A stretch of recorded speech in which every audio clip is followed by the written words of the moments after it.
Chapter 127. Everyone in the room chatted for a while before Li Zixuan took his leave. Cheng Yaojin also followed him out.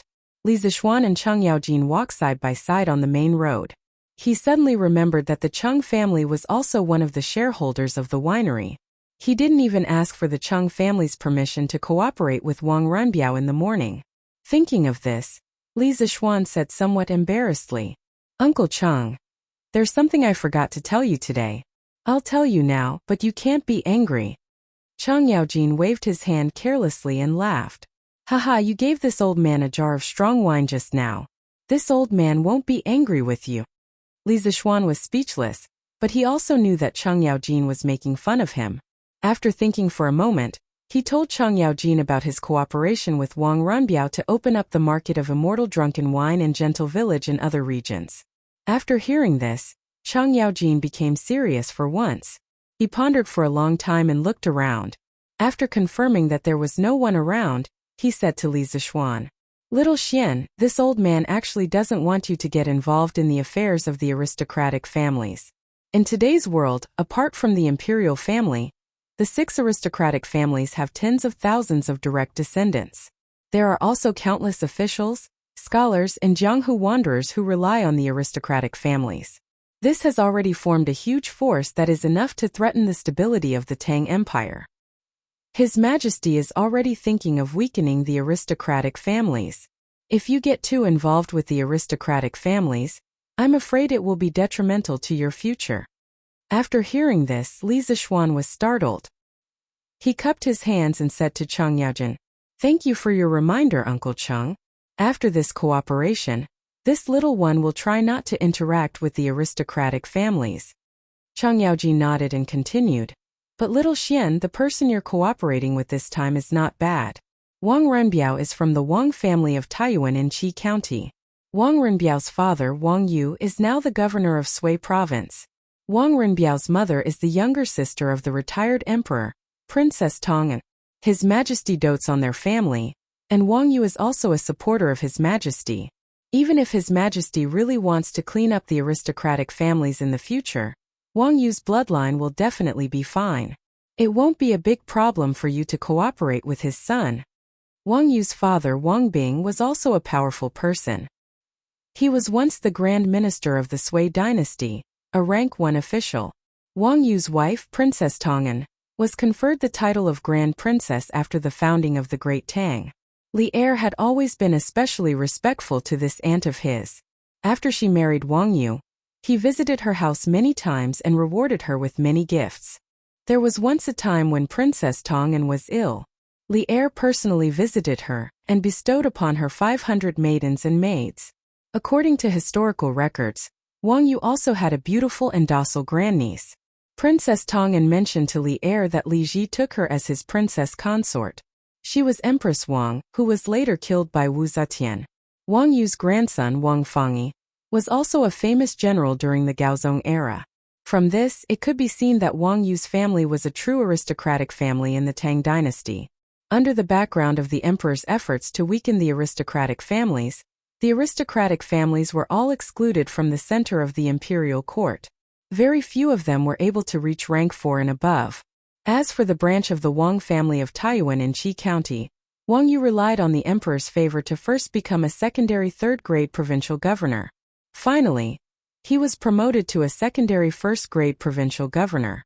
This level of favor from the emperor was rare among the aristocratic families of that time.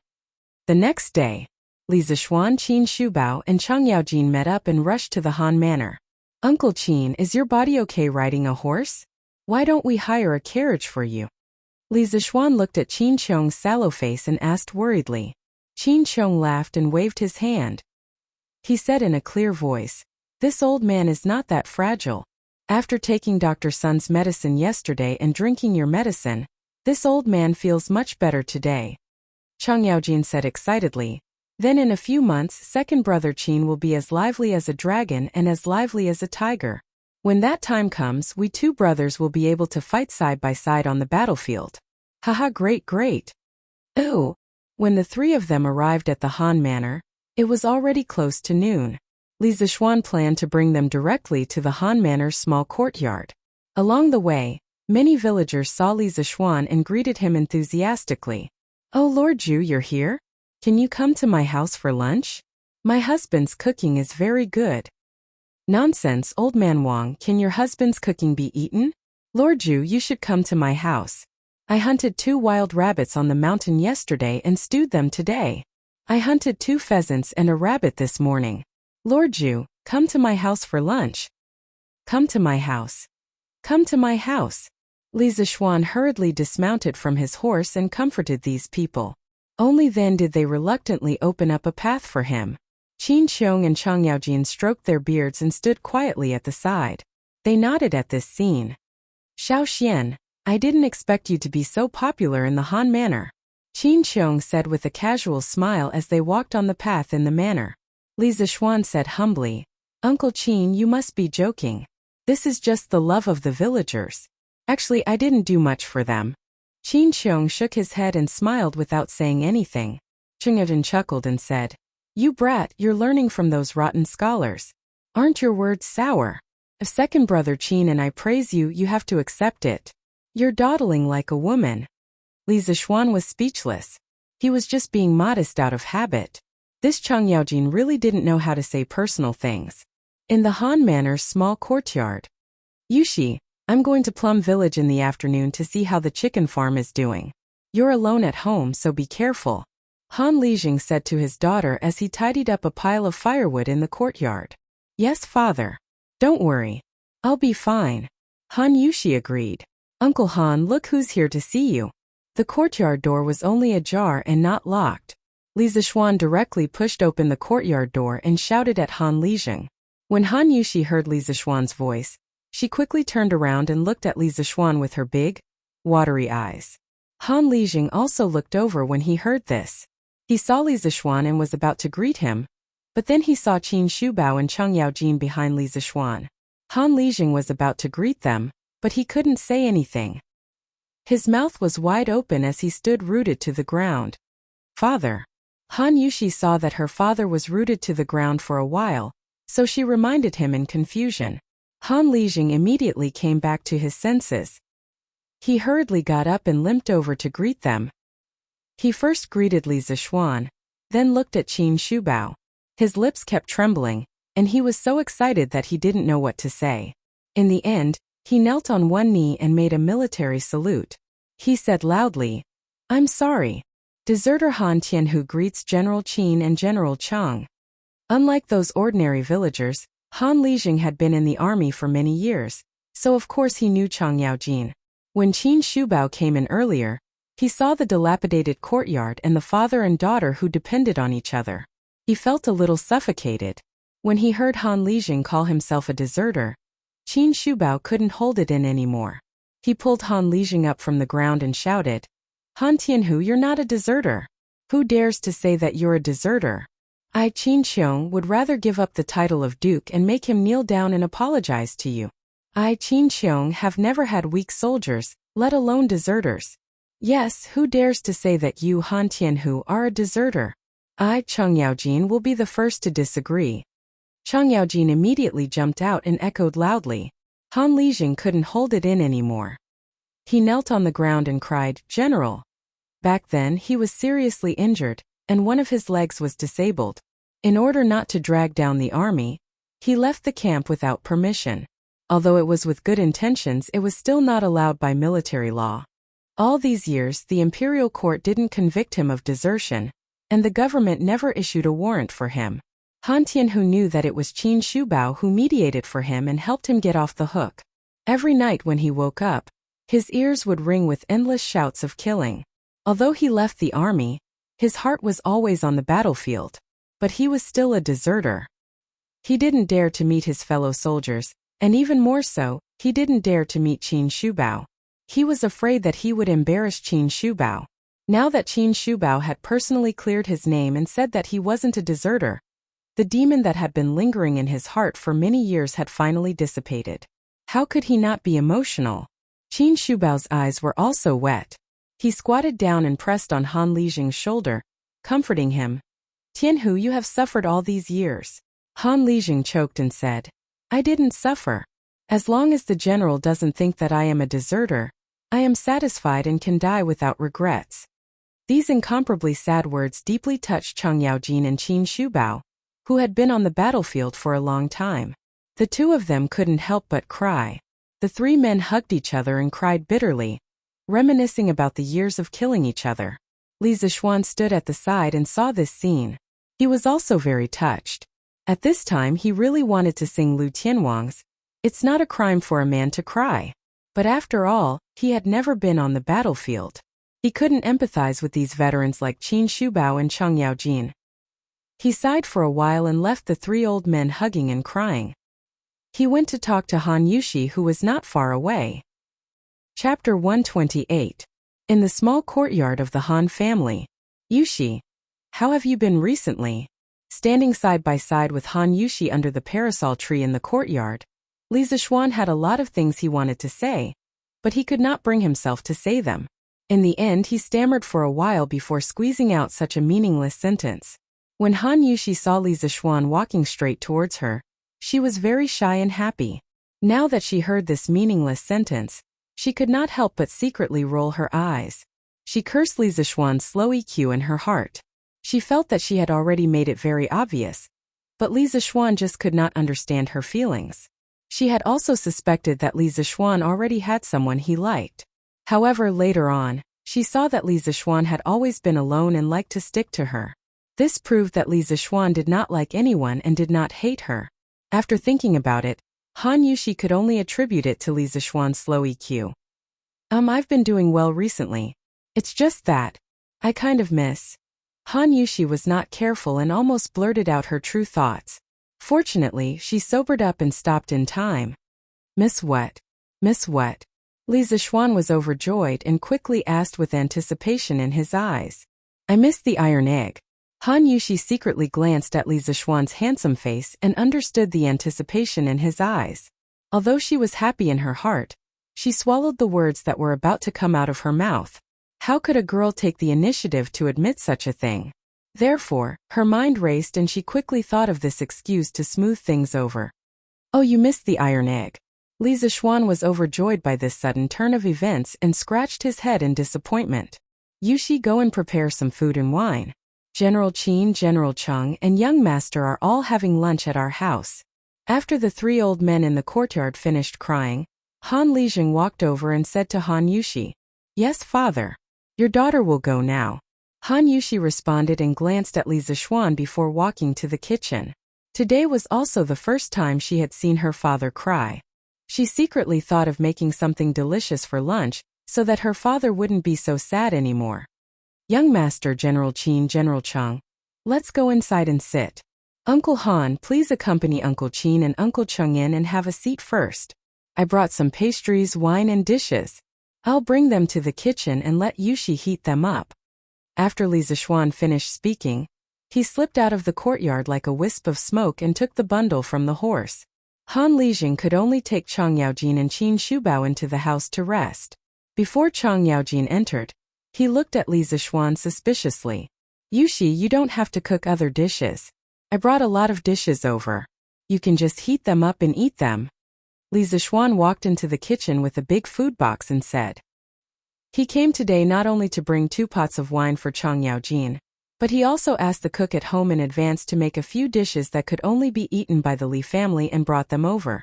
Because he knew that Qin Shubao and Chang Yaojin would definitely eat at Han Lijing's house when they came over. At that time, Han Yushi would be busy preparing a big table of dishes. He didn't want her to work too hard, so he did this. Young master, how can this be? Isn't it too rude? Han Yushi was a little hesitant. The 2 people who came today were both founding dukes. It was really unreasonable to heat up the dishes that had been cooked before for them. Hey, there's nothing rude about it. Yushi, listen to me. It's okay. Uncle Qin and Uncle Cheng definitely won't have any objections. Li Zixuan said affirmatively. Qin Xiong and Chang Yaojin probably hadn't eaten braised pork, braised lion's head, and other pork dishes. It would be strange if they had any objections to this. Han Yushi saw that Li Zixuan said firmly and finally nodded. Yushi, let me help you. Li Zixuan wanted to stay here for a while longer. The air smelled especially good when he was with a beauty. Ah, young master, get out quickly. How can you be in the kitchen? When Han Yushi heard this, she hurriedly pushed Li Zixuan out of the kitchen without any explanation. Although she also liked to stay with Li Zixuan, she still understood the principle of a gentleman should stay away from the kitchen. Hey Yushi, don't push me. Let me help you. Li Zixuan could only helplessly return to the front hall to accompany the three old men. Inside the house, Qin Shubao was talking to Han Lijing. When he saw Li Zixuan enter, the two of them nodded at him as a greeting. Chang Yaojin deliberately threw a very strange look at Li Zixuan, causing Li Zixuan to be confused. Tianhu, our Qin family owes you for so many years. Qin Qiong looked at the four bare walls in the front hall and sighed. Han Lijing hurriedly said, this subordinate is afraid. Back then, this subordinate was the general's personal army. Protecting the general is this subordinate's duty. The general does not owe this subordinate anything. Qin Qiong patted Han Tianhu's shoulder and said in a deep voice, you don't have to say that. This old man can still distinguish between right and wrong. How can I, Qin Qiong, be someone who doesn't repay kindness? I have discussed with my wife that I want to take Yushi as my adopted daughter. This way, this child will have a bright identity in the future and can marry into a good family. Today, I came here to ask for your opinion. Han Tianhu stood up in shock and bowed. How can this be? General Qin is a duke. How can my family be worthy of you? Qin Qiong shouted unhappily. Nonsense. Didn't this old man's current position rely on you, my former comrades on the battlefield, to fight for it? Back then, if you hadn't risked your life to block an arrow for this old man might have died long ago. Now there might not be any Duke of Yi. Besides, if you don't think for yourself, don't you think for this child, Yushi? This old man has also heard that in those years when you left, this child supported the entire family on her own. She has suffered so much. As her father, don't you want her to marry into a good family and enjoy the rest of her life? Qin Qiong's words made Han Lijing hesitate in his heart. As a father, he more or less knew his daughter's thoughts. Now that his young master had been conferred the title of baron, his daughter was just a peasant girl. The difference in status was too great. Even though his young master did not care about status, it was inevitable that others would gossip. Therefore, he had always been pessimistic about his daughter's relationship with Li Zixuan. However, he owed his daughter a lot, so it was impossible for him to stop her. Now, Qin Qiong's suggestion made him see a glimmer of hope. As long as his daughter could live a good life in the future, he, Han Tianhu, would shamelessly accept this favor today. Even if he was accused of climbing up the social ladder in the future, it would be worth it. Han Lijing looked at Li Zixuan and finally gritted his teeth and made up his mind. He knelt on one knee and said, this subordinate thanks the general for his kindness. It's a pity that this subordinate is now disabled and cannot protect the general. If there is a next life, this subordinate will be an ox and a horse to repay the general. Qin Qiong hurriedly pulled Han Lijing up and said loudly, Tianhu, you don't have to be so polite. You don't owe this old man anything. Today's action is this old man repaying your kindness. You don't have to feel that you owe me. Cheng Yaojin also chimed in. Second brother Qin is right. Han Tianhu, you are a man. Old Cheng like honest men like you.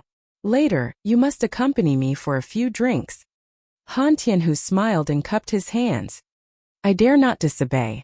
This subordinate's alcohol tolerance in the army was excellent. I'm just afraid that General Cheng won't be able to drink as much. Chang Yaojin slammed the table and said anxiously, what big words. Later, I will let you, Han Tianhu, broaden your horizons and let you know what it means to be able to drink. Li Zixuan watched this heartwarming scene from the side and felt very gratified. Although Han Lijing had military merits, he was still a deserter. It was very difficult and unrealistic for the imperial court to completely overturn the case and reward him based on his merits. Now that he had received such an outcome, it seemed pretty good. Chapter 129. Father, General Qin, General Cheng, young master, it's time to eat. Han Yushi walked in with 2 plates of dishes and shouted. She placed the dishes on the table and turned back to the kitchen to get the rest of the dishes. General Qin, General Cheng, young master, come to the table and eat. Han Lijing stood up and called out. Qin Shubao and Cheng Yaojin nodded. Li Zixuan stood up and said, I'll help Yushi serve the dishes. After saying that, He did not wait to refuse and directly chased after Han Yushi into the kitchen. This! Han Lijing stretched out his hand and wanted to stop him, but it was too late. Hey brother Tianhu, just let little Xian go. Haha, I think it won't be long before I attend your wedding.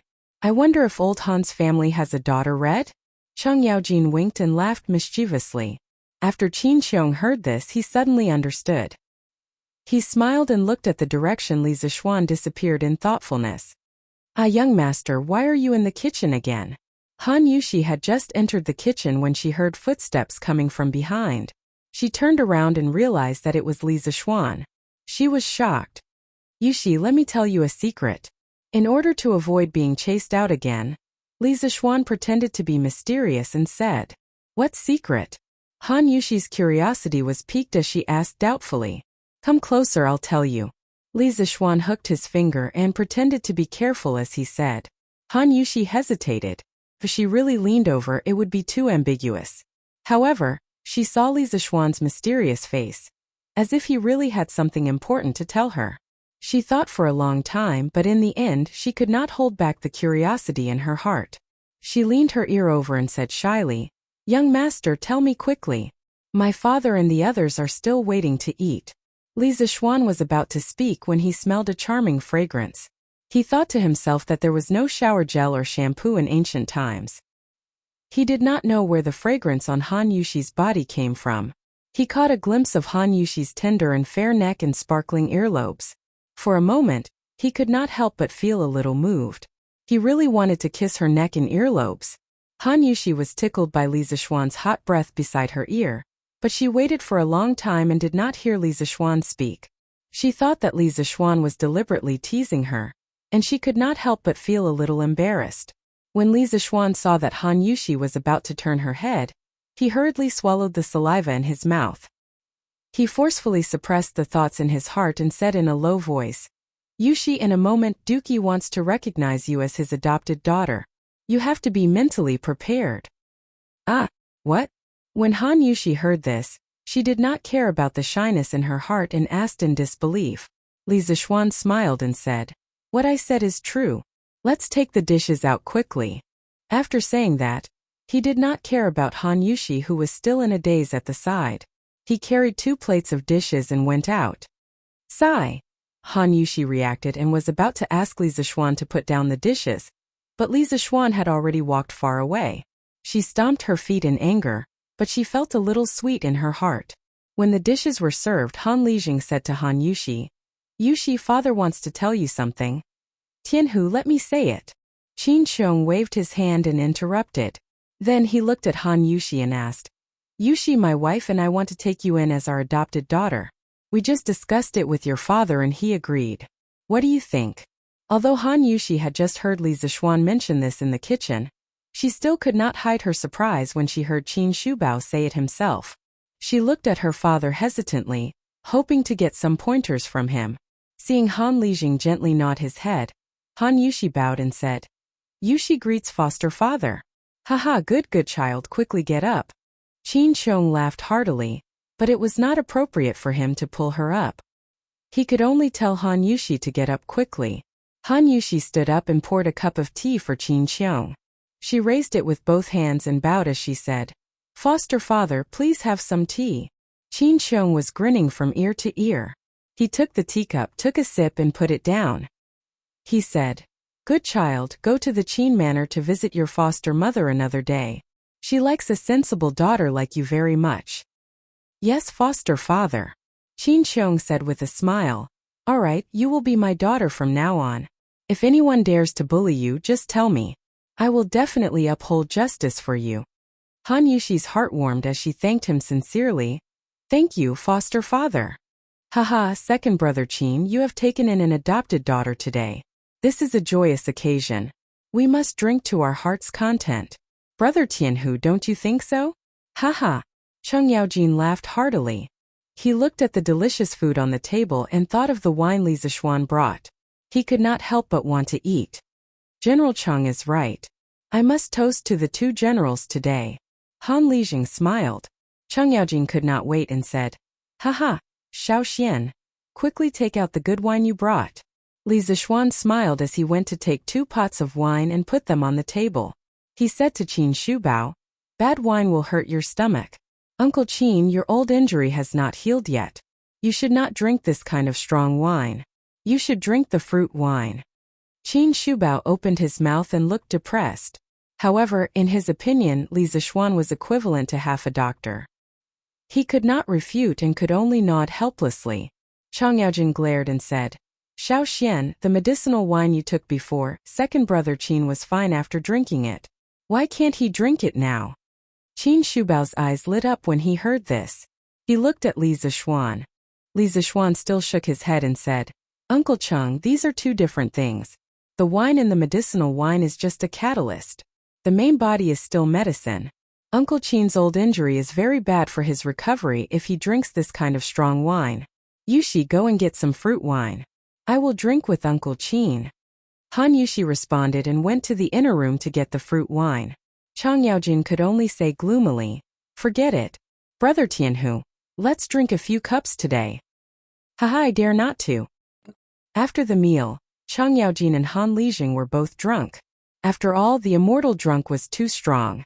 The other 3 people in the room looked at the 2 drunk people and smiled bitterly at each other. Alas, there was no other way. Li Zixuan could only do this kind of hard work himself. He could not let the sick Qin Shubao and the weak Han Yushi go. Li Zixuan dragged the 2 into the room and threw them on the bed to let them rest. "Xiao Xian, Yushi, go to your work. I will walk around the Han family manor. When Jijia wakes up, we will go back to Chang." Qin Xiong remembered the strange words Chang Yaojin said and wanted to matchmake them. He also felt that Li Zixuan had a good character. If he could be together with Han Yushi, it would be a good thing. Li Zixuan quickly said, "Uncle Qin, please be careful." Han Yushi also said with concern, "Godfather, your body is not well yet. Why don't I go with you?" Qin Xiong quickly waved his hand and said, No, your godfather is much better now. It's okay. If he let Han Yushi come, wouldn't his efforts be wasted? So he quickly left the courtyard after saying that. P.S. The subscription data is terrible. Readers who like this book, please pay a few cents to subscribe so that Swordsman will have the motivation to continue writing. Thank you. I can't continue writing like this. Please subscribe. Don't read the pirated version. Brothers, you still have to subscribe when you need to. Chapter 130. Yushi, do you want to enter the city with me today? We can go to Uncle Qin's house and visit Aunt Qin. In the courtyard, a man and a woman were alone. It was very ambiguous. Li Zixuan really wanted to spend the rest of his life quietly with Han Yushi. Han Yushi looked at Li Zixuan, who was sitting on the swing beside her. She felt a little amused. This swing was tied to the iron egg by Han Lijing in the past. Now Li Zixuan was sitting on it to play. Her young master was sometimes mature and steady, but sometimes he was like a child. Hearing Li Zixuan's words, Han Yushi thought for a while and replied, Young master, when you go back today, it will definitely be late. If I go, I probably won't be able to make it back in time, so I'll go tomorrow. Li Zixuan subconsciously wanted to say, if you can't go back, then stay at my house. However, he was afraid that he would offend the beauty, so he could only swallow the words that were about to come out of his mouth. Then you have to be careful when you go alone tomorrow. Or you can go with the farmer who is going to the market tomorrow. Li Zixuan thought for a while and still instructed. He still had no clue about the martial arts expert who stole the wine that Han Lijing mentioned last time. He always felt that the person's goal was not that simple. Han Yushi's heart warmed. She replied softly, Young master, don't worry. Yushi will be careful. Li Zixuan's heart was slightly relieved. He looked up at Han Yushi, who was holding the rope of the swing. Suddenly, his childish heart was awakened. He smiled and said, Yushi, sit on top. I'll help you on the swing. Han Yushi frowned and said, Young master, this is for children. Who said that this thing can only be played by children? Didn't you see that I played with it just now? Han Yushi was speechless. Come up quickly. If you don't come up, I'll carry you up. Li Zixuan was a little unrestrained at this moment. Don't, I'll go up myself. Ah, young master, put me down quickly. It's too high. Han Yushi closed her eyes and grabbed the rope tightly with both hands as she shouted, Don't worry, I'll protect you. You won't fall. No, put me down. Don't, Yushi, don't you think it's very interesting? Don't be afraid. With my martial arts, even if you fall, I can catch you. After a while, Han Yushi finally adapted to this height. She stopped screaming and gradually quietened down. Under the setting sun, a flower-like young girl sat on a swing. Behind her, a handsome man was slowly pushing the swing. Both of them were silently enjoying this rare tranquility and warmth. Cough cough. Qin Xiong felt that he had returned late enough, but he did not expect to see something that he should not have seen. He hurriedly coughed twice to remind them that someone had come.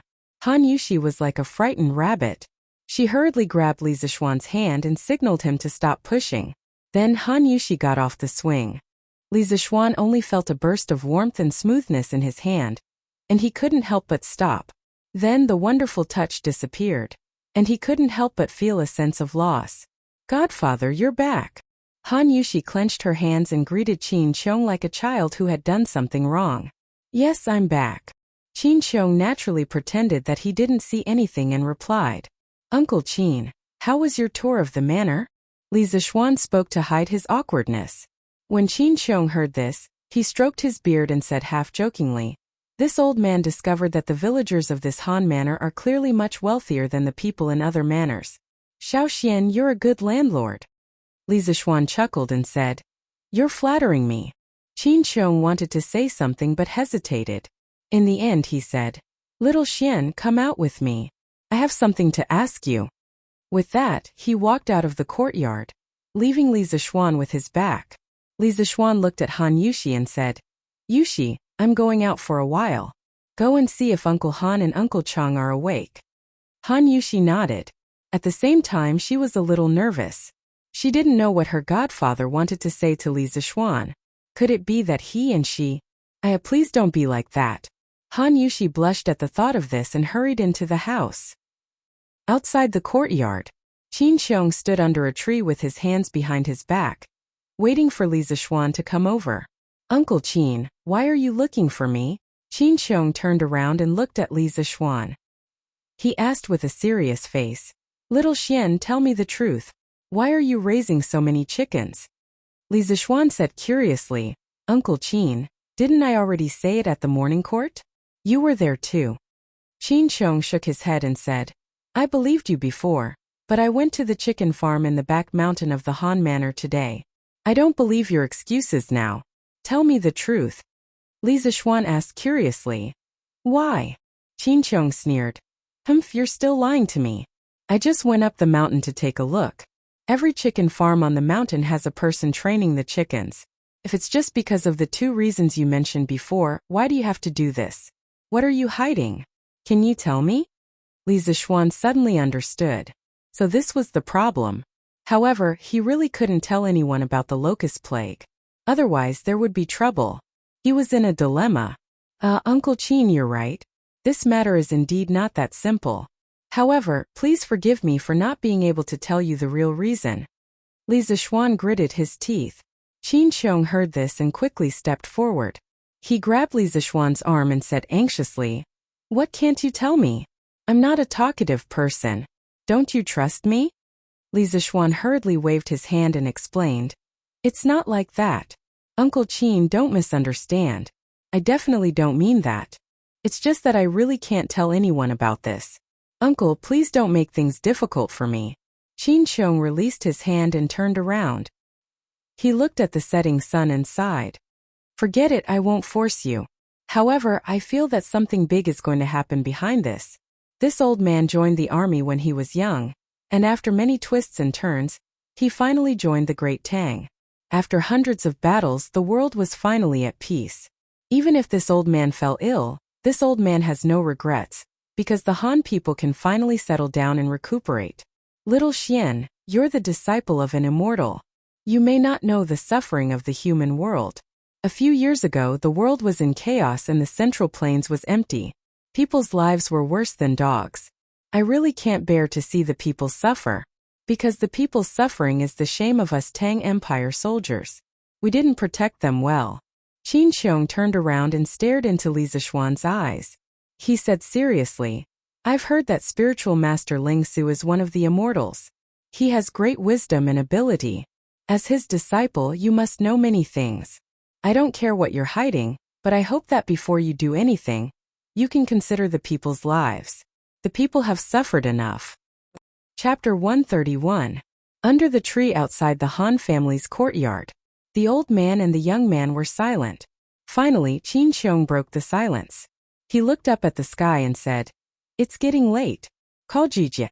Let's go back to Chang'an." After saying that, he walked towards the courtyard door, leaving behind a bleak figure.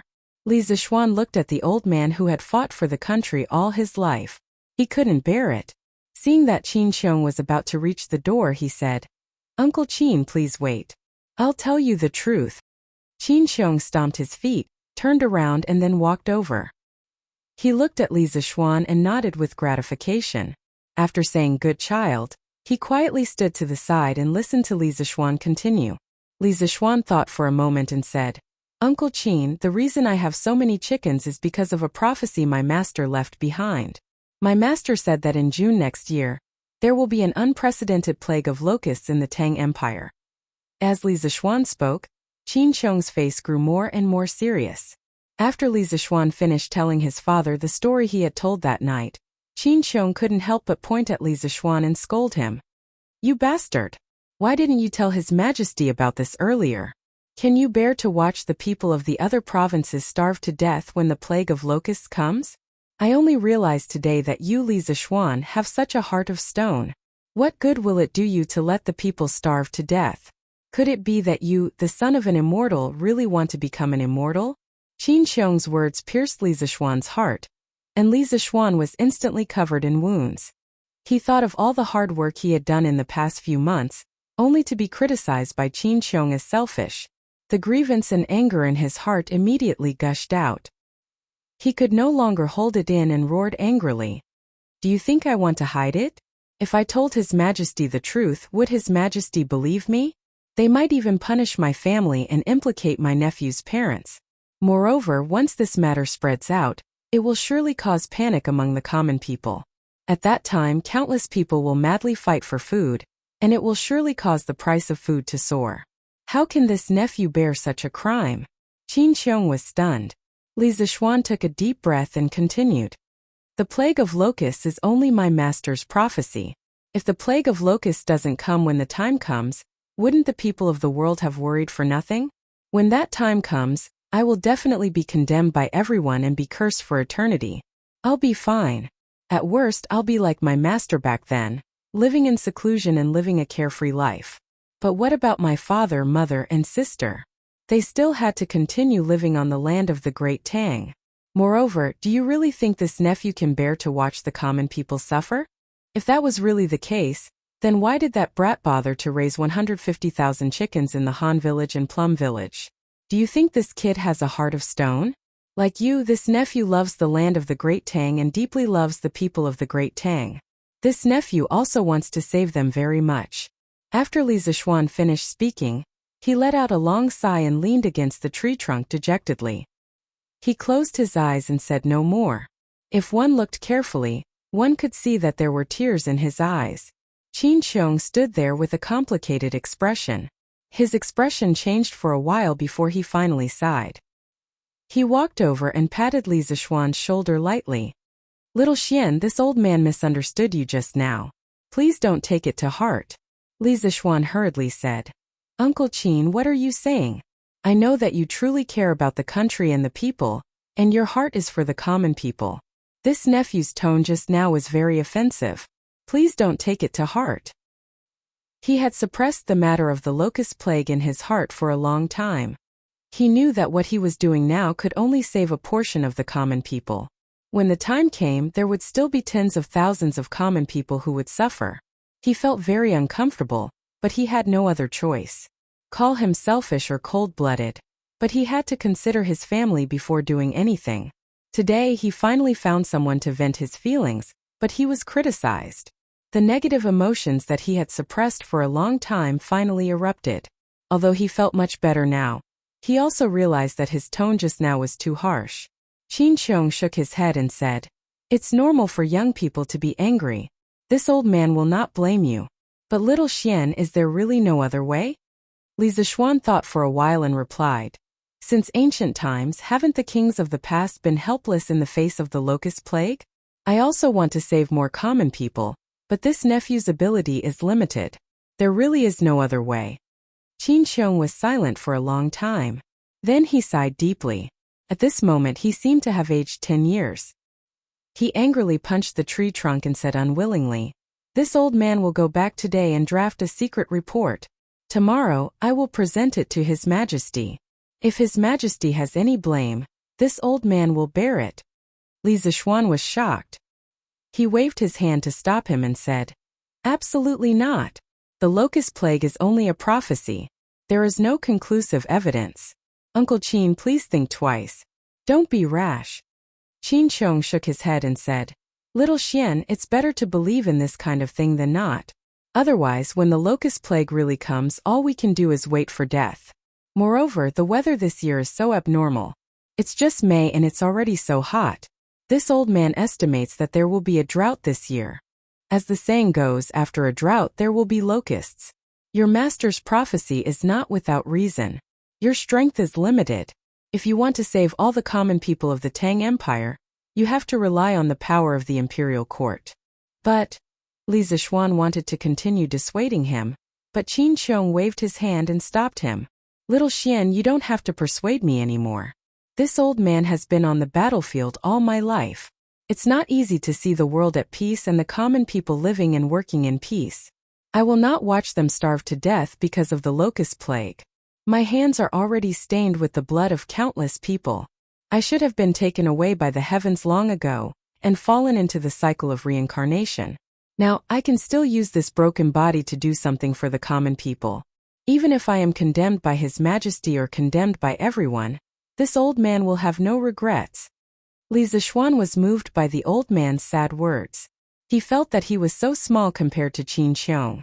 At this moment he felt that a man should take responsibility like Qin Xiong, so he said, Uncle Qin, this happened because of me. How can I let you take responsibility?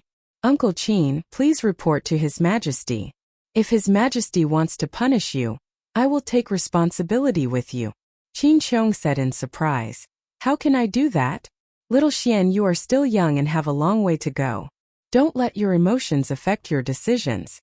Li Zixuan said firmly, I am not letting my emotions affect my decisions. This is a decision I made after careful consideration. If Uncle Qin does not agree, I will write to His Majesty alone. Qin Shubao saw that Li Zixuan had made up his mind, so he could only nod and say, all right, I will also write your name in the secret memorial. The two of us will write together. It's getting late now. Call Jijia and let's go back to the city.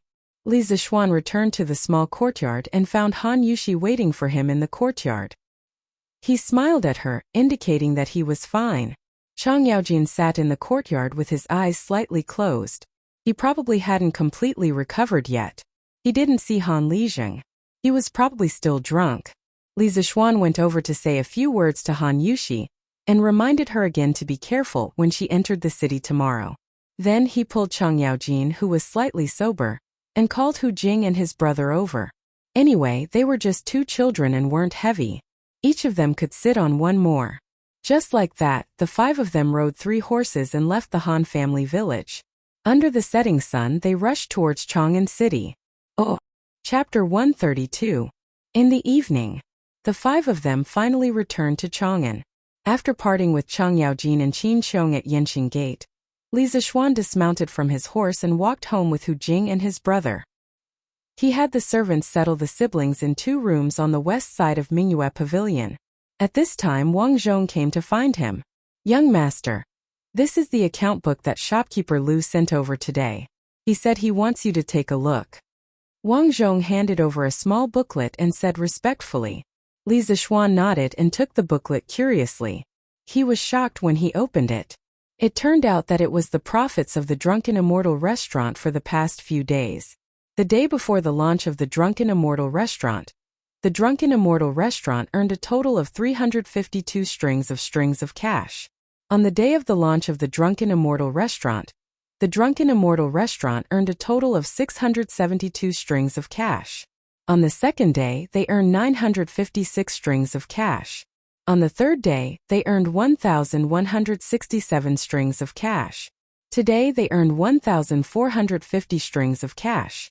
Li Zixuan was shocked. The profits were too terrifying. They earned more than 1,000 strings of cash in a day. The drunken immortal restaurant had become a money tree.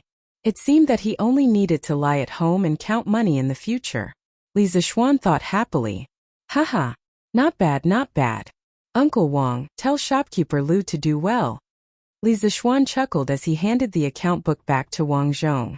After thinking for a moment he said, Uncle Wang, bring Hu Jing and his brother to the Imperial Physician Bureau tomorrow and hand them over to Dr. Sunday. I'll go take care of some matters first and then go take a look. Wang Zhong smiled and nodded. Yes, young master. Yunxi Pavilion. Young master. Xiaoying trembled as he bowed to the young master by the window. Just as he was about to say something, he saw a ball of paper flying towards him. He didn't dare to dodge and could only let the paper ball hit his head. Trash, I left the Yunxi Pavilion to you to manage. Look at what it's become now. I helped you find the imperial chef, but you still can't beat the drunken immortal restaurant. Now our restaurant has fewer and fewer customers and the drunken immortal restaurant has more and more people. What use do I have for you? The young master turned around and scolded Xiaoying while pointing at his nose with a sinister expression. After scolding him, he still wasn't satisfied. He picked up the teacup on the table and threw it at Xiaoying's feet. Xiaoying's voice trembled in fear as he said, This subordinate has failed in his task. Please calm down, young master. Calm down? What can you use to appease this young master's anger? Do you know how much the drunken immortal restaurant earns in a day? Nearly 1,500 strings of coins. That's equivalent to 4 days of profit for our Yunxi restaurant. This young master has always had high hopes for you, and this is how you repay me? What a waste. The more the young master spoke, the angrier he got. In the end, he couldn't help but kick Xiaoying twice. Xiaoying gritted his teeth and endured it. He did not make a sound. He immediately got up from the ground and cupped his hands. Young master, I've investigated. The reason the Immortal Indulgence Inn has been so popular recently is mainly because they've launched 2 new wines, the Immortal Drunken Wine and the Paradise of Warmth. These 2 wines have unique concocting methods and extremely unique tastes, so they've attracted batch after batch of returning customers. The young master calmed down a bit and ordered, then send someone to their winery and steal the secret recipe for their new wine. We also want to imitate this new wine. Xiaoying awkwardly said, Young master, I'm afraid this won't work. Li Zixuan placed his new wine in Duke Lu's winery to brew it. There are many guards from the Cheng residence around the winery. Those people used to be soldiers and their skills are not bad. If we force our way in, I'm afraid we'll get into big trouble. After all, in Jingguan Great Tang, the title of Demon King Cheng Yaojin was very intimidating. No one was willing to provoke this old demon. Then who else knows the secret recipe? The young master helplessly asked. Replying to young master, the craftsmen of the winery naturally know the recipe, but they have signed a contract with the Cheng family. I'm afraid they won't easily reveal it. But according to what this subordinate knows, there should be another person who knows the recipe. Who? Speak quickly. Xiaoying cautiously said. Replying to young master, that person is Han Tianhu's daughter. According to this subordinate's investigation, Han Tianhu's daughter is very likely to have participated in the brewing of the new wine. Moreover, she's one of the earliest participants. Oh! The young master raised his brows in surprise. Then, he paced back and forth in the room with his hands clasped behind his back. Xiaoying hesitated for a moment before he clenched his teeth and cupped his fists. Young master, this subordinate has another matter. I don't know. The young master unhappily waved his hand and said, Speak. Yes, young master. The subordinate reported that Miss Lung Yuyao has also arrived in Cheng.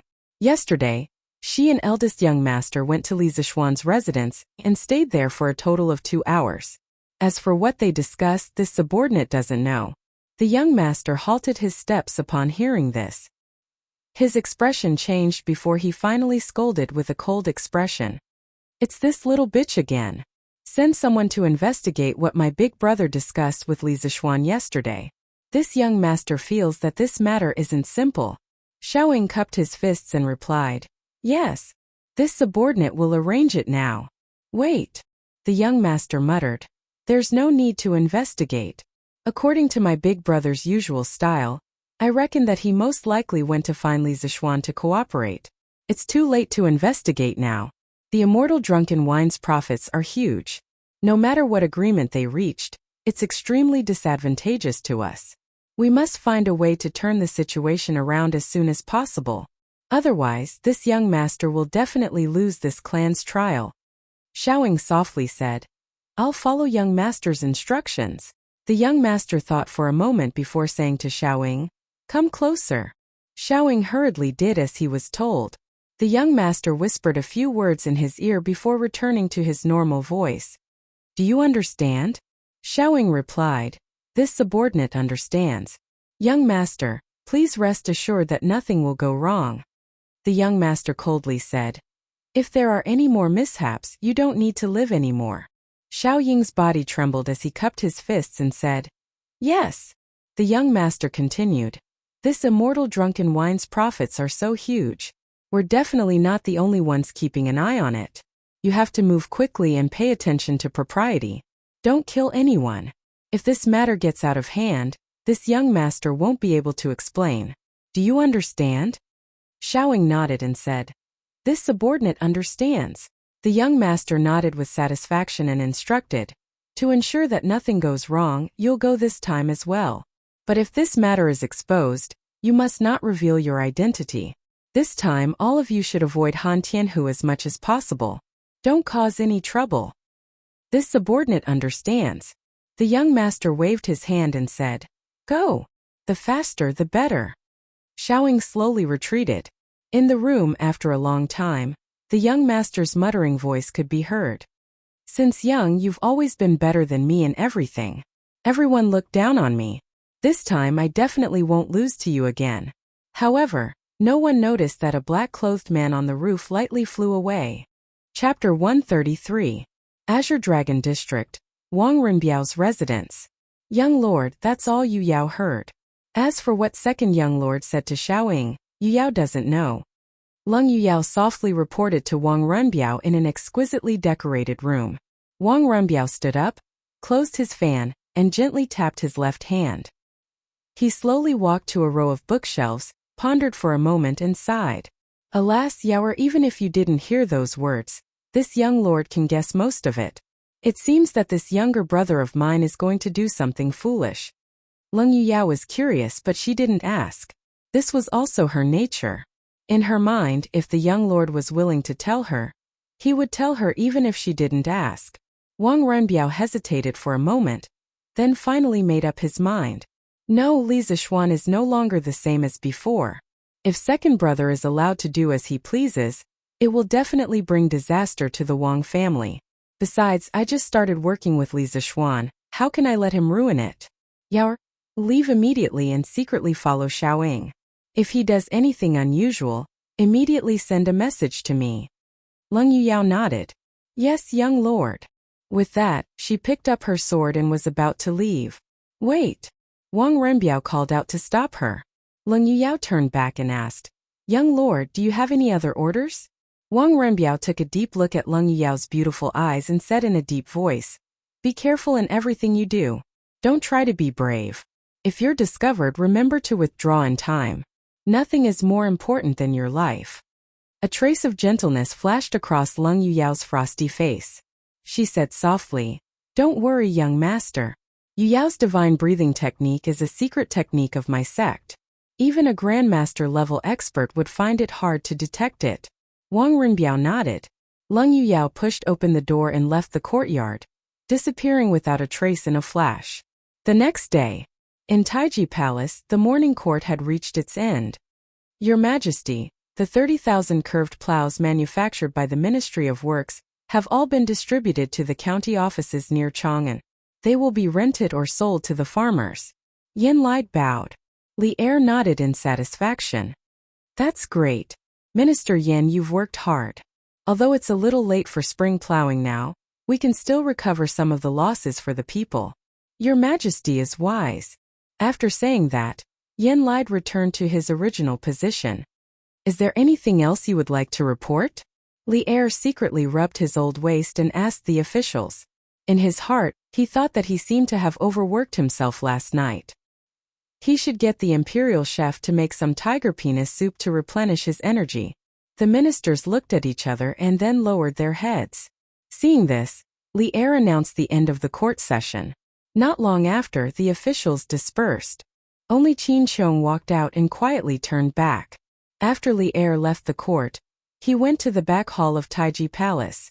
Just as he was about to change his clothes and go to the west inner garden to rest, a servant came in and reported, "Reporting to your majesty, Duki requests an audience." Li Er stopped what he was doing and said in surprise, "Oh?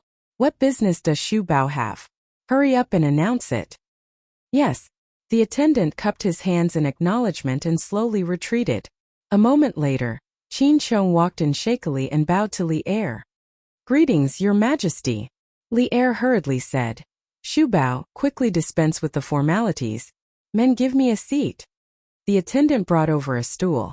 Qin Xiong cupped his hands and said, "Thank you, your majesty." Li Er waved his hand and asked, "Xu Bao, why do you want to see me? Why didn't you say it in the court session just now?" Qin Xiong looked at the surrounding palace maids and servants. After hesitating for a moment, he cupped his hands and said, "This is an important matter. If I may be so bold, your majesty, please dismiss your servants." Li Er was even more curious. He waved at the palace maids and servants and said, "You may leave first." "Yes." After they all left the inner hall, Li Er looked at Qin Xiong and smiled. "Xu Bao, this is the first time you are discussing matters with me so seriously. Now that everyone has left, Xu Bao can speak, right?" Qin Xiong took out a memorial from his sleeve and stood up to present it to Li Er with both hands. He said, "Your Majesty, please take a look." Li Er smiled and took the memorial. He casually opened it and took a look. A moment later, Li Er's expression suddenly changed. The relaxed expression on his face was no longer there. Qin Xiong stood quietly at the side with his hands behind his back, silent. About 15 minutes later, Li Er put down the memorial. His face was as black as the bottom of a pot. He stood up and stared at Qin Xiong. "Xu Bao, do you believe the prophecy of spiritual master Ling Su?" Replying to your majesty, this old subject believes that it is better to believe that such a thing is true than not. Furthermore, spiritual master Ling Su is an immortal with great achievements. I think that this prophecy is credible. Li Er said angrily, "Nonsense. Do you want me to order the people of the world to deal with the locust plague in advance because of a prophecy? Do you know that this matter will cause chaos in the world if it gets out? This nonsense must have come from that brat Li Zishuan's mouth, right? That brat is restless every day. I think that he has had enough of his leisurely days." Qin Xiong hurriedly said, "Your Majesty, this matter was brought up by me. Li Zishuan did not intend to speak of this prophecy. He was forced by me to speak of the truth. My personal honor is irrelevant. I only hope that the people of the world will suffer less. I am willing to bear the consequences of this matter." Qin Xiong bowed deeply to Li Er. Although he and Li Zishuan had agreed yesterday that they would jointly sign the memorial and share the responsibility when something happened, Qin Xiong had thought about it and decided not to write Li Zishuan's name when he was writing the memorial last night. In his opinion, Li Zishuan was still young and had a long road ahead of him. As for himself, he was already a crippled person. He would just take it as sharing the burden for the younger generation. Only then did Li Er's expression change. He hurriedly helped Qin Xiong up and said, "Xu Bao, why do you have to do this? You are dedicated to the country and the people. How can I not distinguish right from wrong? But Xu Bao, are you so sure that this prophecy will come true?" Until now, Li Er was still unwilling to believe that there would be a locust plague. Because once the locust plague happened, there would definitely be people spreading rumors that the ruler was heartless, and that this was a punishment from the heavens. Qin Xiong said, "Your Majesty, have you noticed that this year's weather is really abnormal? It is just May and it is already so hot. In the history books there have been several locust plagues. The first year was a drought. So when I heard this prophecy, I felt that something would happen next year." Li Er touched his chin and said in disbelief, But there have been countless years of drought. I have never seen so many locust plagues in history. Seeing that he could not persuade Li Er, Qin Xiong hesitated for a moment and gritted his teeth. Your Majesty, according to Li Zishuan, spiritual master Ling Su had another prophecy a few years ago. Li Er instinctively asked, What prophecy? Your Majesty, that prophecy came true on the 4th of June last year at the Xuanwu Gate. Silence. The entire hall suddenly fell into a strange silence. Only Li Er's heavy breathing could be heard. Qin Xiong frowned and held his breath. His expression was serious as he stood to the side with his head lowered and did not speak. Li Er's eyes were red as he stared fixedly at Qin Xiong. The Xuanwu Gate change. There was someone who dared to mention the Xuanwu Gate change in front of him. If it was someone else in front of him, Li Er would definitely not hesitate to have someone drag him out and behead him. But the person in front of him was Qin Xiong, the second brother Qin who had saved him from danger many times in the past. Qin Xiong was the only general among Li Er's trusted aides who did not participate in the Xuanwu Gate change.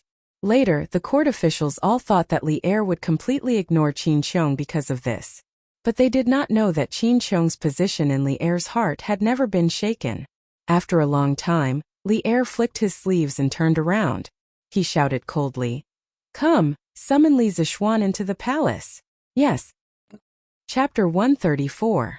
Li Residence. After Li Zishuan finished his breakfast, he called for Hu Jing and her brother. After the two children came yesterday, they had been very careful and well-behaved, afraid of causing trouble for Li Zishuan. Mrs. Li had heard about the two children's experience from her son, and was very sympathetic to them. She personally went to Mingyuexian to give them many exquisite pastries. Li Zishuan looked at Hu Jing and said, You and Guaji, follow Butler Wang to the Imperial Physician Department to find Daoist Sunday. I'll go out to do something and then come see you. Don't worry, Daoist Sun's medical skills are superb. He will definitely be able to cure you too. Hu Jing smiled sweetly. Thank you, young master. Don't worry, young master, my brother and I will be fine. Hu Guaji scratched her head and laughed. He, young master. Don't worry, Guajul. Take good care of sister. Li Zishuan patted Hu Guaqi's head with a smile. When this chubby child giggled, Li Zishuan couldn't help but think of Dubai from the movie Super Land Troopers in his previous life. This kind of giggle was always able to bring an inexplicable warmth to one's heart. Uncle Wang, please take good care of them. Wang Zhong clasped his hands and said, Young master, don't worry. Li Zishuan nodded and Wang Zhong left with the two siblings. Hu Jing turned around and waved goodbye to Li Zishuan with a smile. Li Zishuan smiled with relief and turned back to the west courtyard. He changed his clothes and prepared to go out. He planned to go to the workshop today to see how the carriage was doing. This carriage took him a lot of effort. Just as he walked to the door, he saw Cheng Chumo and Li Chengqian walking together. The two of them met at the entrance of the workshop by chance. Li Chengqian came today mainly to thank Li Zishuan for giving him the new wine. This helped him a lot in front of Li Er. Of course, he was also helping to pass on his father's decree a few days ago. Although this decree was a bit of a scam, he couldn't not come. The reason why Cheng Chumo came to look for Li Zishuan was very simple. This guy had nothing better to do, so he came out to play. These days, the Drunken Immortal and the Land of Warmth and Tenderness were extremely popular, which made him and his father extremely happy. Today, he came over to drag Li Zishuan to a restaurant to celebrate. Who knew that he would meet Li Chengqian so coincidentally? Because of his relationship with Li Zishuan, Cheng Chumo wasn't as estranged as before. They even chatted with each other on the way. Of course, the center of their conversation was always about Li Zishuan. When Li Zishuan saw the two of them, he hurriedly greeted them. Your Highness Chou Nyo, you're here. Please come in. Oh. Inside the room, Li Zishuan expressed his gratitude. Li Zishuan smiled and said, Your Highness, there's no need to be so courteous. It's just a few jars of fine wine. It's not worth mentioning. However, Li Zishuan's next sentence made Li Zishuan unable to smile anymore. Oh right, my father also said that in the future, the palace's wine will be purchased from your winery. It's just that the price will be 50% off according to the market price. Li Chengqian hesitated for a moment but still said it. After saying it, he felt a bit embarrassed and felt that he couldn't stay any longer. When Li Zishuan heard it, His old face immediately darkened. This Li heir was really an old hoodlum. 50% off the market price? Why didn't he just rob a bank? Chung Chumo also almost jumped. His family had 10% shares in the winery. The atmosphere in the room suddenly became very awkward. In the end, Li Changqian said embarrassedly, how about I ask my father to take back the order? Li Zishuan rolled his eyes and waved his hand, saying, Your Highness, there's no need for that. Our winery will provide new wine to the palace as scheduled. This matter didn't only have disadvantages. It also had advantages. After the land of tenderness and immortal drunken wine became the imperial wine, it was equivalent to having an invincible protective umbrella. If others wanted to touch it, they would have to think twice. Chung Chumo glared and wanted to refute, but Li Zishuan gave him a look to calm him down. Chung Chumo then sat down reluctantly, thinking that His Majesty was really black-hearted. Li Changqian said happily, Thank you, Zishuan, for understanding. Oh! Li Changqian's goal was achieved. He chatted with Li Zishuan for a while and was about to leave. Li Zishuan and Chung Chumo sent him to the door. At this moment, a group of people suddenly came from afar. They were carrying a badly mutilated, injured person and rushed over. Young master, something bad happened. Li Zishuan looked carefully and saw that these people were the villagers of the Han village. He couldn't help but be shocked and quickly went to greet them. Uncle Nyo, what happened? Young master, something bad happened. Old Hu was almost beaten to death. We wanted to go to the East Market today and found Old Hu on the way. He was already unconscious. Old Nyo said while wiping his sweat and panting.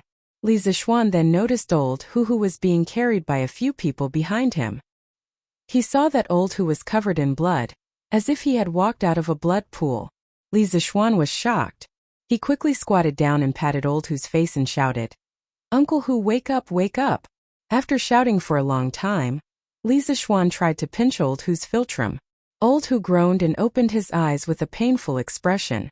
When he saw Li Zishuan in front of him, he immediately shouted excitedly, Young master, quickly go and save the Han family's girl.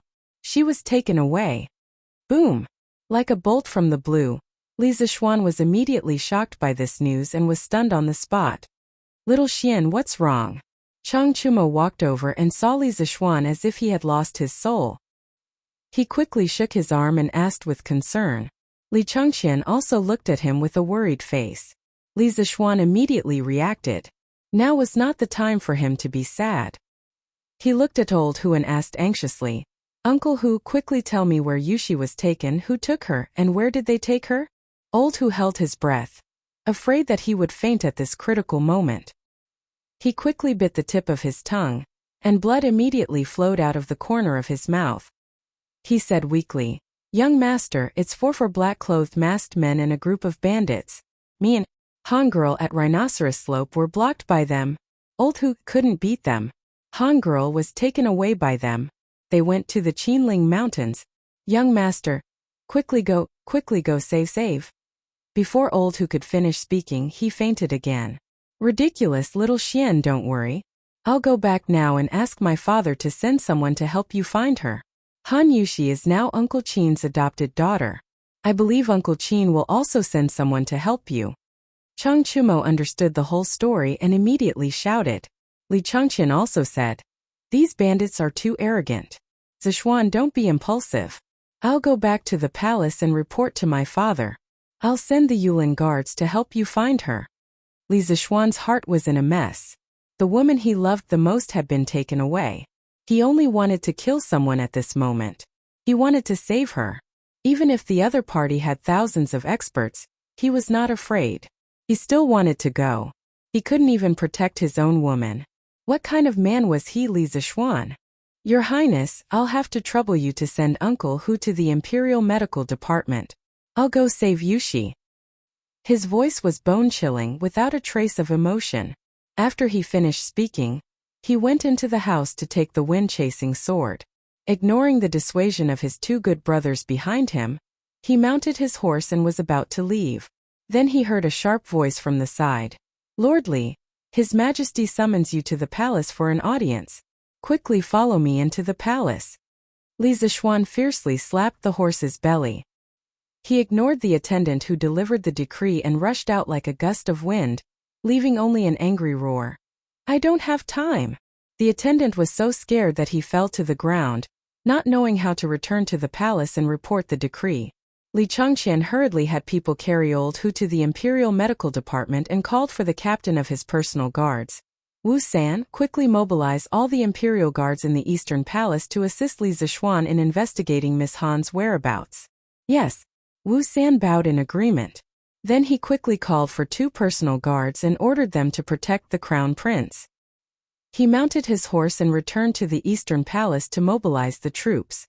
Sigh. Li Changqian shook his head and sighed. This was the first time he had seen Li Zixuan lose his self-control. He was afraid that this Miss Han was really important to him. He hoped that both of them would be safe and sound. Chang Chumo anxiously stamped his feet and said goodbye to Li Changqian. He went home to find his father for help. Chapter 135. Taiji Palace. Your Majesty. The messenger who went to deliver the decree to Li Zixuan bowed to Li Er, trembling in fear as he did not know how to report to Li Er. Where's Li Zixuan? Li Er frowned and asked unhappily. Your Majesty, Lord Li. Lord Li said he's not free. The messenger felt Li Er's blade-like gaze and hurriedly told the truth. Of course, he omitted the first 2 words of Li Zixuan's sentence. Although Qin Qiong, who was standing at the side, remained calm on the surface, his heart was in turmoil. He thought to himself that this Li Zixuan was really bold. Li Er slammed the table and said angrily, Impudent, this brat is simply lawless. Men. Qin Qiong knew that something was wrong and was about to plead for mercy when another servant hurriedly came in and bowed. Your Majesty, the Crown Prince requests an audience. Li Er suppressed the anger in his heart and said, Let him in. Yes. A moment later. Greetings, Father. Li Er acknowledged and asked, Chungqian, what's the matter? Father. I'm here today for Li Zixuan. Li Zixuan had just left. As a friend, he naturally had to help him clean up his mess. Otherwise, the consequences would be unimaginable. You still dare to mention that brat to me. I summoned him, but he didn't even dare to come. He's getting bolder and bolder, Li Er said angrily. Li Changqian hurriedly said, Father, please calm down. Li Zixuan has a reason for this. Father, please listen to me slowly. Li Changqian told him everything that had just happened. When Qin Qiong heard that something had happened to Han Yushi, he immediately rushed forward and said, Your Majesty, this Han Yushi is the adopted daughter that I just adopted. I didn't expect that she would be captured by criminals today. I beg Your Majesty to allow me to bring people to rescue her. Li Er said in surprise. Xu Bao actually adopted a daughter. Qin Qiong nodded anxiously and said, Your Majesty, I just acknowledged it yesterday. Li Er saw the anxious expression on Qin Qiong's face, and knew that now was not the time to ask for details. He said, Xu Bao, you are injured and cannot go. Men summon Dugu Exine. Greetings, Your Majesty. Dugu Exine, clad in radiant armor, cupped his fists at Li Er. Li Er ordered, Dugu Exine, take 1,000 featherwood guards and immediately search for Han Yushi's whereabouts in the vicinity of Mount Qinling. If you encounter bandits who resist stubbornly, you can kill them without mercy. Dugu Exine said awkwardly, Your Majesty, I don't know Han Yushi. Li Er thought for a moment and said, Go to the Imperial Physician's office and bring an uninjured Han village villager with you. Have him search with you. Yes. Dugu Exine cupped his fists and left. Wait. Li Er glanced at Qin Qiong and added to Dugu Exine, You must ensure the safety of Han Yushi and Li Zixuan. Although he was angry at Li Zixuan, he did not want Li Zixuan to die. He also admired Li Zixuan's talent. Yes, Your Majesty. Your Majesty, I wish to return home and send my men to search. Your Majesty, please allow me. Qin Qiong said with a sorrowful expression. At this time there was no time to continue discussing the locust plague. Thus Li Er nodded and said, Xu Bao, take care of yourself. Go. Soon only Li Er was left in the hall. After thinking for a long time he shouted, Summon Li Junxian. Then, a valiant young man in martial attire entered the hall. He bowed and said, This General Li Junxian greets Your Majesty. Li Er nodded and told Li Junxian about Han Yushi's capture. Then he ordered, Junxian, take 500 cavalry and investigate the background of these bandits. How dare they cause trouble near the capital? This general obeys the decree. At the same time in the Chung residence. What? You said that Han Yushi was captured? Cheng Yaojin's eyes widened as he exclaimed. Yes, father, quickly send someone to search for her. Your son is about to go crazy from seeing little Xian. Cheng Chumo said anxiously. Cheng Yaojin said, Of course we have to search for her. She is the adopted daughter of second brother Qin. In the end she is half my adopted daughter. How can I just stand by and watch? After saying that, Cheng Yaon rushed outside the house and shouted, Zhuang Qi. A few seconds later a man came in and bowed. Master. Cheng Yaojin said, Zhuang Qi. Immediately take all the guards in the residence and search for Li Zishuan in the Qinling Mountains. If he needs your help, do as he says. Yes, master. Zhuang Qi cupped his hands and accepted the order. He was about to go out to search for him. Wait, father, I'll go with them. Cheng Chumo said anxiously. He remembered how cold-blooded and violent Li Zishuan was, like a demon from hell. He was worried about his good brother. If he did not go personally, he would not feel at ease. Cheng Yaojin nodded. All right, Chou Niu, you go first. I'll look for Shu Bao and come later. Cheng Chumo and Zhuang Qi immediately mobilized their men and headed for the Qinling Mountains. Qin Manor. Master, why are you leaving court so late today? Madame Qin asked when she saw that the other officials in the square had already returned home. Qin Xiong was full of impatience. He did not have the time to chat. He hurriedly said, Madam, we don't have time to talk about this now. Han Yushi has been captured. Little Xian went to search for her alone. Both of them are in danger. I have to rescue them as soon as possible. Ah! Madame Qin was shocked at first, then she was endlessly anxious. Yesterday, Qin Xiong told her that Han Yushi had agreed to acknowledge him as her godfather. Madame Qin was overjoyed from the bottom of her heart. She and Qin Xiong only had one son, Qin Huayu. Although before giving birth, she hoped that she would give birth to a son. After giving birth, she would greedily think about how good it would be if she had a daughter. Han Yushi was obedient and strong. She was also the daughter of their benefactor. Madame Qin was very satisfied to be able to take in such a daughter. Therefore, she asked the servants in the manor to clean the entire manor early in the morning, inside and out. She was waiting for Han Yushi to visit her. In the end she received such bad news. Master, you must not let anything happen to our daughter. Madame Qin sounded like she was about to cry. Qin Xiong waved his hand in annoyance and asked someone to take out his pair of golden maces. He walked into the courtyard and shouted, Ding Quan, quickly gather all the guards in the manor and follow me to save them. Qin Xiong could not care less about his injuries at this moment. Whether it was Li Zishuan or Han Yushi, he did not want anything to happen to either of them. Yes, master. A loud answer came from a corner of the courtyard. Second brother, is your body all right? Why don't I take them to find it? Cheng Chumo rode his horse over. He knew that Qin Xiong would not be able to sit still. He might even go personally. He was worried that Qin Xiong's body would not be able to hold on, so he let Cheng Chumo leave first. He would come over himself to take care of him. Jijia, I'm much better now. It's fine. Time is of the essence. Let's set off quickly. Qin Xiong waved his hand and said anxiously. Cheng Chumo was naturally not a wishy-washy person. He saw that Qin Xiong's complexion was indeed much better than a few days ago, so he laughed loudly and said, Good, I can finally fight side by side with second brother Qin again. I want to see which group of bandits dare to bully us. Go. Qin Xiong was also full of heroic spirit. He flipped onto his horse and held his golden maces. He shouted, Follow me. The dozens of guards behind him mounted their horses one after another and loudly answered, Yes. They were all old soldiers who had followed Qin Xiong into battle. At this moment they felt as if they were on the battlefield again. A bloodthirsty killing intent gradually spread out in the field. Go. More than 70 riders whizzed past like a whirlwind, heading straight for Yanqing Gate in the east of Chang'an City. Chapter 136. The general guarding the gate of Chang'an's Yanqing Gate had truly broadened his horizons today.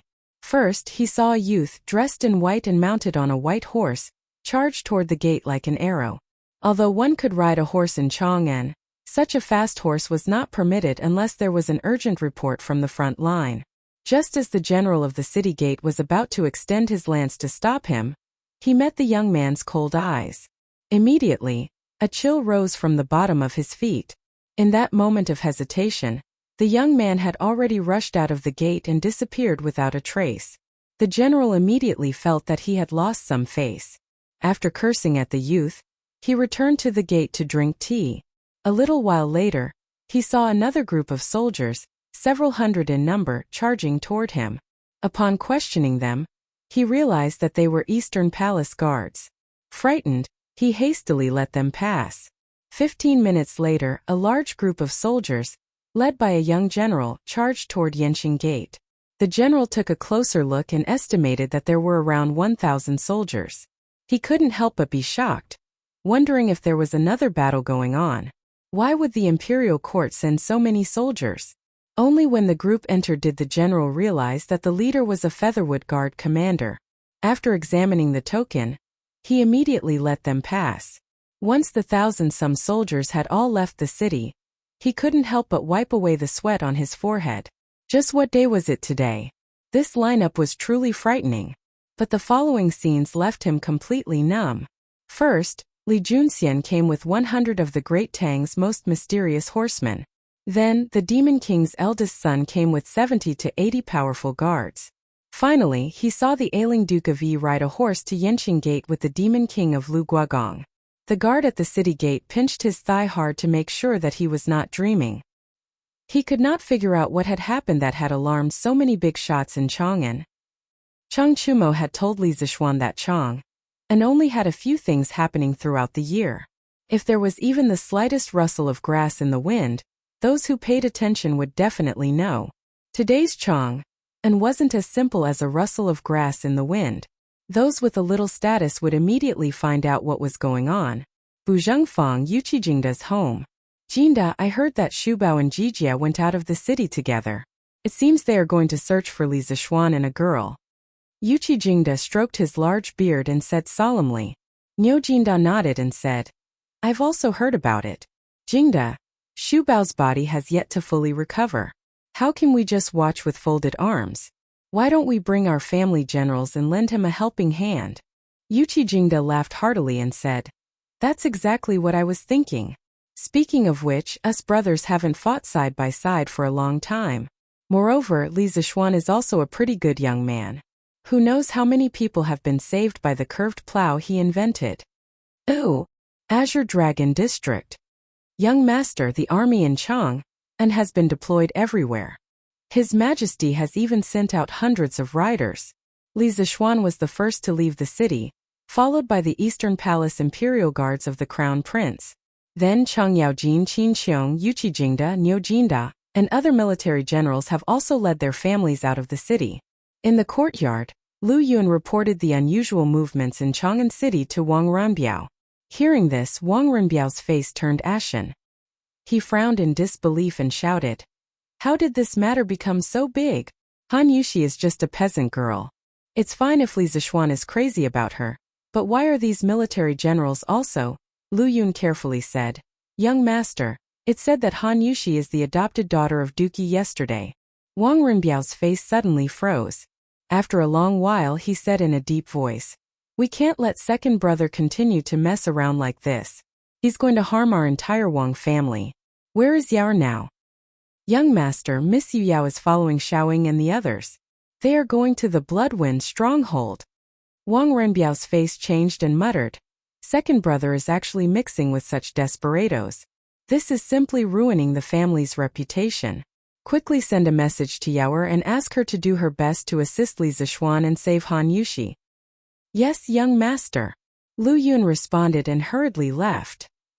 On the mountain road outside the eastern city of Chang'an, Li Zixuan was burning with anxiety as he galloped wildly on his horse. Although the big white horse under him was a famous horse in the western region, it couldn't withstand such a wild gallop. However, Li Zixuan couldn't care less about the horse now. He just wanted to find Han Yuxi quickly. If he had known that something like this would happen today, He would have taken Han Yushi back to Chang'an yesterday even if he had to forcefully snatch her. Unfortunately, there was no medicine for regret in this world. Thinking of Han Yushi's gentle personality and peerless appearance, Li Zixuan only hated himself for not taking the initiative to pursue Han Yushi earlier. Then, she would have stayed in the Li residence and this kind of thing wouldn't have happened. In less than a quarter of an hour, Li Zixuan had already arrived at the Rhinoceros Slope, which was 10 miles away from Chang'an City. He saw 4 or 5 pools of blood on the ground and many traces of a fight. It was enough to show that the battle was fierce. Previously, he had heard from Han Lijing that Old Hu had also been a government soldier a few years ago. Judging from the traces of the battle, Old Hu's kung fu was probably not weak. It was just that 2 fists couldn't fight against 4 hands. Before Old Hu fainted, he said that the group of thieves took Han Yushi and fled in the direction of the Qinling Mountains. Li Zixuan raised his head and looked at the vast Qinling Mountains in the north. He couldn't help but feel despair in his heart. Where could he start looking for such a large mountain range? The more delay, the more danger Han Yushi would be in. Li Zixuan had never been so desperate and anxious as he was at this moment. He was unwilling to give up and shouted to the north. "Yushi, where are you?" The roar lasted for more than a mile before it gradually subsided. The pedestrians on the road heard the roar and stopped to look in this direction. Li Zixuan vented the depression in his chest, adjusted his mood, and mounted the horse. No matter how big the Qinling Mountains were, even if he had to search for a lifetime, he would find Han Yushi. At this moment, a ball of object flew towards Li Zixuan's face. Although the speed was fast, Li Zixuan didn't feel any killing intent. He tilted his head and used his strength to grab the ball of object in his palm. "Who is it?" Li Zixuan looked around and saw that there was nothing around except trees and weeds. He paused and looked at the object in his hand suspiciously. He saw that it was a silk cloth wrapped around a stone. Li Zixuan threw away the stone and opened the silk cloth. He saw the words on it. "If you want to save Han Yushi, go to the Bloody Wind Stockade of Mount Mang quickly." Li Zixuan was suddenly shocked and hesitated. He didn't know if the person who delivered the letter was purposely making a diversion to distract him, or was sincerely helping him. After hesitating for a moment, Li Zixuan gritted his teeth. He had to risk it. Having a specific location was much better than him running around like a headless fly. He threw away the silk cloth and walked to an open area. He found a passerby and asked for the location of Mount Mang. He rode his horse and galloped over. Chapter 137. Giddy up. On the mountain path to the southeast of the Qinling Mountains, Li Zixuan whipped his horse and galloped wildly. The white horse beneath him seemed to have sensed his master's anxiety. Its 4 legs were crisscrossing at an extremely high frequency, kicking up a trail of dust. Li Zixuan's mind kept thinking about Han Yushi's smile, and the words on the silk cloth. "Blood Wind Stockade, Blood Wind Stockade." He could not help but murmur. At this time he felt that Blood Wind Stockade sounded very familiar. Suddenly he quivered. Wasn't the previous owner of this body accidentally knocked off the cliff to save a woman from the bandits of Blood Wind Stockade? According to his memory, these bandits were extremely vicious. They even dared to kill people. If Han Yushi fell into their hands, wouldn't she be in great danger? Thinking of this, Li Zixuan became more anxious. The horse was urged faster and faster by him. Suddenly, the white horse under him neighed tragically and fell forward. Li Zixuan quickly flew down from the horse. After stabilizing himself, he saw that the white horse was panting heavily and its front legs were retracted. It seemed to be injured. Li Zixuan quickly went forward to check carefully. He found that the horse's front hooves were nailed with thorny vines. Li Zixuan touched the white horse's ears and said softly, "You've worked hard today. From now on you can follow me and enjoy your life. You stay here first. When I'm done I'll take you home." The white horse seemed to understand his words. It shook its head on the ground and gently touched Li Zixuan's palm with its nose. Li Zixuan gave a knowing smile and patted its head. Using the cloud-piercing steps, he rushed towards empty Mang in the north. Time was of the essence and he did not have the time to find another horse. He could only rely on his Qinggong to hasten his journey. At the foot of the North Mang Mountain, a group of bandits in ragged clothes were escorting a flower-like girl up the mountain. "Boss, this little girl is crying and walking so slowly. Why don't you let this little one carry her?" a wretched young man flatteringly said to the leader. After he finished speaking, he couldn't help but glance at Han Yushi's stunning face. "If you dare to touch me, I will immediately bite my tongue and commit suicide." Han Yushi's eyes reddened when she heard this. She had been sad for the dead old Hu the whole way. After all, old Hu had been beaten to such a state. Han Yushi thought that old Hu must be dead. That family, which was already very unfortunate, had now lost its pillar of support because of her. Thinking of this, she could not help but feel a wave of grief in her heart. She cried all the way, almost forgetting the dangerous situation she was in. Along the way, she also discovered that although these people were ferocious, they didn't seem to dare to force her too much, especially the leader of the bandits. He was very wary of the black-clothed middle-aged man beside him. The bandit leader slapped the young man's head and scolded him.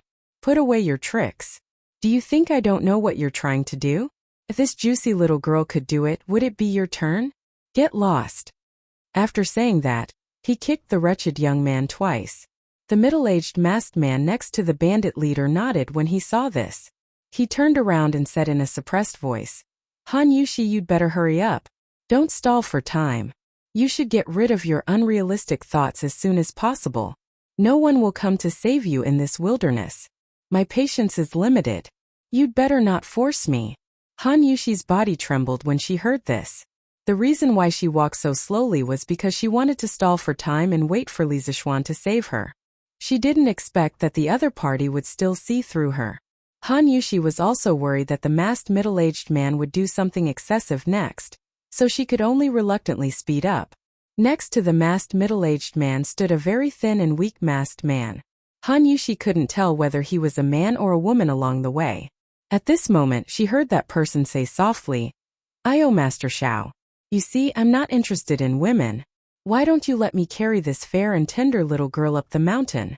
After saying that, he used his orchid fingers to poke the masked middle-aged man's shoulder. He saw that Master Xiao was obviously shocked. He was probably disgusted. He quickly frowned and said, "Don't talk nonsense. Hurry up and don't complicate things. If you ruin Master's plans, Master won't forgive you." That thin masked man used his orchid fingers to stroke his cheek and snorted unhappily.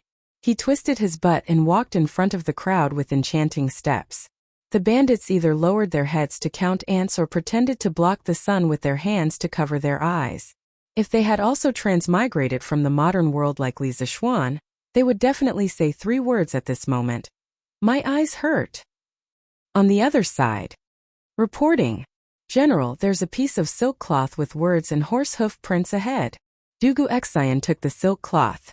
On it was written, "If you want to save Han Yushi, quickly go to Mount Mang's Bloodwind stronghold."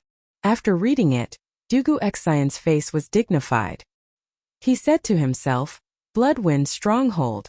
It's actually Bloodwind stronghold." In the past few years, the imperial court has sent troops to clean up the mountain bandits, but the bandits of Xiefeng Stockade have not been eradicated. This time, I will uproot you and see if you can still harm the people. "Hey, Wooden Face, did you find little Xian's whereabouts?" Not far away, there was a sudden shout. The person who spoke was Cheng Chumo. Although the Cheng family's soldiers were old soldiers who retired from the front line, after all, they had slacked off for so many years.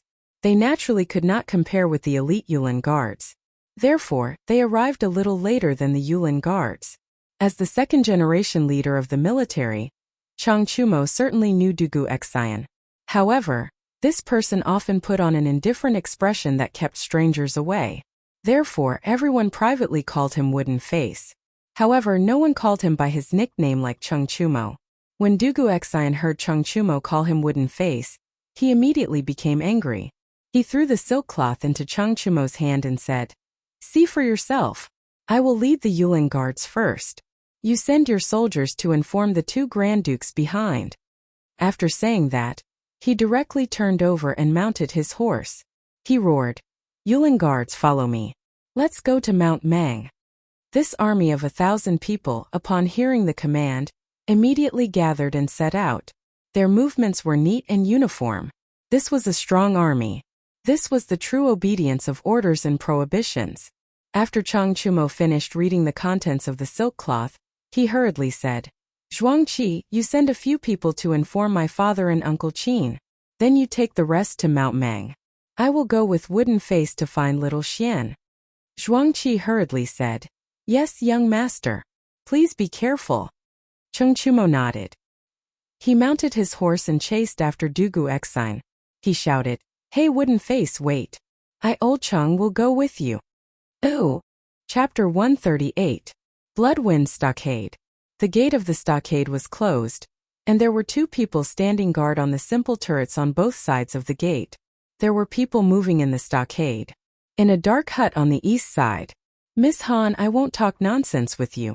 Quickly hand over the formula of tenderness and immortal intoxication. Otherwise, don't blame me for being ruthless.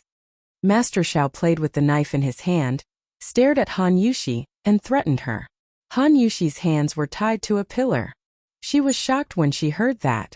She did not expect these people to be here for tenderness and immortal intoxication. Tenderness and immortal intoxication had an unusual position in Han Yushi's heart, because this was the first thing she did for Li Zixuan. She would not tell the formula even if she died. Hearing the middle-aged man's threatening words, Han Yushi's mind was full of thoughts. She decided to delay for a while, so she pretended to be calm and asked, Who are you? Do you know that tenderness and immortal intoxication are new wines jointly brewed by the men of Lantian County and Lu Guogong's family? Are you not afraid of Lu Guogong's revenge? Master Xiao was obviously stunned when he heard that. He did not know that the Chung family was also involved in the new wine. He and the second young master both thought that Li Zixuan was just borrowing a winery from the Chung family. It seemed that things were a little out of control, but he still had a glimmer of hope in his heart. Perhaps Han Yushi was deliberately scaring him. Panic flashed in Master Zhao's eyes. He said sternly, Little girl, you're talking nonsense. The Chung family just lent a winery to Li Zixuan. What does this new wine have to do with them? Han Yushi's heart moved. It seemed that these people were not fearless. She said seriously, I don't need to lie to you. My young master told me before that he gave the Chung family 10% of the shares. So, even if you get the new wine formula from me, I'm afraid you won't dare to brew the new wine and sell it, right? If Li Zixuan was here, he would definitely give Han Yushi 32 likes. This was what it meant to be advancing step by step, and not be afraid in the face of danger. Master Xiao panicked, but he was unwilling to let Han Yushi take the initiative to control the situation like this. Cut the crap. If worst comes to worst, I'll just take the formula far away and sell it to other merchants at a high price. I don't believe that Lu Guogong can find me. Quickly hand over the formula. Otherwise, you will not be able to avoid physical pain. He thought to himself, since he had already spent so much effort to capture Han Yushi, wouldn't it be a loss to let her go so easily? He would get the new wine formula first. As for the follow-up matters, he would go back and slowly discuss it with the second young master. Han Yushi's heart sank and she had a bad feeling. She said stubbornly, I don't know the formula and I won't give it to you. Master Xiao smiled coldly and said, Fine. It seems like you're refusing a toast only to be forced to drink a forfeit. Don't think that I won't dare to do anything to you. Many people in the stronghold are drooling over your beautiful face. Han Yushi's face turned pale. The thing she was most worried about was still going to happen. She pretended to be fierce and shouted, You dare? My young master won't let you go. Of course Master Xiao didn't dare to be too ruthless. This Han Yushi had a strong personality. If she really killed someone, she would really have a life and death feud with Li Zixuan. In the end, it wouldn't be easy for him to clean up the mess. He was just deliberately scaring Han Yushi.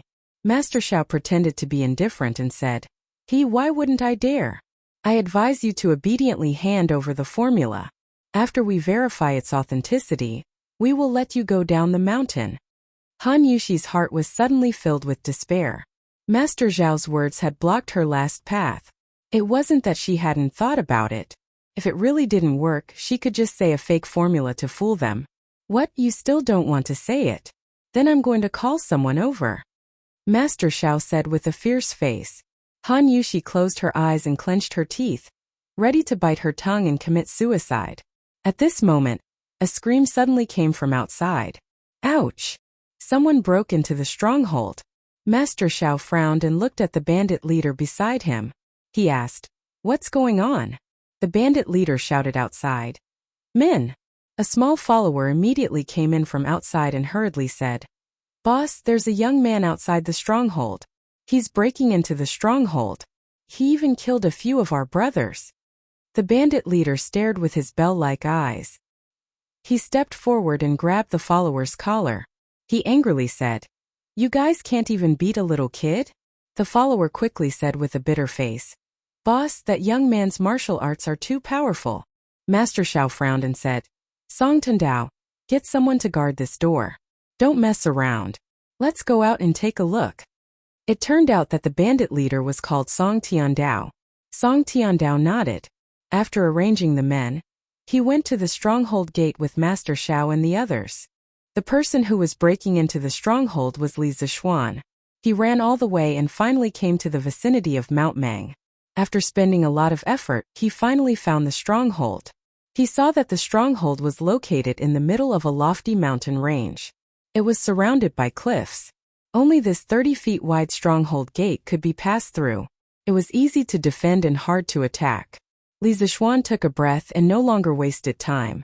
He planned to force his way in. At least he had to see Han Yushi first. He gathered his chi in his palm and threw out 2 pebbles. With his current power, just his hand strength alone had the strength of 1,000 pounds. The 2 pebbles instantly shot out like bullets and sank into the space between the eyebrows of the 2 bandits who were dozing off on the turret. Yes, Li Zishuan did not plan to leave anyone alive. From the moment he heard that Han Yushi was captured, he had been suppressing a killing intent in his heart. Anyone who dared to touch his woman must die. He used the cloud-piercing steps and directly crossed the stronghold gate. After the 2 bandits guarding the gate were killed, they directly fell to the ground. At that time, the bandits in the stronghold were already alarmed. At this time they saw a young man jumping in from outside the stronghold gate. They immediately shouted and gathered their companions to surround Li Zishuan. "Where did this kid come from? How dare he kill our brothers of Bloody Wind stronghold? Does he want to die? Yes, how dare he come to our Bloody Wind stronghold to make trouble? Does he want to die? Brothers, chop him up and avenge Doggy and Doggy. Kill." Time was tight.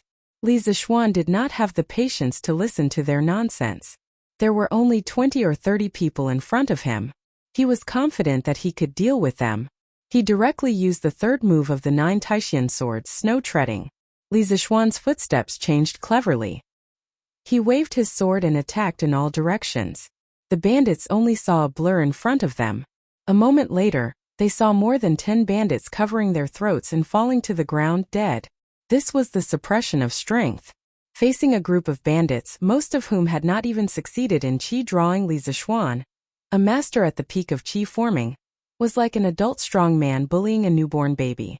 Today was the first time Li Zishuan had killed someone. He did not feel any discomfort, nausea, or dizziness. He only thought of Han Yushi in his heart. There was only endless killing intent. He did not even look at the fallen bandits. The rest of the surviving bandits were scared out of their wits. Suddenly, a chill rose from the soles of their feet. They desperately retreated, and no one dared to come forward. Therefore, such a funny scene appeared. In the stronghold of the bandits, a young man with a long sword forced a group of bandits to retreat. When Song Tiandao came out, he happened to see this funny scene. Chapter 139. Beiming Mountain Bloodwind Stronghold. Song Tiandao, Master Xiao, and the feminine man walked out side by side, followed by a black mass of bandits. Li Zishuan roughly glanced and estimated that there were at least 700 or 800 people. His heart sank as he did not expect the scale of this stronghold to be so large. His martial arts were indeed strong, but as the saying goes, 2 fists are no match for 4 hands. Even if he was a master, he could still kill a master. He could deal with dozens of small fries, but with nearly 1,000 bandits, even if he was a master, he would still be beaten badly. Moreover, he had used Qinggong to rush 7 or 8 miles. The true qi in his body was seriously consumed, which made things worse. "I was wondering who it was. Turned out to be you, little bastard." I did not expect you to not fall to your death and dare to take the initiative to come to my door. But you came just in time. I, Song Tiandao, will avenge my second brother and third brother today.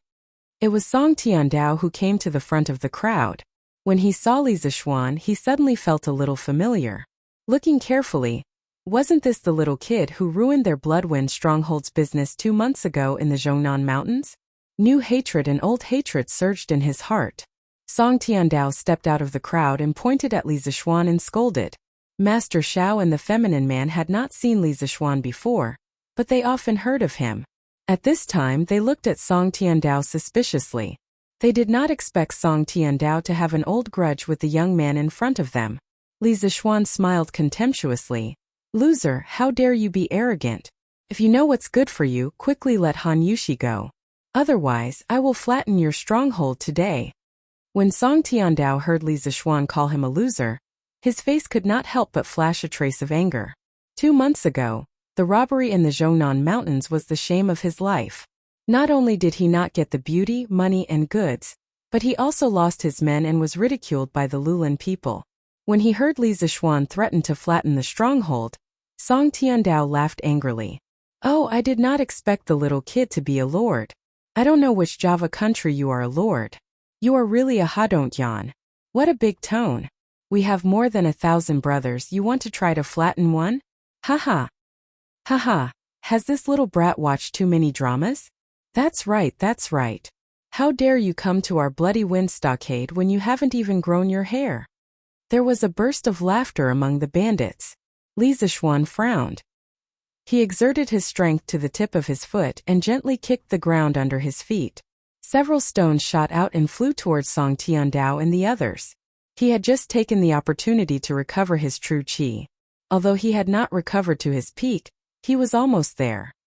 He had not seen Han Yushi for so long, and the ominous premonition in his heart was getting stronger and stronger. He could not wait any longer. No matter how many bandits there were in front of him, he had to kill his way out. Song Tiandao, Master Xiao, and the feminine man easily avoided Li Zishuan's sneak attack. However, the bandits behind them did not have time to dodge.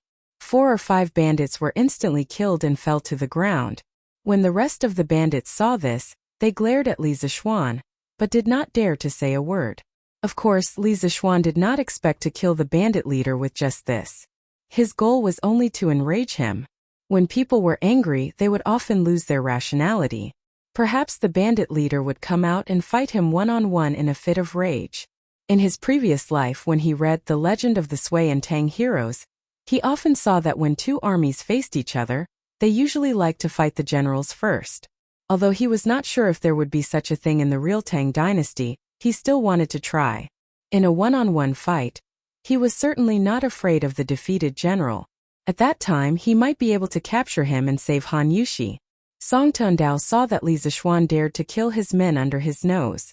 As expected, he was furious. He shouted angrily, "How dare you? Men, take my broadsword. Little child, you better tell me your name first. Otherwise, you'll be a nameless ghost after you die." Li Zishuan saw that Song Tiandao was indeed enraged and wanted to fight him one-on-one. He was delighted. At this moment, he looked at the hundreds of thatched cottages behind the bandits. He did not know where Han Yushi was locked up. He shouted loudly, "I am Li Zishuan, the man of Lantian County, who was personally conferred by the emperor. You gathered in the forest and kidnapped my fiancé. If you don't want to die under the encirclement of the imperial army, immediately put down your weapons and hand over my fiancé. I will spare your lives." His shout contained a bit of true qi and traveled far. His purpose was to tell Han Yushi that he was here and to tell her not to do anything stupid. Han Yushi was in the house, like a lamb waiting to be slaughtered. Her heart was filled with despair. Suddenly, she heard Li Zishuan's voice. Her desperate heart was instantly filled with joy. When she heard Li Zishuan say "my fiancé," Han Yushi could no longer hold it in and cried emotionally. She had waited for this sentence for a long time. Finally it came. In front of the stronghold, Master Xiao was obviously stunned. He never expected that Li Zishuan could find Han Yushi so quickly after he captured her in the wilderness. He also did not expect that Li Zishuan would dare to break into the stronghold alone. He also did not expect that Han Yushi was Li Zixuan's fiancé. The situation was getting more and more serious. They only wanted the new wine formula. They did not intend to fight to the death with Li Zixuan. The hatred of snatching his wife was comparable to the hatred of killing his father. This time the grudge was big. Song Tiandao did not have so many scruples. His heart was full of hatred and anger. He raised the 9-eared chain knife that his subordinates carried over and scolded. "Bah, Grandpa, I don't care if you are some bullsh** tea master Jew. Last time, you ruined Grandpa's good deed and caused my second and third brothers to be captured and beheaded by the imperial court's dog officials. Today, Grandpa, I want you to pay with your life. Hey, watch the knife." Song Tiandao took 2 steps and jumped up. He aimed at Li Zixuan's forehead and chopped it with great force. When the blade was less than an inch away from Li Zixuan's forehead, Li Zixuan's body leaned back, showing a strange 20-degree angle with the ground. Taking advantage of this gap, he lifted the sword with one hand and pushed the blade away. His other hand gently supported himself on the ground. His whole body drew a semicircle with his heel as the center. With such a fall, a lift, and a turn, Song Tiandao's powerful killing blow was easily resolved by Li Zixuan. Li Zixuan did not stop. He used the third sword of 9 Taishan swords, snow treading. Song Tiandao suddenly felt his eyes blur. Then he felt that every part of his body was about to be attacked. Song Tiandao was shocked. He did not understand why this little boy's skill had improved so much in just 2 months. He desperately waved the big knife, trying to protect the vital parts of his body. However, he was only at the peak of body refining and had not yet reached the Qi transformation realm. How could he be Li Zixuan's opponent? After a while, he could not hold on anymore. His body had suffered more than 10 minor injuries. Li Zixuan saw that the time was right. He poured genuine qi into his feet and used the orchid butterfly steps, ready to capture Song Tiandao. At this moment, Li Zixuan saw a strange black shadow suddenly flash in front of Song Tiandao. Its speed was so fast that it was not inferior to his orchid butterfly steps in the slightest. He saw the black shadow reach out and pull Song Tiandao out of the battle. Li Zixuan was furious. This person did not follow the rules. He directly used his fastest sword, the 5th sword of 9 Taishan swords, parting the dust. The sword parted the dust and was bleak and cold. It went straight for Song Tiandao's back. Since he could not capture him, he would kill him. After killing so many people, Li Zixuan's killing intent was getting heavier and heavier. Song Tiandao only felt a cold chill piercing his back. He secretly said, "My life is over." The feminine man next to him had no time to save him. The main reason was that Li Zixuan's sword was too fast. At the critical moment, Master Xiao flung his sleeve. An iron ball flew out and hit Li Zixuan's sword. This sure-kill sword finally deviated from its trajectory and only cut off Song Tiandao's left arm. A thick and heavy arm fell to the ground with a clang. Even though Li Zixuan hurriedly retreated, he was still splashed by the blood from Song Tiandao's shoulder. Suddenly, his white clothes turned red. The elegant young master turned into a demon god. Chapter 140. Silence. The bandits were cheering for their leader's bravery. But in the blink of an eye, Song Tiandao's arm was cut off and he almost died. They were all scared out of their wits and stood rooted to the ground. Master Zhao's heart was also in turmoil. He and the second young master had focused on Li Zixuan's ability to make money, but they didn't make a correct assessment of Li Zixuan's strength. They didn't expect this weak youth to have such high martial arts. It was really unexpected. Li Zixuan returned to his original spot and secretly used the Taishan Sutra to recover his internal energy. In the battle just now, he had used up 20 to 30% of his qi. "Leader Song, you can't beat him one-on-one, so you plan to fight together?" Li Zixuan said sarcastically. Song Tiandao covered his right arm and his face was pale. Facing Li Zixuan's sarcasm, he had nothing to say and could only stare back angrily. On the other hand, the skinny man who had just rushed in walked out with one hand on his waist and the other hand on his thumb and middle finger. He said in a sweet voice, Our Lord Li is young and has a high position. His martial arts are also so good. My little heart is beating fast. Lord Ju, why are you so angry? Why don't I accompany you to the front of the flowers under the moon?" Ugh! Li Zixuan was disgusted. He quickly jumped away and scolded, "Damn transvestite, stop! You're neither yin nor yang, hiding your head and tail. I don't think you're a good person either. He didn't expect to meet a transvestite in ancient times. It was really disgusting. The transvestite pointed at Li Zixuan with his thumb and middle finger and said unhappily, "Humph, how can you say that to me? I'm so sad. Do you think I'm willing to cover my face in such hot weather? I'm just afraid that you guys won't be able to walk if I take off my veil. Also, what's a transvestite? Why do you say I'm a transvestite?"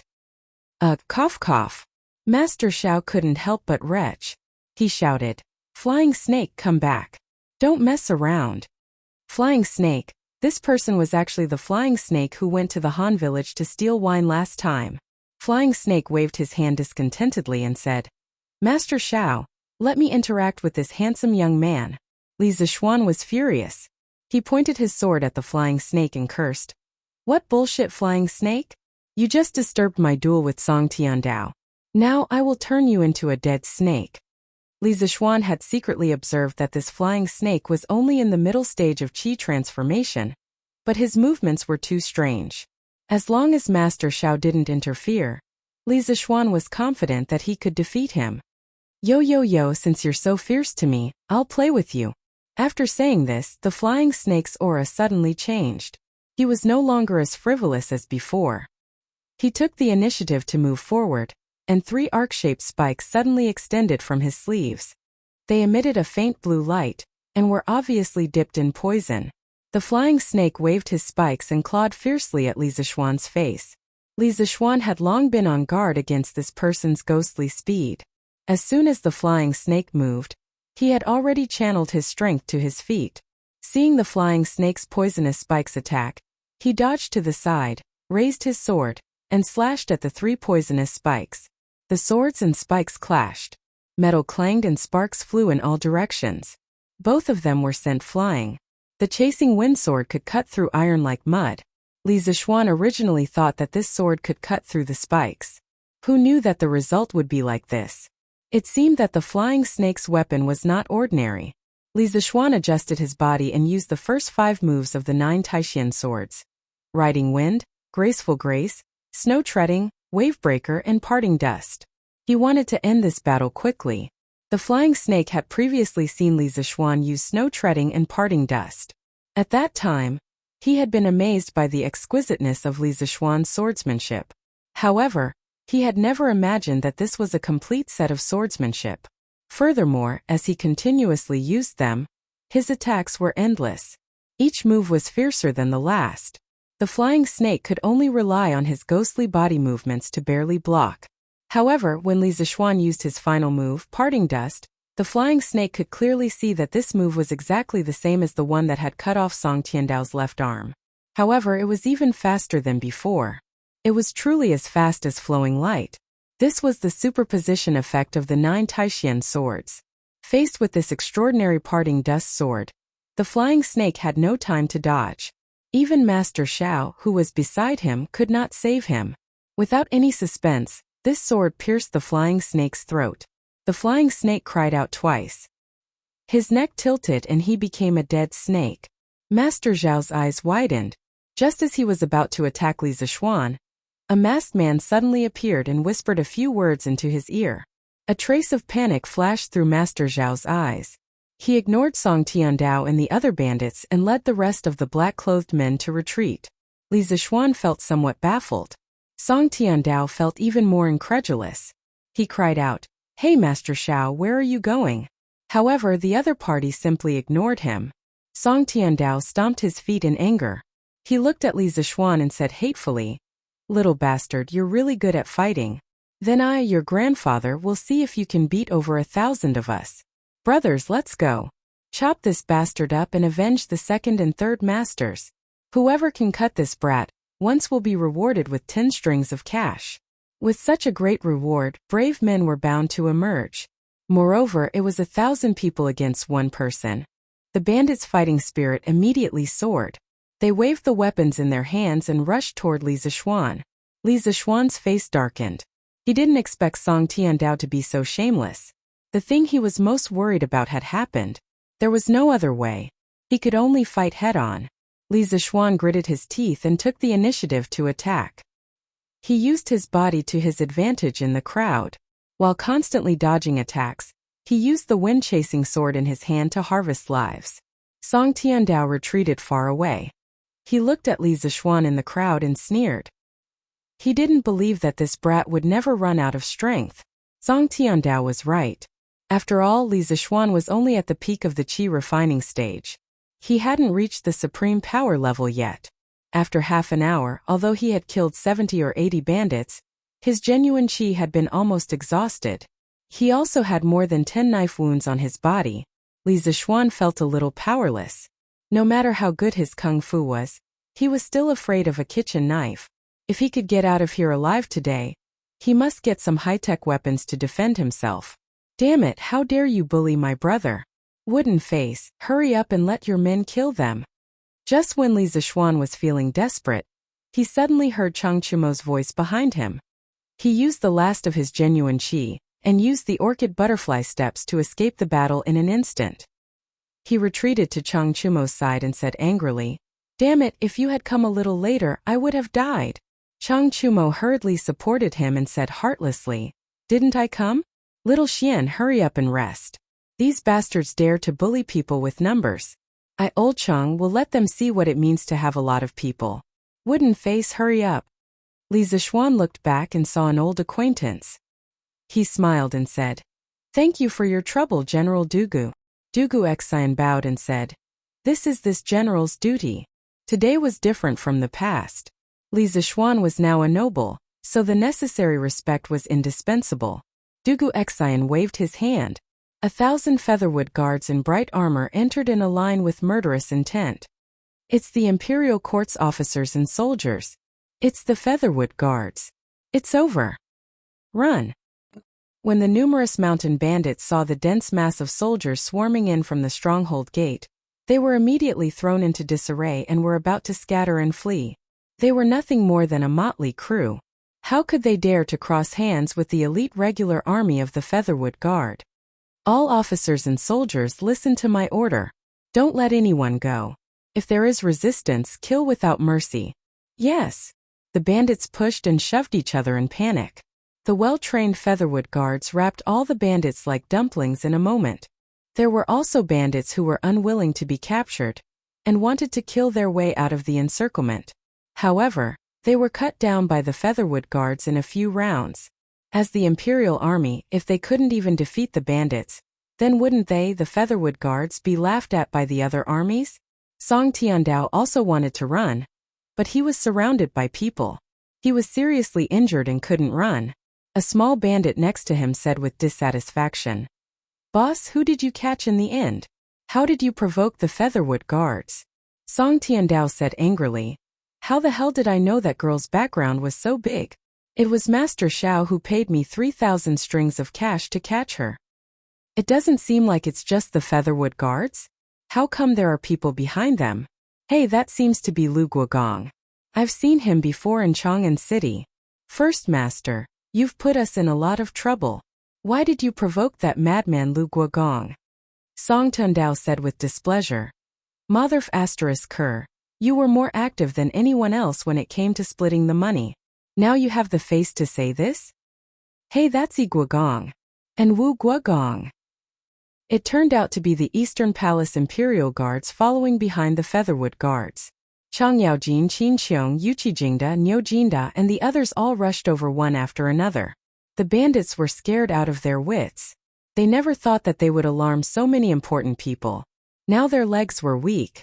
How could they dare to run? They could only pray that they would suffer less after being caught. Chang Chumo laughed arrogantly at the bandits. "Haha, you want to compete with Lousy in terms of numbers? Mother Ker, come out and fight again." Li Zixuan ignored that fool. After he thanked Chang Yaojin and the others, he quickly called a bandit to take him to find Han Yushi. People often don't know how precious they are until they lose something. He really wanted to see Han Yushi right now. He didn't want to wait a moment longer. Chapter 141. The underling led Li Zixuan through many twists and turns before arriving at a small shabby hut. Then he respectfully said, "Lord Zhu, it's here." Li Zixuan nodded and said, "Go squat in front of the stockade by yourself. Don't think about running away. As long as you haven't committed murder or arson, I'll get someone to give you a lighter punishment. The henchman immediately bowed excitedly and said, Thank you, Lord Ju. Don't worry, Lord Ju. I definitely won't dare to run away. Li Zixuan waved his hand and sent him away. Then he pushed the door open and entered. He saw Han Yushi's hands tied to the pillar. She was looking at him with tears in her eyes. Li Zixuan hurriedly went forward and helped Han Yushi untie the rope. He grabbed her shoulder and asked with concern, Yushi, are you okay? They didn't do anything to you, right? Han Yushi shook her head. She looked at Li Zixuan's tattered and blood-stained clothes. She thought of the person in front of her running dozens of miles alone and ignoring the danger. He went deep into the nest of thousands of bandits to save her. She could not help but say sadly, Young master, why are you so seriously injured? It's all my fault. I caused Uncle Hu's death and young master's injury. Yushi is an inauspicious person. Sob sob. Li Zixuan's heart melted when he heard Han Yushi's crying. He ignored the pain in his arm and pulled Han Yushi into his arms. He said gently, Nonsense. How can you be an inauspicious person? Yushi, you're a fairy given to me by the heavens. At the same time, you're a demon sent to me by the heavens. Han Yushi was obviously stunned when she heard these contradictory words. She stopped crying and looked up at Li Zixuan. Young master, how can I be a demon? Li Zixuan stared at Han Yushi's beautiful face that was still stained with tears. He brewed his emotions and said in a slightly magnetic voice, Yushi, no matter how many lives the flower blooms and how many times the flower falls, no matter where the wind rises and where the wind stops, you will never be able to escape, because you know in your heart that you are my inner demon. Han Yushi had never heard such touching words of love. She could no longer hold it in and threw herself into Li Zixuan's arms. She hugged him tightly and cried bitterly. Sob sob, young master. Yushi is not worth your effort. Yushi is not worth it. Yushi even killed Uncle Hu before sob sob. Han Yushi hugged him too tightly. Although Li Zixuan grimaced in pain and gasped, he couldn't bear to break such a warm and romantic atmosphere. He could only grit his teeth and endure. He stroked Han Yushi's soft long hair and said softly, Silly girl, who said that Uncle Hu is dead? He's not dead yet. He's being treated at the Imperial Physician's Department. Han Yushi raised her delicate tear-stained face and said in disbelief, Young master, are you saying that Uncle Hu is still alive? Young master, is this true? Li Zixuan nodded. Although old Li Zixuan's injuries were serious, his vital parts were not injured. Li Zixuan believed that with Sun Simiao's medical skills, he would definitely be able to save old Hu. Uncle Hu is indeed still alive. Yushi, don't blame yourself for everything. It's my fault. I didn't protect you well. Han Yushi quickly shook her head and said, It's not young master's fault. It's not young master's fault. Li Zixuan stroked her cheek and said affectionately, Yushi, marry Yushi. Yushi, marry me. Let me protect you for the rest of your life. You are my inner demon. I can't leave you. I want to turn my inner demon into a fairy who will accompany me for the rest of my life. I want to love you until we grow old. Ah, young master. Han Yushi was so embarrassed by such straightforward words of love that her face turned red. With a cry, she plunged into Li Zixuan's arms like an ostrich. Li Zixuan scratched his head awkwardly. He had racked his brains to recall these words of love from some movies and television works in his previous life. Did Han Yushi agree or not? Yushi, are you not willing? Li Zixuan probed carefully. When Han Yushi heard Li Zixuan ask such an idiotic question, she couldn't help but secretly roll her eyes. She thought to herself, young master's words of love before were quite touching, but why is his EQ still so low?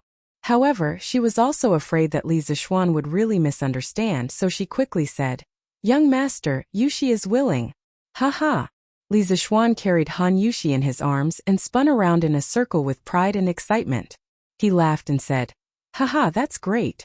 Yushi, you finally agreed. Hiss. In the end, this guy's extreme joy turned to sorrow. It affected the wound on his back, and he gasped in pain. Han Yushi first thought to herself, What do you mean by I finally agreed? It's you who finally said that you love me, silly young master. Behind him, he heard Li Zixuan's cry of pain. He quickly pulled Li Zixuan's hand and asked anxiously, Young master, where do you hurt? Let me take a look. Li Zixuan waved his hand and said nonchalantly, It's just a small injury. It's fine, it's fine. He looked at Han Yushi's stunning face and delicate red lips. For a moment, he couldn't help but feel a little restless. He swallowed a few mouthfuls of saliva and murmured, Yushi? Han Yushi raised her small face and looked at Li Zixuan curiously. She saw that handsome face getting closer and closer to her. She also realized what was going to happen next. After hesitating for a moment, she didn't refuse. She closed her eyes and nervously clenched her hands, waiting for the sacred moment to arrive. When Li Zixuan saw that Han Yushi finally put on a look of letting him do whatever he wanted, his index finger couldn't help but move. His heart was also beating wildly with excitement. He tried his best to slowly get closer to Han Yushi's delicate lips, afraid that he would wake up this stunning beauty who was in a deep sleep. At this moment he could even smell Han Yushi's body fragrance. He was only 0.01 centimeters away from Han Yushi's red lips. He heard Cheng Chumo shouting from not far away, Little Xian, we're going back to the city. Hurry up. Han Yushi suddenly woke up. She was afraid that Cheng Chumo, who was not far away, would barge in. She hurriedly broke free from Li Zixuan's embrace and stood at the side with her head lowered shyly. Ciao, Cheng Chumo, I won't live under the same sky as you. Li Zixuan roared at the sky unwillingly. The thousands of troops finally set off and returned to Chang'an. Among them were less than 1,000 bandits. Li Zixuan held Han Yushi's hand and walked at the back, mainly to take care of Han Yushi's emotions. This little girl was now so shy that she didn't dare to see anyone. Even when Qin Xiong came over to talk to her, she didn't dare to raise her head. She only stared at the tip of her feet and reluctantly replied with a mosquito-like voice. Chang Yaojin, Qin Xiong, and the others all laughed knowingly. They let the accompanying military doctor treat Li Zixuan's wounds simply, and let the young couple show off their love sweetly at the back. Cheng Chumo also wanted to come over and be a troublemaker before, but he was slapped back by Cheng Yaojin and scolded, You little bastard, why don't you hurry up and find a good girl to marry into the family? Why are you running over there blindly to meddle? Look at little Xian. He's so young, but he's already kidnapped a beautiful little girl.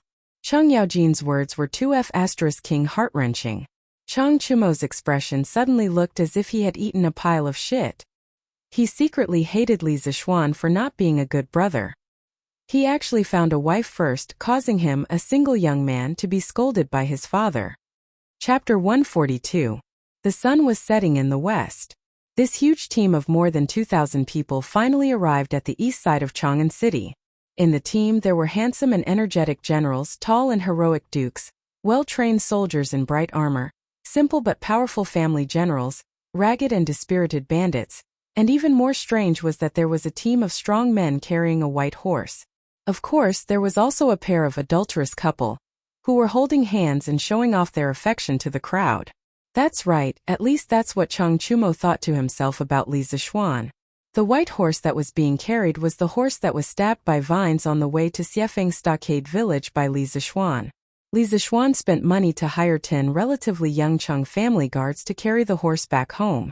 At that time these men refused to take the money. Later Li Zixuan said, If anyone dares not to take the money, I will pay a few children to pee in front of your door every day. The 10 guards wiped away the cold sweat on their foreheads and hurriedly took the money from Li Zixuan. They secretly thought that this young master was truly rich and willful. However, this way of thinking was truly too immoral.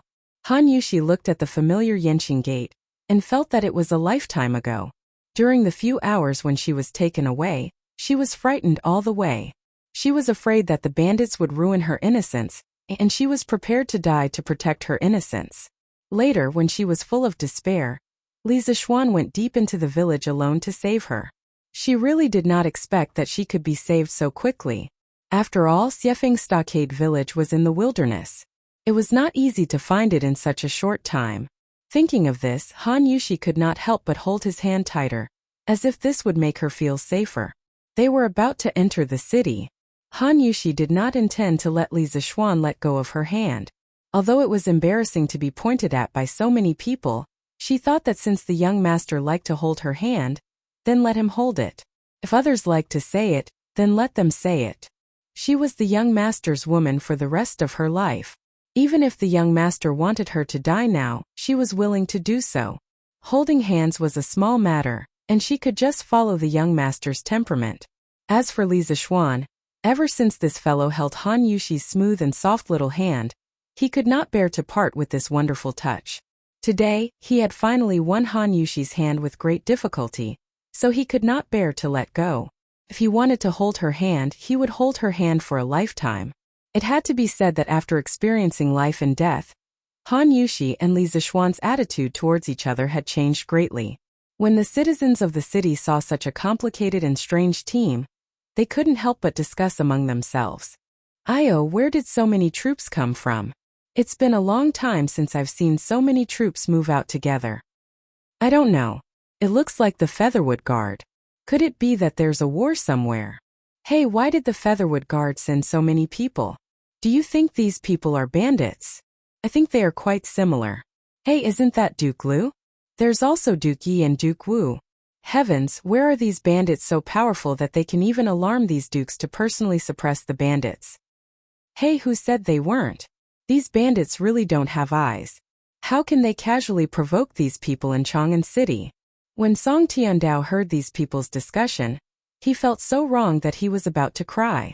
Was he willing to provoke the Featherwood Guard, Chang Yaojin and other big shots? How could he know that a little country girl would have such great power behind her? Song Tiandao was now cursing Master Shao in his heart. If it weren't for him, he would still be the head of the carefree camp in the mountain stronghold. As a result, not only did he not get the 3,000 strings of cash, but he also became a prisoner. Thinking about how Li Zixuan was alone among thousands of people in the mountain stronghold, as if he was in a no-man's land. With a long sword he killed people like cutting melons and vegetables. Thinking of this, Song Tiandao felt goosebumps all over his body. This was not something a 14 or 15-year-old child would do. This was much more ferocious than the authentic bandits. Song Tiandao looked at Chang Yaojin, Qin Xiong, and other big shots in front of him, and then secretly glanced back at Li Zixuan, who was talking about love. He couldn't help but feel despair in his heart. He didn't know what kind of cruel punishment was waiting for him. Yushi, let's go to the Imperial Medical Department to see Uncle Zhang first, and then turn back home. Li Zixuan thought about it and suggested. The main thing was that he was now injured all over. When he went back, his mother would definitely be distressed. Moreover, she might even resent Han Yushi because of this. After all, her son was seriously injured in order to save her. Li Zixuan was sure that according to his mother's personality, this kind of thing could really happen. In order to avoid affecting their relationship, Li Zixuan decided to go to the Imperial Medical Department to see old Hu first, treat his wounds, and change his clothes before going home. Han Yushi didn't know that Li Zixuan had secretly thought so much for her. Hearing this, she raised her head and said, "Young master, you're going back so late. Will master and madam be worried? Why don't you go home first while Yushi goes to see Uncle Hu?" Li Zixuan smiled and said, "It's okay. I'll send someone back to report that I'm safe." He brought Han Yushi to the front of the group, bowed to Qin Xiong, Chang Yaojin, Yuchi Jingda and Yo Jinda and said sincerely, "I thank all of you for your help today. In 2 days I will hold a banquet at the Drunken Immortal restaurant. I will use the strongest wine and the most delicious dishes to entertain all of you." Chang Yaojin laughed loudly and said, "Haha, good boy, I like hearing these words." Yuchi Jingda and Yo Jinda nodded with a smile. Although part of the reason they came today was because of Li Zixuan, it was mainly because of Qin Xiong. Qin Xiong smiled and said, "Little Xian, you don't have to be so polite to me. Yushi is my adopted daughter. You went to save her alone. I should thank you." Li Zixuan repeatedly said that he didn't dare. He thanked Dugu Xian again, and asked him to investigate the person behind this group of bandits. Then he bid farewell to Qin Xiong and said, "Uncle Qin, I'll bring Yushi to the Imperial Medical Department to see Uncle Hu first." Qin Xiong nodded and said solemnly, "Speaking of which, this Hu Hanyun was injured because of Yushi. It's already late today, so I won't go over. Little Xian, you have to thank him on my behalf. I'll visit him personally another day." Li Zixuan replied, "Don't worry, Uncle Qin. I will." Qin Xiong looked at Han Yushi and said, Yushi, you have to visit your adoptive mother tomorrow. She has been talking about you. When she heard that something happened to you, she was worried sick at home. Han Yushi bowed and said, Yes, adoptive father. Yushi will definitely visit adoptive mother tomorrow. Qin Chong smiled and waved his hand. He said kindly, Good child. Quickly go to the Imperial Medical Department.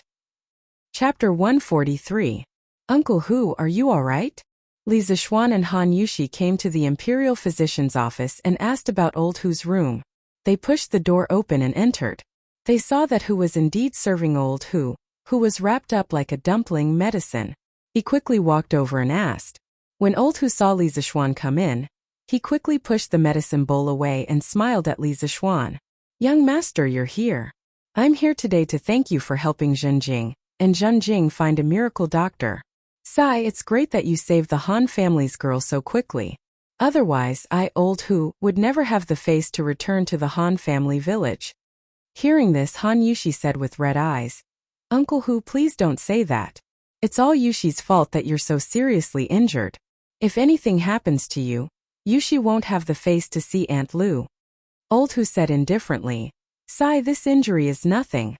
When I was fighting in the early years, I was injured more seriously than this several times, but I'm still fine. Han girl, young master, don't worry. Old Hu, have a tough life. What do you mean by fine? You broke 12 bones and lost more than half a liter of blood. If your injuries were more serious, I'm afraid you would have died. At this moment, Sun Simiao walked in and said angrily.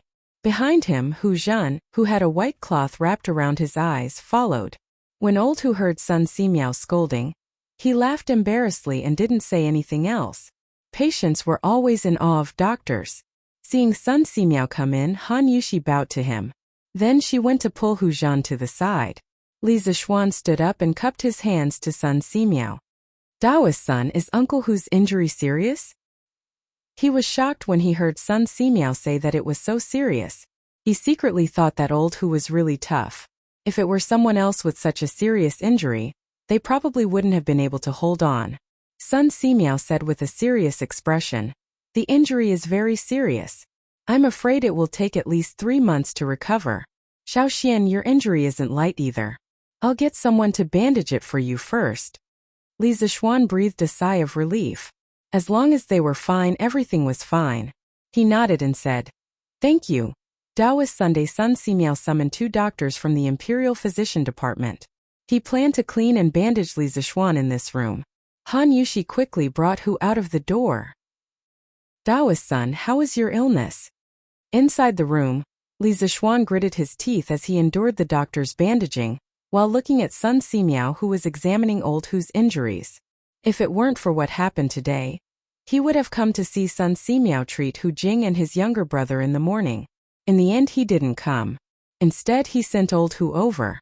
It could be said that the family of 3 was reunited in the Imperial Medical Department. Sun Simiao replied, As expected, Hu is only born with a stutter. He is not mentally retarded. I will perform acupuncture on him for a few days and prescribe him some special medicine. In less than 10 days, he should be able to speak fluently. Li Zixuan looked at Hu Jing next to him with joy. The little fatty scratched his head and smiled gratefully at him. Sun Simiao continued. As for Hu Jing, alas, this child was born with a natural blockage in her Tongzichong acupoint and Qingqi acupoint. I previously performed acupuncture on her, but I didn't manage to open these 2 blocked acupoints. I can only supplement it with herbs and acupuncture. Old Hu, who was lying on the bed, said worriedly, Dr. Sun, can my daughter's eyes be cured? This child can't see at such a young age. What will she do in the future? Sun Simiao thought for a moment and nodded. It can definitely be cured. As the saying goes, a rope can cut a wood, and dripping water can penetrate a stone. Her blocked acupoints are not unbreakable, but it will take a lot of time to cure her eyes. Old Hu's eyes widened in surprise. He pleaded excitedly, Dr. Sun, please save my daughter. I beg divine Dr. Sun to save my daughter. This child has suffered too much since she was young. Every time I see this child's eyes, old Hu, feel heartache. As long as you can help my daughter see the light again, I, Hu Han Yun, am willing to do everything I can and serve you for the rest of my life. Li Zixuan also said, "Priest's son, since this child's eyes can be cured, please help. You can use whatever herbs you need. All the expenses will be on me." Old Hu said in surprise, "Young master, how can I do that?" Sun Simiao patted Old Hu on the shoulder with a smile and said, "Why not? Shaoxian is so rich. Who else can pay for him? Don't worry. How can I not save a dying child? This penniless Taoist will definitely save this child." Old Hu said happily, "Thank you, Dr. Sunday. Thank you, young master." Sun Simiao nodded and said, "It's just that it will take a long time to cure this child's eyes, and I have to do acupuncture every day without stopping. But I can only stay in Chang'an for a month. If you want her to see the light again, this child must leave Chang, and with me in a month. After her eyes are cured, I will send her back to Chang'an." Old Hu lowered his head and thought for a moment. Sun Simiao was really a person of virtue and prestige. If his child went with him, he should be at ease. So he cupped his hands and said, "Then I will leave my daughter to you, Priest Sunday. I can't repay your kindness. If you need me in the future, I will not hesitate." Li Zixuan suddenly remembered a conversation with Hu Jingjing. He suddenly had an idea and said to Sun Simiao, "Priest's son, since she will follow you from now on, why don't you teach her some medical skills? I have talked with her before and found that this child is quite interested in medical skills. You have cured countless people in your life, but your strength is limited. Why don't you teach a few disciples and pass down your medical skills so that more people can benefit?" Hearing this, Sun Simiao's eyes lit up. He stroked his beard and said, "This child is indifferent. She is quite suitable to learn medicine. I will teach her some basic medical knowledge in the next 2 days. If this child is really talented, I will accept her as my disciple." Old Hu said happily, "Thank you, divine doctor." Sun Simiao was the best doctor in the Tang Empire. If his daughter learned medicine from him, she would have another survival skill in the future. This was a great kindness. Ooh! After half an hour, Li Zixuan's wounds were all bandaged. Sun Simiao asked someone to send a clean set of clothes. Li Zixuan changed hastily and went out to find Han Yushi, planning to go home. Han Yushi saw that Li Zixuan's clothes were messy and hurried over to help him tidy up his clothes. This ambiguous posture made Li Zixuan's index finger twitch. If it wasn't for the wrong place, he really wanted to do this girl. Sun Simiao coughed dryly behind her. Han Yushi hurriedly helped Li Zixuan tidy up his clothes. Li Zixuan looked and found that from the outside, it was impossible to tell that he had been injured today. Only then did he nod his head in satisfaction. Old Hu's injuries were too serious and it was inconvenient for him to move. Hu actually had to stay by Sun Simiao's side recently. As expected, Hu had to stay in the Imperial Medical Department to take care of her father. Therefore, when they returned, only Li Zixuan and Han Yushi were with them. Chapter 144. Yongla Lane Li Residence. Ever since Li Zixuan returned to his room in the morning with his sword and left on his horse, the entire Li residence was in chaos. When the servant girl returned to the east courtyard and reported what had happened to Madame Li almost fainted from shock. She hurriedly sent someone to invite Li Jingma back from the west city. When Li Jingma returned, he heard that Han Tianhu's daughter had been taken away, and that his son had disobeyed the imperial decree and gone to the village alone to save her. He was so angry that his face darkened. He couldn't help but curse. This unfilial son! Ouch! Who are you calling an unfilial son? Our son is in danger now. As his father, you don't think of a way to save him.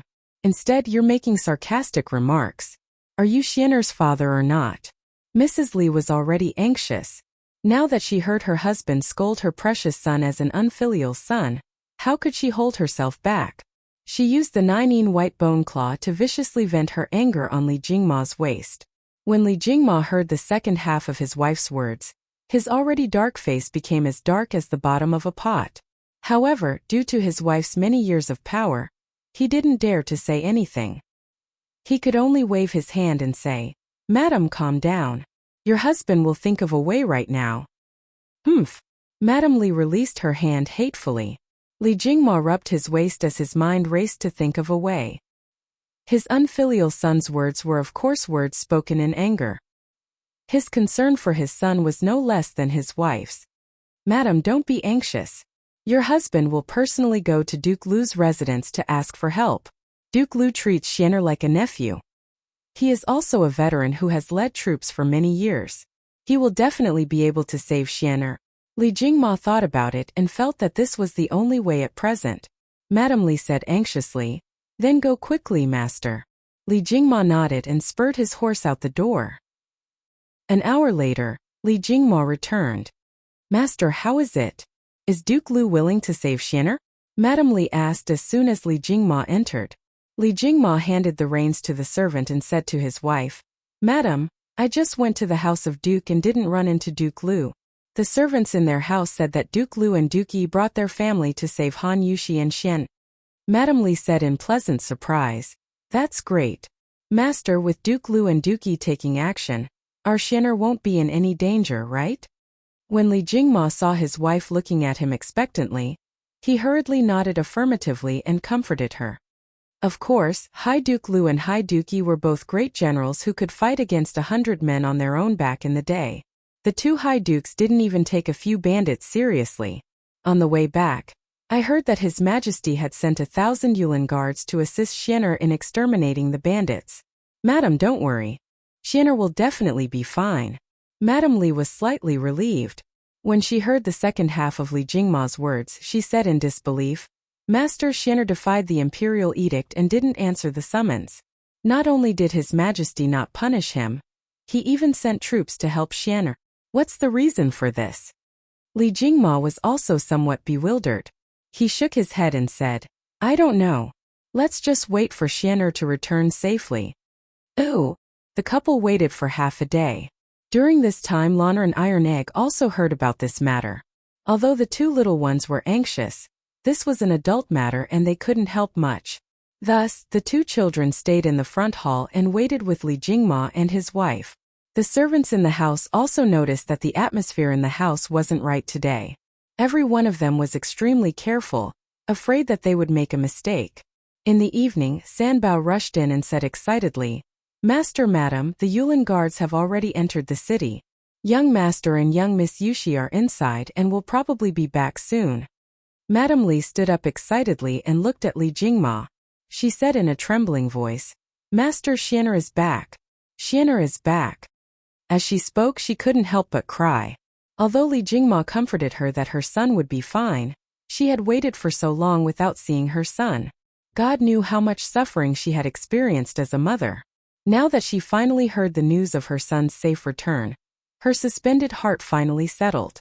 Li Jingma patted Madame Li's shoulder lightly and said with a smile, "Madam, you don't have to worry now. I said before that Xianer will be fine." At this time, Lana also cried out happily, "Mother, don't cry. Lana knows that Big Brother is the best. He will definitely be fine." Iron Egg heard that his sister and young master were fine and he couldn't help but breathe a sigh of relief. After waiting for half an hour, what they waited for wasn't Li Zishuan, but their family's white horse. Madame Li asked the horse carriers where Li Zishuan went and was told that Li Zishuan and Han Yuxi had gone to the Imperial Medical Department to visit Hu Han Yun. When Madame Li heard this, she was secretly annoyed at her son's thoughtlessness. He didn't even know to come back and see his parents first. It wasn't until nightfall that Li Zishuan led Han Yuxi back home. Lana was the first to run over. She held Li Zishuan's hand and asked, "Big Brother, are you okay?" Lana and Mother were worried sick. When Li Zishuan heard this, he patted Lana's head with heartache and said, "Big Brother is fine." Madame Li and Li Jingma also walked out at this time. Madame Li hurriedly stepped forward and held Li Zishuan's arms with both hands. She carefully examined Li Zishuan's body for a while before saying, "Xianer, are you hurt?" Li Zishuan hurriedly pretended to be relaxed and said, "Mother, I'm not hurt at all. Don't worry, I've learned martial arts for so many years. I'm very powerful." Lana interjected, "Mother, you see, Lana already said that Big Brother's martial arts are the best. He'll definitely be fine." At this time, Iron Egg ran over to greet Li Zishuan first. Then he went to Han Yuxi's side and asked softly, "Big sister, are you okay?" Han Yuxi shook her head and whispered, "Big sister is fine." At this time, Madame Li looked at Han Yuxi with a complicated expression. Every mother was selfish when it came to their children. She did like Han Yuxi before, but today her son was in danger because of her. Madame Li's heart more or less had a knot in it. Miss Han, it's good that you're okay. Madame Li thought for a long time, but still said this in a neutral tone. Han Yushi's pretty face turned pale when she heard these obviously distant words. She immediately realized that Madame Li had distanced herself from her because of what happened today. She was so anxious that tears almost rolled out. She held back her sadness and hurriedly bowed down. Madam, it's Yushi's fault. Yushi caused young master to be in danger. Yushi has let master and madam down. Li Zixuan also heard the coldness in his mother's words. He secretly thought that it was a good thing that he went to the Imperial Medical Department first. Otherwise, if he came back covered in blood, wouldn't his mother turn the sky upside down? He quickly went over to help Han Yushi up and said to his mother, "Mother, you can't blame Yushi for this. Those bandits kidnapped her mainly to get the formula for our family's new wine from her. In fact, it's still my fault. If I didn't ask Yushi to help me brew wine, she wouldn't have gone through this disaster now." On the way back, Han Yushi told Li Zixuan everything that had happened during the time when she was captured. When Madame Li heard Li Zixuan's words that were obviously protective of Han Yushi, she couldn't help but roll her eyes at her son. She thought to herself that her son had forgotten his mother when he had a wife. She couldn't help but say unhappily, "Mother didn't blame Yushi. Why are you in such a hurry to jump out and say this?" Actually, she just had a knot in her heart. She didn't really have a problem with Han Yushi. Li Jingma saw that the atmosphere was awkward, so he quickly coughed dryly and said, "Cough cough, Shin Yushi, you haven't eaten yet, right? Don't stand here. Go in, madam, go in too. Cough cough." Lanner also chimed in. "That's right, mother. Hurry up and eat." Lanner didn't even eat lunch. She's hungry and thin. Madame Li couldn't help but laugh. She poked Lanner's forehead with her finger and said angrily, "You little girl, you only know how to eat." Ooh. Chapter 145. Yunshi Building Private Room. Bang! You dog. Han Yushi is Qin Qiong's adopted daughter. Why didn't you investigate clearly? Now, not only did you not get the formula, but you also made enemies on all sides. This time I'm in big trouble because of you. The second young master of the Wang family was no longer as calm and composed as before. At this moment his eyes were spitting fire and he was like a mad demon. Although the great expert Xiao Ying's head was broken, he still did not dare to make any movements. He could only let the blood roll down from his forehead and down his cheeks. In fact, he felt wronged in his heart. Han Yushi had just become Qin Qiong's adopted father. How would he know? "Young master," Xiao Ying wanted to explain, but the young master waved his hand and said with a dispirited face, "It's over, it's all over. This time we have offended almost half of the forces of the imperial court and the military. It seems that this young master will directly lose the qualification for this family trial." Azure Dragon Lane. "Young master, this is what happened. The Yulin Guards, the Eastern Palace Guards, Duke Lu, Duke Yi, Duke Wu, and General Niu all came together. In the end, of the 1,128 bandits of the Bloody Wind Stockade, except for the 82 who were killed by Li Zixuan, the rest were captured by the Yulin Guards. Li Zixuan was slightly injured, and Han Yushi was safe and sound. In an exquisite room, Leng Yuyao was reporting to Wang Renbiao in detail what happened during the day in the Bloody Wind Stockade. Wang Renbiao gasped after listening. First, he was shocked by the relationship between Li Zixuan and the military leaders in the imperial court. Second, he was shocked by Li Zixuan's shocking fighting strength. Alas, in order to defeat me, my second brother actually came up with such a stupid idea. I'm afraid he can't stay in Chang'an anymore. I'll write a letter and tell my father everything. As for my second brother's punishment, I'll let the family make the decision. But this time it's all thanks to you.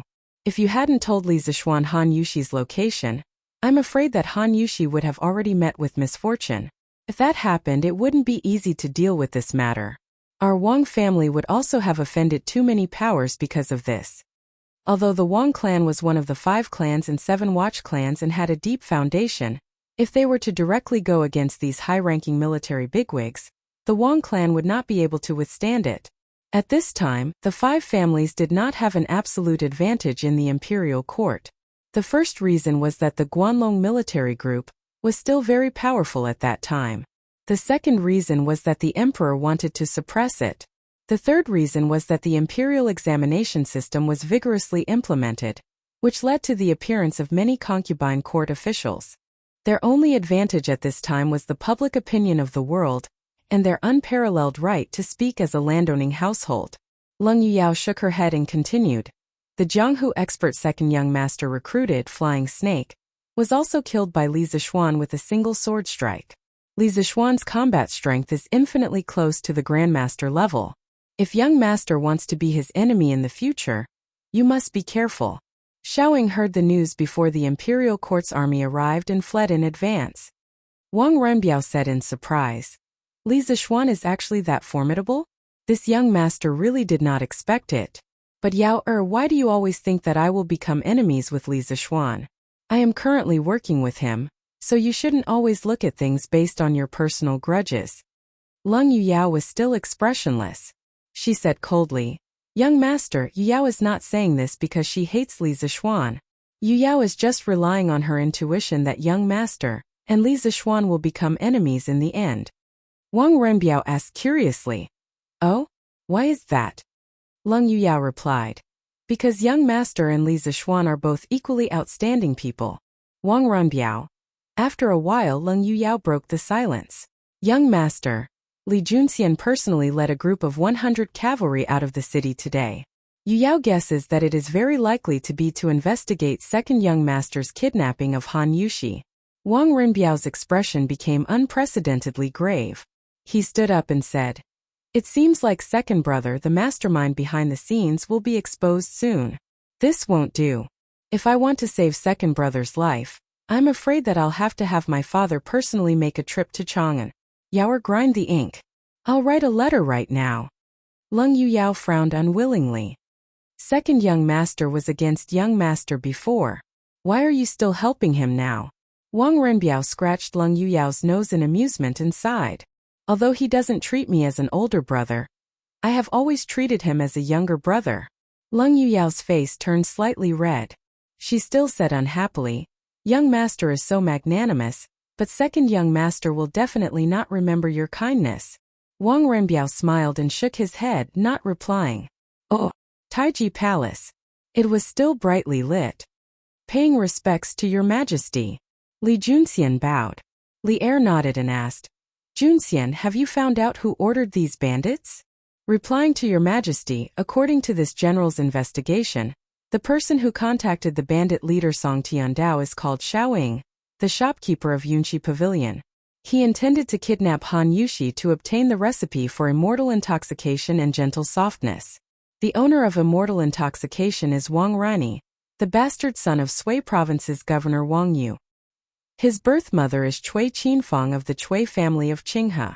When Wang Yu married Princess Tong'an, Li Yuan was only a duke and had not yet started a rebellion. At that time Princess Tong'an was still not a princess. Thus, it was not against the law for Wang Yu to take a concubine. After hearing Li Junxian's report, Li Er frowned deeply. He said unhappily, Under the feet of the Son of Heaven, this Wang Rini actually dared to collude with bandits and kidnap Xu Bao's adopted daughter. He is truly audacious. Moreover, immortal intoxication and gentle softness have already become the imperial wine of the palace. Wang Rini dared to dream of getting his hands on them? I would like to issue an edict to ask Wang Yu how he disciplined him. If Wang Rini was here, he would definitely cry out that he had been wronged. Firstly, he did not know that Han Yushi was Qin Qiong's adopted daughter. Secondly, he did not know that immortal intoxication and gentle softness were the imperial wine of the palace. If he had known either of these points, he would definitely not have done so. This was completely a disaster caused by the lack of information. Tonight, Chang'an City was not peaceful. Those who were observant would be able to find out what had happened during the day. Thus, those who had hedonistic sons were all taught not to offend the girl called Han Yushi. Of course, they could not offend Li Zixuan either.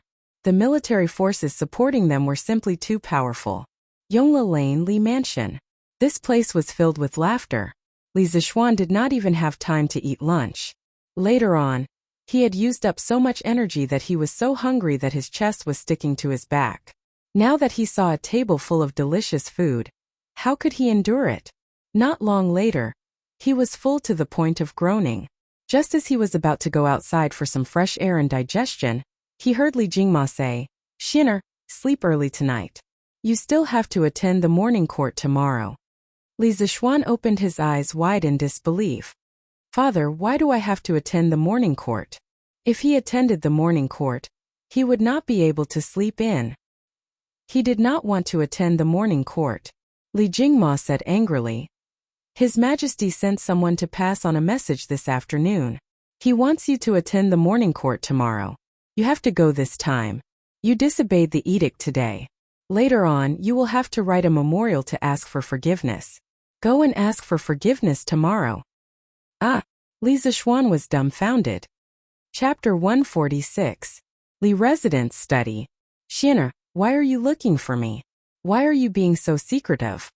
After dinner, Li Zixuan quickly invited his mother to the study while everyone else went back to their rooms to rest.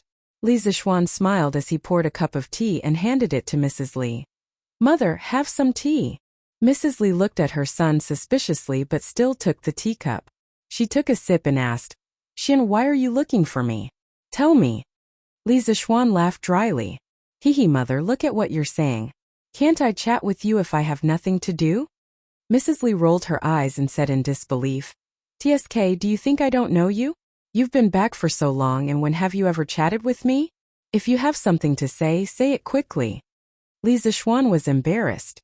No one knew him better than his mother. He said awkwardly, Mother, what do you think of Yushi?" Mrs. Li replied in confusion, "She's okay. What's wrong?" Li Zixuan scratched his head and said embarrassedly, Mother, I want to. Mrs. Li saw her son's shy and stuttering look. She thought for a moment and immediately understood. She couldn't help but find it funny. She had just told her husband about this a few days ago.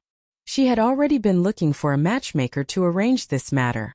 She didn't expect her son to be so impatient. Mrs. Li deliberately teased, "Xin'er wants to get married?" Although Li Zixuan was a little embarrassed if he didn't step forward to arrange this matter, was he going to wait for Han Yushi to bring it up? Li Zixuan couldn't do such an irresponsible thing.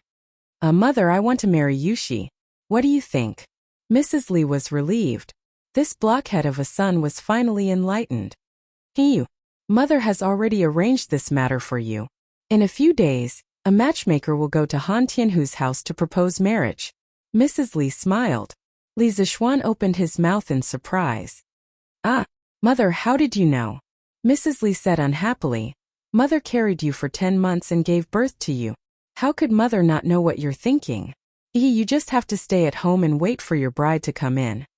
Li Zixuan was also very happy that his mother was so considerate. He smiled and said, "Thank you, Mother."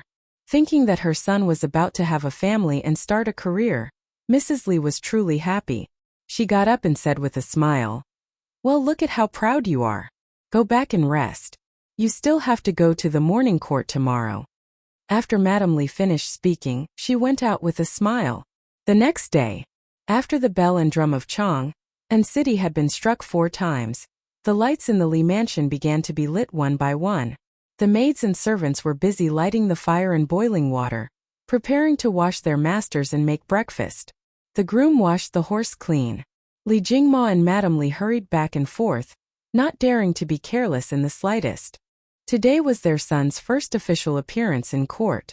Last time, Li Zixuan had been summoned by Li Er to denounce him for his crimes, not to have an official appearance.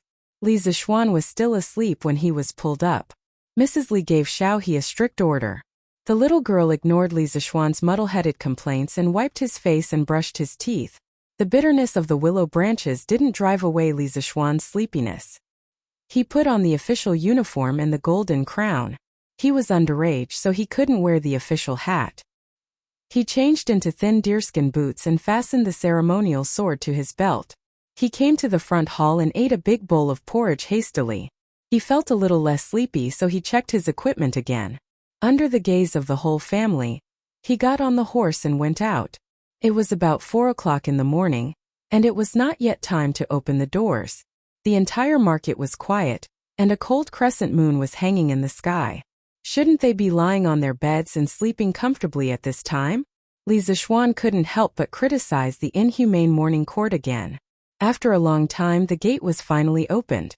Li Zixuan got on the horse and went out of Yongla Lane to Vermilion Bird Avenue.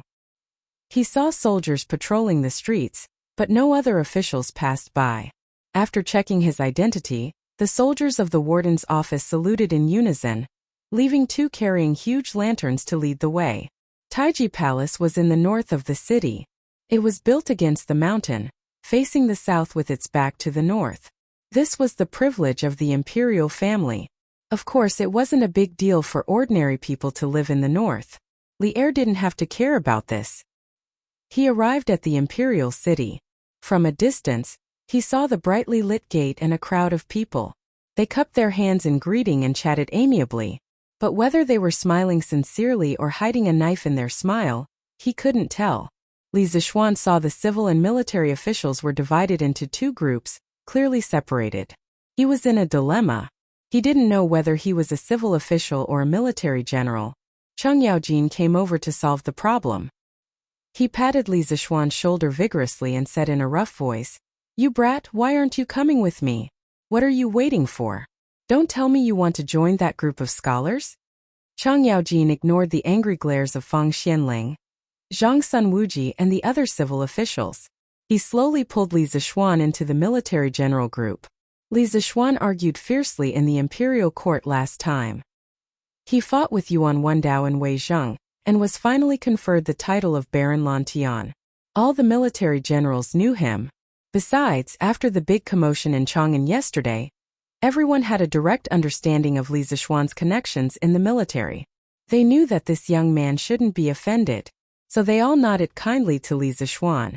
Li Zixuan was just a loser in his previous life.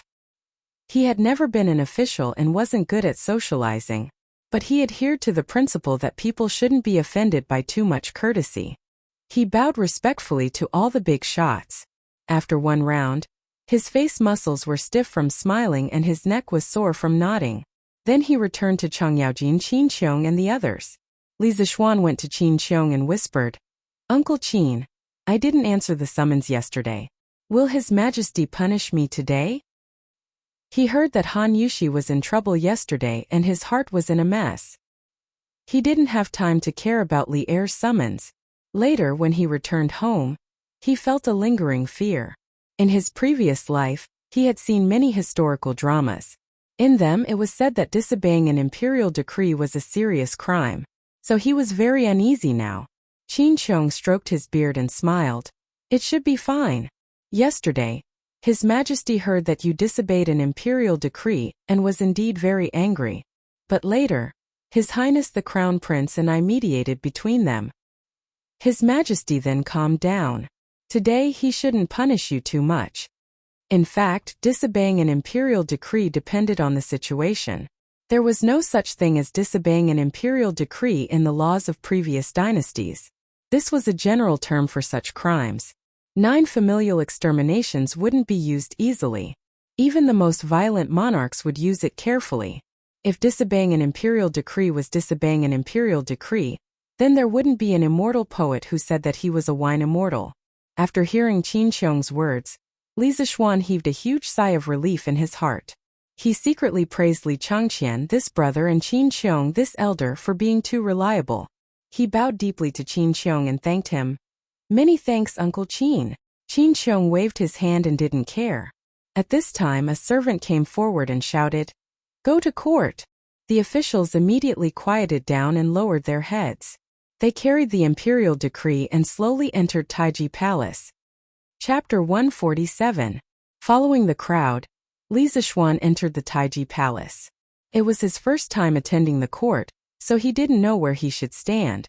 Adhering to the principle of not standing out, he quietly hid at the back of the army, where there was a big pillar. After the officials greeted Li Er, the deacon eunuch announced, "If there's something to report, the court is dismissed." The morning court officially began. The first one to stand out was Fang Xianling. Old Fang spoke a lot of words. Li Zixuan listened for a long time before he understood the general idea. The general idea was that the people of Jinzhou, Bazhou, Chenzhou, Luozhou, and other provinces far away from Chang, and had heard that a better plough had appeared near Chang'an. They had gathered at the local government office to petition for the court to give some of the curved plows to them. Li Er waved his hand and ordered the Ministry of Works to increase production and promote the curved plows to the whole country. Li Zixuan listened for a while and felt a little sleepy. He had woken up too early in the morning. He secretly glanced around and saw that no one was paying attention to him, so he leaned against the red pillar behind him and took a nap. At the same time, he couldn't help but feel lucky that he had chosen a good position. This feeling was just like when he was in university. He always sat at the back, and the teacher didn't notice him. It had to be said that Li Zixuan's action was quite confusing. He leaned against the pillar, hugged the table, arched his back and closed his eyes to sleep. From afar, he looked no different from the other officials. After a while he fell asleep. Li Zixuan had a strange dream. He dreamed that he was back in university, back in the classroom. On the podium was the beautiful advanced mathematics teacher who had taught him before. She was talking about the Taylor series, which troubled Li Zixuan the most. Strangely, his girlfriend was sitting next to him. After all, his girlfriend and he were not in the same school. In the dream, Li Zixuan didn't raise any questions about this. He held his girlfriend's hand and leaned over the table to chat with her in a low voice. As they chatted, they even started to play kissing in class. Li Zixuan, get up and expand this function into a Taylor series. The teacher slammed the table and yelled at Li Zixuan. Li Zixuan quivered and was immediately startled awake. Lord Li, His Majesty is calling for you. Quickly wake up and let go of my hand. When Li Zixuan opened his eyes, he saw a military official with a face full of pimples and wearing a green robe beside him. The military official was calling him to wake up in a low voice, and at the same time seemed to be pulling his hand. Li Zixuan was shocked. He lowered his head and saw that the hand of his girlfriend in his dream was actually this person's dog paw. No wonder it felt wrong. He felt a chill in his heart and hurriedly threw away the military official's hand. With a face full of fear, he took 2 steps back. At this moment, Li Er's slightly angry voice came from above. Lan Tianju? I asked you a question, why aren't you answering? All the officials in the hall looked over. Li Zixuan knew that things were not good. Old Li was going to mess with him. Li Zixuan walked forward while thinking of a countermeasure. After a while, he came to the front of the officials and bowed to Li Er. Your Majesty, when I was listening to Your Majesty's teachings, I felt as if I was bathing in the holy light. In my mind, I couldn't help but think of the red sun rising, its great light, the magnificent scene of the river flowing out of the water. Your Majesty's words were like pearls, and every sentence contained the truth of heaven and earth. I was meditating and was a little distracted, so I didn't hear what Your Majesty said. I am guilty, Your Majesty, please punish me. Chang Yaojin widened his eyes and looked at Li Zixuan as if he was looking at a monster. He thought to himself, good boy, your skin is so thick. It's almost as thick as mine. Qin Qiong turned his face away and pretended not to know this shameless junior. Li Chengqian, who was standing below Li Er, didn't know whether to laugh or cry as he looked at his good brother. This was the first time he saw Li Zixuan being so shameless. Some of the civil officials were shocked, but most of them were indignant. Scholars valued integrity.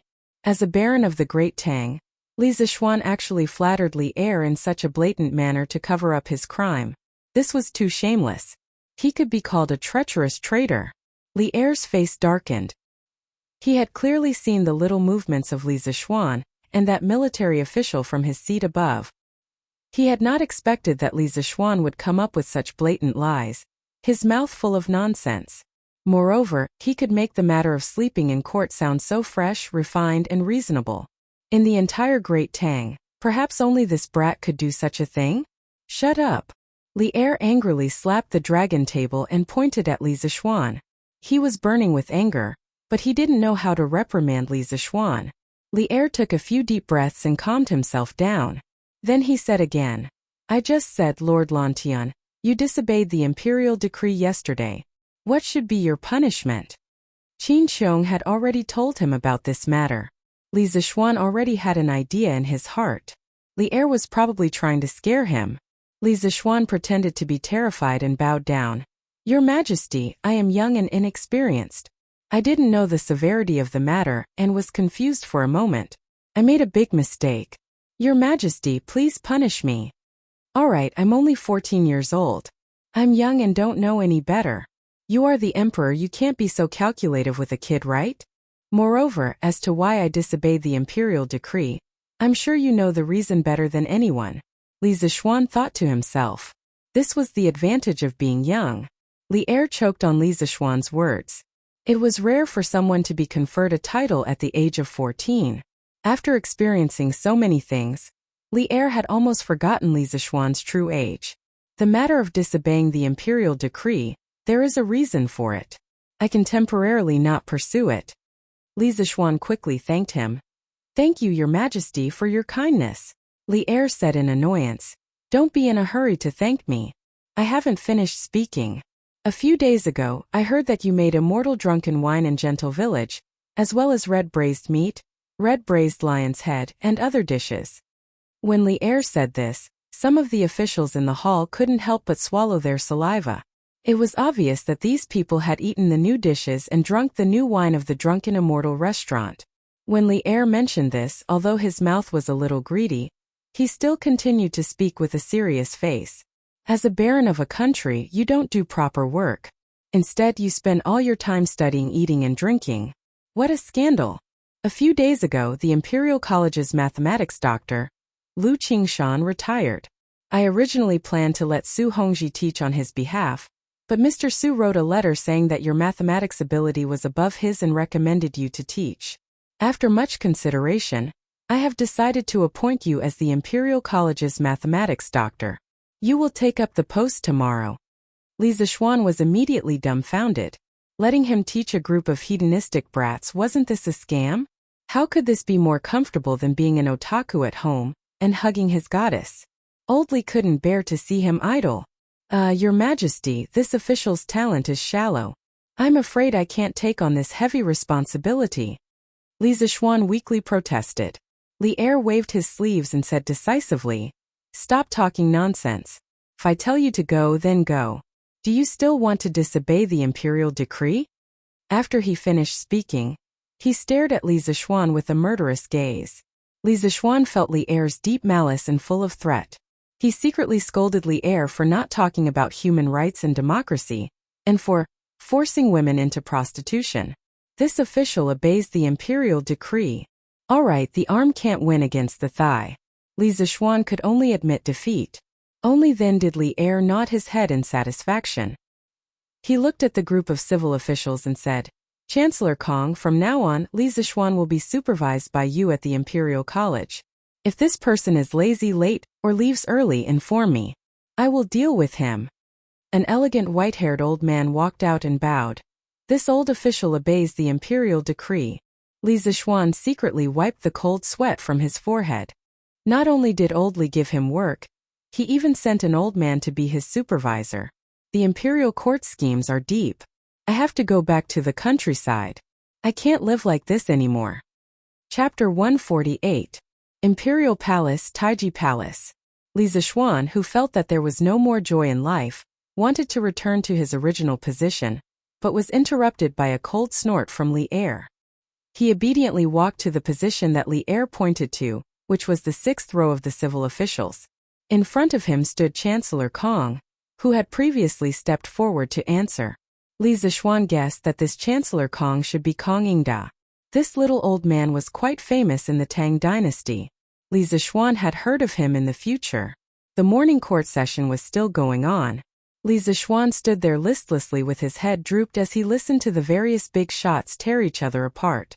Although the battle was intense, he was not interested in it at all. This kind of scheming imperial court really did not suit him. There was no table in front of him to lie down on and no pillar behind him to lean on. Standing in this awkward position, Li Zixuan could not fall asleep, even if he wanted to. After waiting in a daze for nearly 2 hours, the morning court session finally ended. Li Zixuan could not help but want to look up to the sky and howl. It finally ended. After moving his sore thighs and rubbing his hungry stomach, Li Zixuan followed the civil and military officials out of the main hall and prepared to go home to eat. He saw that the person walking in front of him was Kong Ingda. He thought that in the future, he would be going to the Imperial College to teach. This old man was equivalent to the principal of the Imperial College. In order to ensure that he would not be bullied in the future, he had to pay his respects and build a good relationship with the leader. Chancellor Kong, please wait.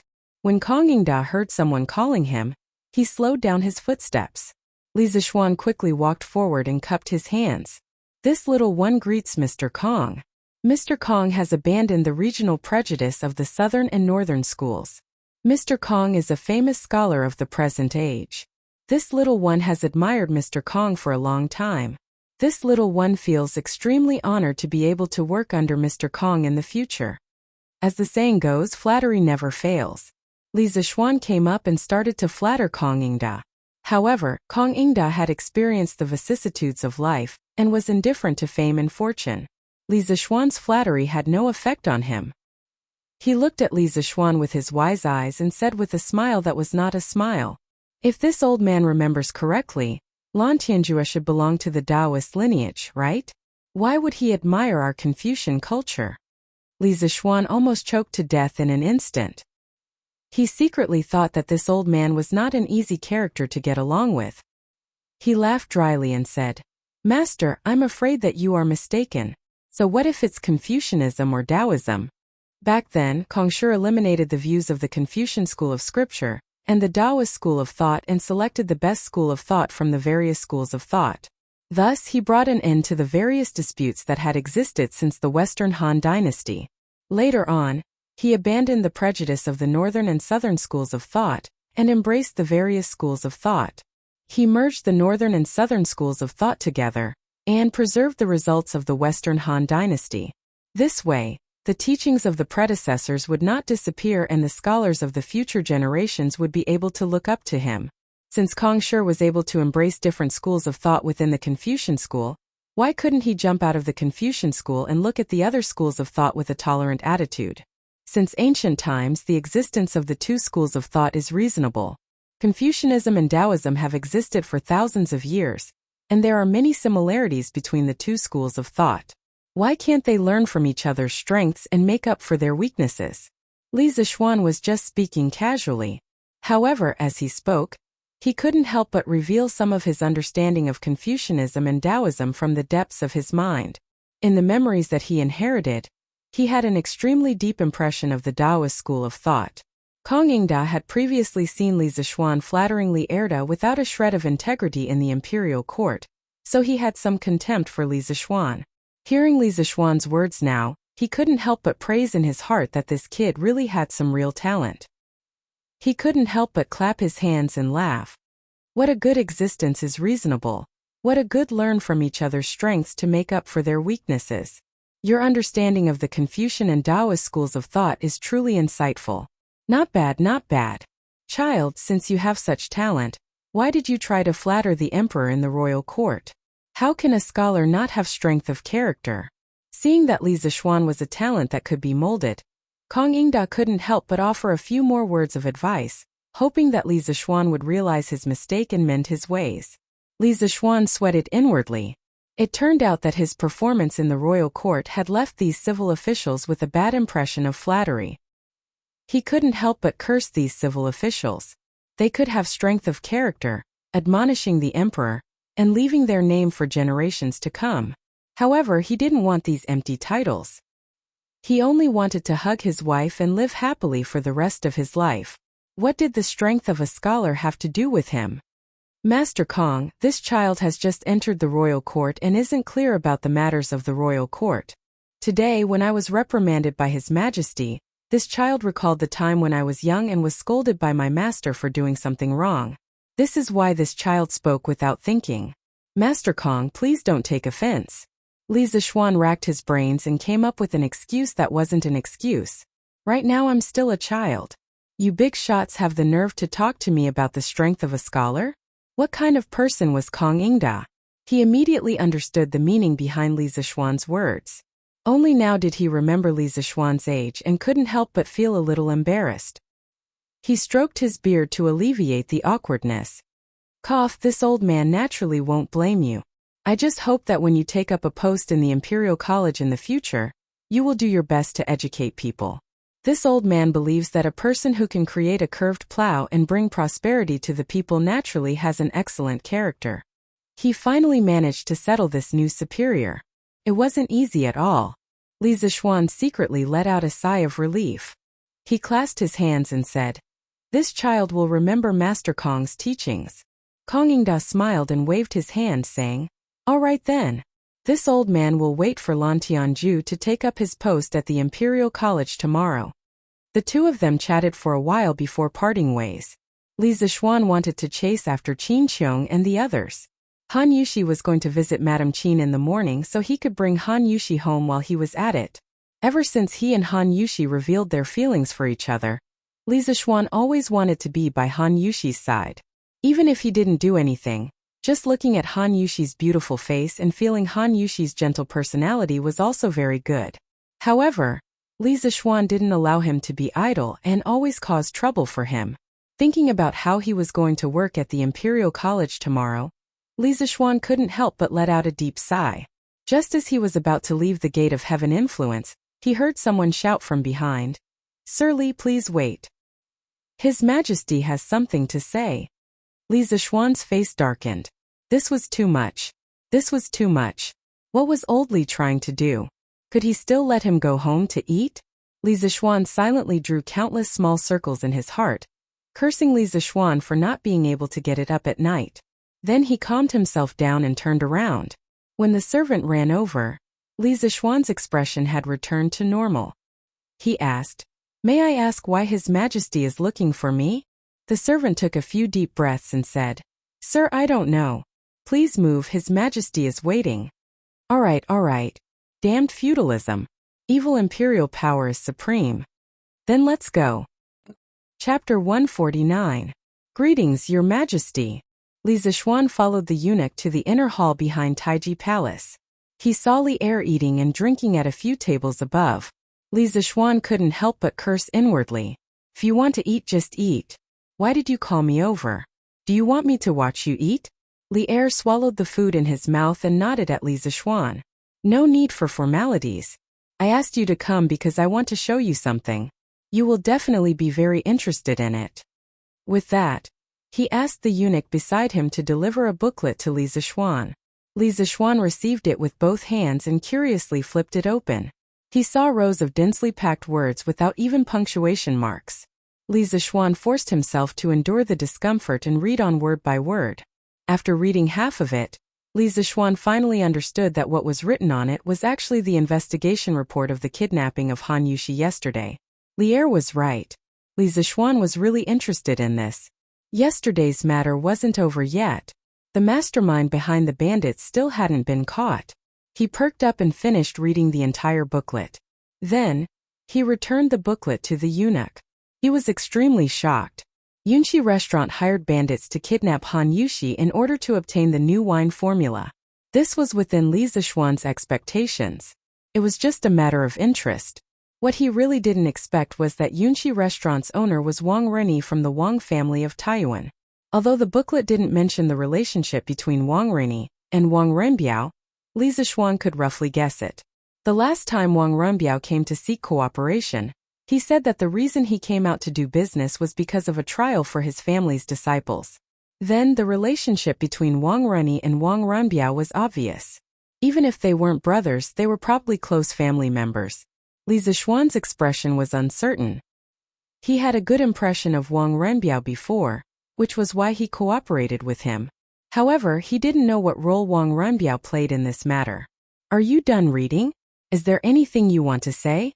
Li Zixuan wiped his mouth and asked casually as he looked at Li Zixuan's changing expression.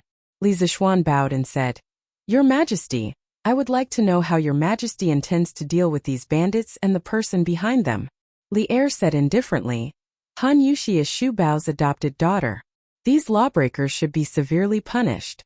The bandits of the Blood Wind Stockade gathered in the mountains and committed many illegal acts. The bandit leader should be beheaded in public. As for the other accomplices, they should be exiled or dismissed. I have already ordered the Supreme Court to arrest the shopkeeper of the Yunxi restaurant. As for Wang Renyi, how do you want me to deal with him?" Li Zixuan thought for a moment, then spat out a word with a cold expression. Kill. Anyone who dared to touch his woman, no matter who it was, would have to pay the price. Even though the Wang family was a 1,000-year-old clan, he could easily get a few carts of gunpowder and raze the entire Wang family to the ground. Moreover, Wang Rini was only one person. He could not represent the entire Wang family. Li Er raised his eyebrows and said angrily, "You are really a newborn calf that is not afraid of tigers.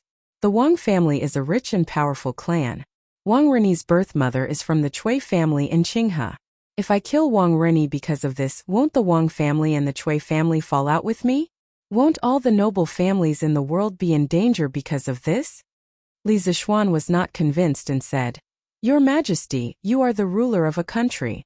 Our Tang Empire has many fierce generals. How can we be afraid of these aristocratic families?" Li Er stared and said, "How dare you? The affairs of aristocratic families are not as simple as you think. How much do you know? Don't use these words to provoke me. Wang Rini's birth father, Wang Yu, married my imperial aunt. I must give him some face. Wang Rini cannot be killed. At most, I will make sure he never appears in Chang'an. Wang Yu will come to Chang'an soon. He will talk to you about this." Li Zishuan did not give up and said, "Your Majesty, you really can't kill him?" Li Er angrily threw a book on the table at Li Zishuan. However, Li Zishuan cleverly dodged it. Li Er said angrily, "Why is your killing intent stronger than mine? You are from the Taoist school." But then again, Han Yushi did not suffer any harm in this matter. She is not anxious. Why are you so anxious? Li Zishuan said, "Your Majesty, Han Yushi is already my fiancé. Of course I am anxious." I see. No wonder you are jumping around like someone stepped on your tail. Alright, let's end this matter here. Don't think about killing people in private to vent your anger. Unless you don't want to be a baron anymore, and want to take your family and flee for the rest of your life.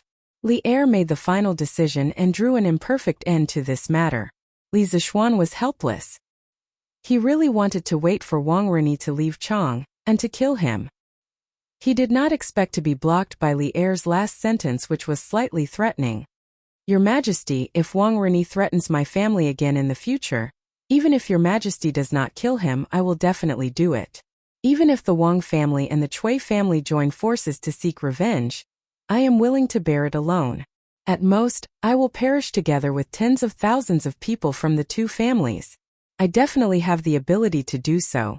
Since he could not kill him this time, he had to be prepared. If Wang Rini did not give up and continued to court death, then he, Li Zishuan, would not be polite." Li Er narrowed his eyes and said with a smile that was not a smile, "Hey you brat, talk big. But don't worry, after Wang Rini returns to the Wang family, he definitely won't have the ability to stand out again, let alone have the ability to deal with you. Oh, by the way, I have seen the trial of the Supreme Judiciary, and found that the bandits of Xiefeng Stockade Village also did a case 2 months ago. You were there at that time, right? It is said that you were sneakily attacked and fell off the cliff?" Li Er paused for a moment and then continued. But his eyes were full of gossip and ridicule. Li Zishuan was speechless. Li Er was so shameless and always exposed people's shortcomings. "Your Majesty, it was my first time to go down the mountain and I did not know how sinister people were. I was careless and was killed by a villain." Li Er laughed and said, "I did not expect that an immortal like you would almost be killed by a group of bandits, haha. Your Majesty, what happened to the girl in the end? Was she taken away by the bandits?" Li Zishuan's heart stirred as he changed the topic. "No. Later, the soldiers arrived and the bandits fled. The soldiers took advantage of the chaos and caught the second and third leaders of Xiefeng Stockade Village." "Why? You saved the beauty. Did you take a fancy to her?" Li Er asked with a smile. Ba, Li Er is so shameless." Li Zishuan quickly shook his head and said, "Your Majesty, what are you talking about? When I see injustice on the road, I draw my sword to help. I did not even see the girl from the beginning to the end. How could I like her?" Li Er was surprised and said, "Haha, I did not expect you to be so chivalrous. A few days ago, I heard that you gave Xu Bao 2 bottles of medicinal wine. I saw that Xu Bao's complexion had greatly improved these 2 days. You did a good job." Li Zishuan hurriedly said, "Uncle Qin treats me like a nephew. This is what I should do." Li Er nodded with relief and said, "Okay. Then you can leave." Li Zishuan suddenly thought of something and asked, "Well, Your Majesty, I want to ask if the doctor of the Imperial College needs to attend the morning court?" Li Er thought that this kid was good, but now he almost spat out blood when he heard this. He really wanted to take him out and chop him up to feed the dogs. Li Er impatiently waved his hand and said, "No, get out." The doctor of the Imperial College belonged to the lower 5th rank. Only officials of the 5th rank and above were qualified to attend the morning court every day. Li Zishuan happened to be at the threshold. Hearing that he did not need to attend the morning court in the future, Li Zishuan did not mind Li Er's bad tone at all. He smiled and bowed to Li Er and said, "I will leave." Then he retreated out of the room. Li Er looked at Li Zishuan's back. After a long time he suddenly felt funny and shook his head and murmured, "This kid, I have nothing to do. Why should I bother with him?" Chapter 150. In the back hall of Taiji Palace, Li Er supported his chin with his hand and was thinking about what Li Zishuan had said. The foundation of the 5 surnames and 7 hopes was too huge, and they had a high reputation everywhere. It was easier said than done to weaken the aristocratic families. The eunuch in the hall picked up the memorial that Li Er had used to hit Li Zishuan and carefully placed it beside Li Er's hand. Then he quietly retreated to the side. Li Er's eyes inadvertently swept over and realized that the memorial was the secret memorial that Qin Qiong had presented to him yesterday. It was over. He was so angry that he forgot about the important matter. "Men, quickly summon Li Zishuan back." Li Er hurriedly ordered. "Yes." Although the eunuch was puzzled, he did not dare to ask. He quickly retreated and chased after Li Zishuan. Waves, waves, waves. I don't need to go to court and don't wake up early. I'll sleep until daybreak tomorrow. Li Zishuan happily walked on the palace road. Although he was unable to kill the mastermind behind the scenes, Li Er had promised him that Wang Rini would not come to provoke him in the future. More importantly, he would no longer have to attend this damned morning court. Guessing that Han Yushi should have come out of Qin Manor by now, Li Zishuan planned to go home and eat. He only had a bowl of porridge in the morning and did not even eat a steamed bun. Now he was so hungry that his chest was sticking to his back. He almost forgot that the steamed buns of the Tang dynasty were too disgusting. They were sour and had a strange taste. He once vomited after eating a mouthful. Lordly, wait. His Majesty summoned you back." It was the same voice, the same place. Li Zishuan really wanted to jump into the pond and drown. "Greetings, Your Majesty." Li Zishuan bowed weakly. "You dare not to come back when Old Li asked you to? You could say that he was a coward, but if you transmigrated, why don't you try being a coward? Don't make trouble. I just forgot something. I'll let you go after this." When Li Er saw Li Zishuan fooling around, he wanted to laugh. He shook his head and said, "This is the secret memorial that Shu Bao presented yesterday. Take a look." A servant passed the secret memorial to Li Zishuan. Li Zishuan took it and flipped it open. It was a prophecy about the locust plague. It seemed that Qin Qiong could not wait any longer. Li Zishuan skimmed through it and was stunned when he saw the last few lines. This old subject believes that the prophecy of the plague of locusts is 80% true. I hope that Your Majesty will make early preparations to prevent the plague of locusts from coming. Every time this old official thought about this, I couldn't bear it and boldly wrote a letter to inform His Majesty.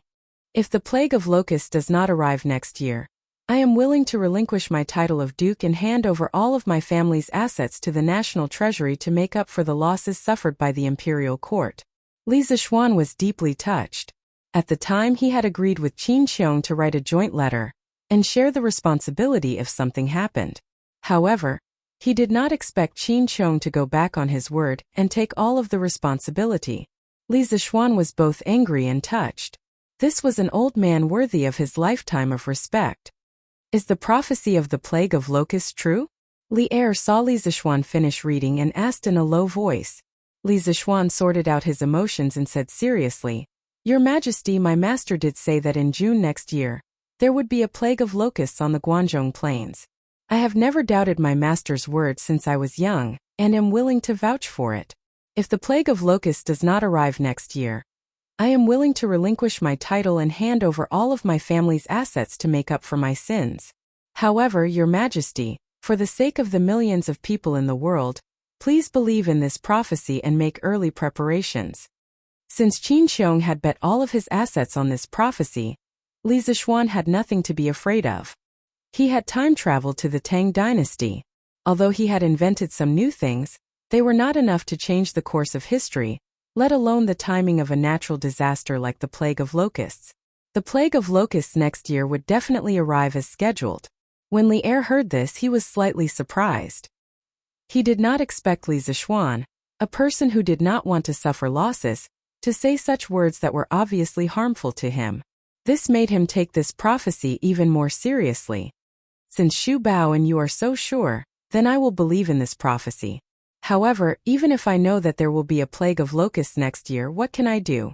Last year, the Turks emptied the Chong and local government's treasury. The imperial court will not be able to take out so much money to store food for millions of people in advance. When Li Er mentioned the Turks, he could not help but hit the table with hatred. Li Zixuan was silent. The Wei River alliance was indeed a mark of shame on the Tang dynasty. However, in less than 2 years, Li Er would be able to wash away the shame. He thought for a moment and said, Your Majesty, people only store food in advance to survive the plague of locusts. Why did no one think of controlling the plague of locusts? Li Er frowned and said, Control? Since ancient times there have been countless plague of locusts. Why have I never heard of a way to control the plague of locusts? Li Zixuan said embarrassedly, Your Majesty, do you still remember the 150,000 chickens I raised in the Han village and Plum village? Li Er widened his eyes and said in disbelief, Do you want to use these chickens to control the plague of locusts? But when the plague of locusts comes, the locusts will be overwhelming. How can your chickens eat all the locusts? Li Zixuan smiled and said, Your Majesty, don't underestimate the ability of chickens to hunt locusts. I once read a book. It said that an adult chicken can eat up to 300 locusts a day. At that time, I estimate that 20 to 30 chickens can almost guarantee that there will be no locusts in 1 acre of land. Since you don't believe me, then let's use data. Anyway, I have said the same thing more than once. Li Er was also a well-read and cultured person. He frowned and said in disbelief, Would there be a book that recorded such a boring thing? Why haven't I seen it before? Li Zixuan choked and said awkwardly, This is the only book left behind by my master. It is long gone. But what I said is true. If Your Majesty doesn't believe me, you can send someone to catch a chicken and test it. Li Er nodded thoughtfully. Suddenly, he pointed at Li Zixuan's nose and scolded in a bad mood. No wonder you bought so many chickens. Last time you deliberately quibbled in the imperial court. You said that you bought the chickens for the farmers and for the chicken feast next year. You are deceiving the emperor. Tell me, what do you think you should be punished for? Old Li was really unkind. He actually killed the donkey after it had outlived its usefulness. Li Zixuan was speechless. He cried out in grievance, Your Majesty, the 2 reasons I mentioned are indeed true. As for the locust plague prophecy, this is a matter of great importance. This humble subject would not dare to speak nonsense. Your Majesty, the Empress said that it is time for lunch. At this time, a delicate palace maid came in and said to Li Er. Li Er nodded. He stood up and said to Li Zixuan, You are a slippery fellow. Later, write a detailed plan of your plan and present it to me. Li Zixuan suddenly felt tired. He said listlessly, As you wish. Li Er was angry when he saw him like this. He resisted the urge to slap Li Zixuan on the back of his head. Li Er flicked his sleeves and said, Okay. Then you can go back first. Li Zixuan cupped his hands and left. He complained to Li Er in his heart. He kept me here for half a day and didn't even eat. How stingy. However, it was better that he didn't stay for lunch. There were so many rules in the palace. If he made Old Li unhappy, wouldn't he be looking for trouble? Li Zixuan walked out of the palace quickly. He was afraid that Li Er would send someone to call him back again. He came to the palace gate and found his horse. Li Zixuan tidied his clothes and mounted the horse. He rushed towards Yongla Lane. In the palace, Li Er was on the way to Xianyai court. He said to the servant beside him, Go and summon Fang Xianling du Ruhui and Zhang Sun Wuji to the palace for a meeting in the afternoon. Yes, Your Majesty. Ooh. Chapter 151. Yongla Lane Li Residence. Young master, you're back.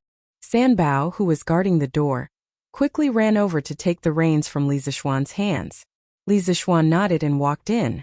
When he came to the front hall, he saw Han Yushi at first glance. She had indeed returned. Other than Han Yushi, Lana Iron Egg, and his parents, Li Zixuan actually noticed that Han Lijing was also here today. Oh, Uncle Han, you're here today. Li Zixuan greeted him warmly. Han Lijing stood up and cupped his hands to Li Zixuan. Young master, you're back. I went to Plum Village yesterday and heard that Yushi was kidnapped by bandits when I came back. I was very anxious, but the city gate was already closed at that time. This morning I rushed over to inquire about the news. I didn't expect that young master had already rescued my daughter. Young master's kindness to my family is as heavy as a mountain. Li Zixuan waved his hand and smiled. Uncle Han, you don't have to be so polite. Wasn't this nonsense? Han Yushi was not only Han Lijing's daughter, but also his own wife. Wasn't it natural for him to save his own wife? Everyone exchanged greetings for a while before Madame Li asked the servant to serve the dishes. During the meal, Li Zixuan told the two elders about what happened in the morning court. Li Jingma was immediately overjoyed. This Imperial College's doctor was a glorious position. Father Li was excited. He ordered the servants to inform the kitchen to add more dishes and called Han Lijing to drink and eat. For a moment the meal was very lively. Li Zixuan was speechless. Not only did his parents not sympathize with him, but they were also excited as if they had picked up money. It was really unreasonable. After the meal, other than Li Zixuan, who was eating gloomily, everyone else ate happily and were satisfied. After dinner, Li Zixuan accompanied his parents and Han Lijing to talk for a while. Then he went to Minghuaxian to look for Han Yushi. Han Lijing came here today, so Han Yushi would probably go back with him in the afternoon. He had to cherish this last good time. When he arrived at Minghuaxian, he found Han Yushi, Iron Egg, and Lana sitting in the pavilion in the middle of the pond, chatting and laughing. Sister Yushi, quickly tell me, how did my brother defeat that bandit leader? How would I know? I was tied up in a room far away. I couldn't see anything. Oh, sister, are you hurt? Iron Egg, don't worry. I'm fine. Li Zixuan heard their conversation from afar and thought to himself, are these two brats done yet? According to their questions, I won't have a chance to be alone with Han Yushi today. He had to think of a way to send them away. Young master, brother. When the three of them saw Li Zixuan coming over, they all stood up and greeted him. Li Zixuan nodded and asked casually, well, Iron Egg Lana, have you memorized the previous multiplication table? Master, we have memorized it. Well, have you done the exercises after class? Li Zixuan put his hands behind his back and looked like a strict teacher teaching his disciples. Master, not yet. Iron Egg scratched his head and said embarrassedly, then go and do the exercises after class for the first chapter. I will check it tonight. Tomorrow, Iron Egg, you will go to the Imperial College with me after you finish practicing. Li Zixuan silently gave himself 32 likes for his wit. Since he was going to teach a group of brats, it wouldn't be illegal to bring his disciples along, right? Yes, master. Iron Egg was a little reluctant. He hadn't seen his sister for a long time. In the morning, he was practicing and listening to classes. In the afternoon, he finally had time to talk for a while, but he couldn't ignore his master's words. He could only go back unhappily. Smelly brother, Lana wants to go tomorrow too. Li Zixuan thought for a while and said, okay, as long as Lana can do 90% of the exercises correctly, I will let you go. Okay, it's a deal. Lana smiled slyly and followed Iron Egg to do the exercises. Li Zixuan saw that they had gone far away and laughed. He sat down on the bench next to Han Yushi. Han Yushi was shocked and quickly moved to the side. Li Zixuan touched his nose and said gloomily, why are you moving so far away? Am I that scary? When Han Yushi heard this, her ears were dyed red. She said in a low voice, young master, this others will gossip if they see us. Li Zixuan glanced around and said with a smile, don't be afraid. There's no one in this courtyard. Didn't I just send Lana Iron Egg and the others away? Yushi, did you miss me today? I haven't seen you all morning. Han Yushi was stunned. She didn't expect Li Zixuan to be secretly scheming when he pretended to be a strict teacher lecturing his disciples. Then she was embarrassed again and said in a mosquito-like voice, "Young master, how can you say such shameful things?" Li Zixuan saw that Han Yushi's cheeks were red, and she was about to bury her head in her chest. Only then did he realize that he had indeed been a little complacent. This was ancient times. Although the women of the Tang dynasty were more open than the women of the Song and Ming dynasties, they were still not comparable to modern times. However, it was not good for this girl to be too shy. He had to train her slowly when he married her in the future. Yushi, how did you feel when you went to the Qin family this morning? It was impossible to train a shy girl into a modern girl in a day. Li Zixuan had to change the topic. Han Yushi looked up at Li Zixuan and said, "Well, my foster mother treats me very well. She even asked me to visit her often." "Oh, that's good." Li Zixuan quietly moved his butt towards her and whispered in Han Yushi's ear, "Yushi, I told my mother about us yesterday." Han Yushi was shocked by Li Zixuan, who suddenly came up to her. When she heard his words, her heart couldn't help but tighten. She quickly focused and waited for the rest of the story. Li Zixuan smiled in his heart and continued, "My mother said that she would send a matchmaker to your house to propose marriage in the next 2 days. As long as your father agrees, the auspicious date will be set." Han Yushi's heart was immediately filled with sweetness. She ignored her shyness and raised her head to look at Li Zixuan affectionately. She said softly, "Young master has saved Yushi's life more than once. You don't mind Yushi's humble background and marry Yushi. Yushi will definitely help young master in the future. We will never leave each other and follow each other in life and death." Although her voice was soft, it was sonorous and powerful. It was as serious as if she was making a grand vow. Oh my God, who said that ancient women didn't know how to say romantic words? Li Zixuan's heart melted in an instant. He couldn't help but hug Han Yushi and let her lean on his shoulder. He sniffed the fragrance of her hair and said gently, "Silly girl, who dares to say that your status is humble? You are Uncle Qin's foster daughter now. Besides, even if you are just a commoner, I am still willing to marry you. I only like you as a person. I don't care about being well-matched in terms of social status. When we are married, I don't want you to follow me in life and death. We will live well. I will take you to travel all over the world, eat all the delicacies in the world, and be a celestial couple for 100 years. Han Yushi was shocked by the future life that Li Zixuan described. She said longingly, "Young master, you are so good. But how can a person live for so long? Besides, after a few decades, Yushi will become an old woman. Will young master still like her? Haha, won't I become an old man by then? Don't be afraid, I will be crazy for you for 1,000 years. You will be with me for 10,000 reincarnations." Li Zixuan was full of heroism and laughed loudly. "I will be crazy for you for 1,000 years. You will be with me for 10,000 reincarnations." Han Yushi muttered for a while. She couldn't hold it in anymore and burst into tears. "Young master, Yushi wants to marry you now." "Boo-hoo, a good Yushi, don't cry." Li Zixuan hurriedly hugged Han Yushi and coaxed her anxiously. As for whether he was taking advantage of her, only he knew in his heart. Chapter 152. In the front hall. "Brother Han, I wonder if your Yushi has been betrothed to him?" Madame Li put down the teacup in her hand and asked with a smile. She should have discussed this matter with Han Yushi's mother, but Han Yushi's mother was no longer alive, so she could only talk to Han Lizheng. Li Zixuan also looked at Han Lizheng. Last night, Madame Li told him about Li Zixuan's thoughts. Han Lizheng's heart moved and he replied, "My daughter has not been betrothed to him." Madame Li smiled. "That's good. My Xianer wants to marry Yushi. I see that these 2 children are quite fated, so why don't our 2 families become in-laws? What do you think, Brother Han?" Han Lizheng was shocked. He did not expect Madame Li to take the initiative to mention this matter. He had been worried about his daughter's marriage. Young master has a high position and is proficient in both the pen and the sword. Naturally, he is a rare son-in-law. But my family is just a small family. I'm afraid we can't match him. Li Jingma smiled. "Brother Han, why do you say that? My Li family does not have any prejudice against family backgrounds. Moreover, Yushi is now the adopted daughter of Duke Yi. If we are talking about matchmaking, I'm afraid it's our Li family that is matchmaking, right? Han Lijing quickly stood up and cupped his hands.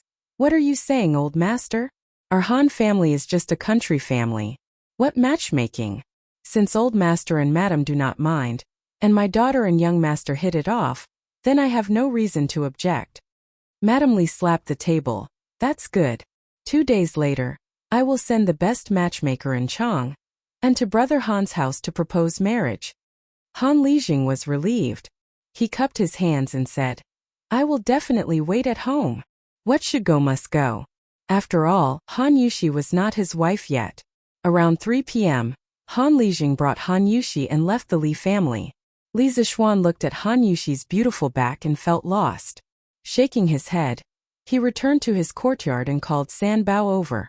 San Bao, have you gotten Faubert to make a blackboard and chalk for me?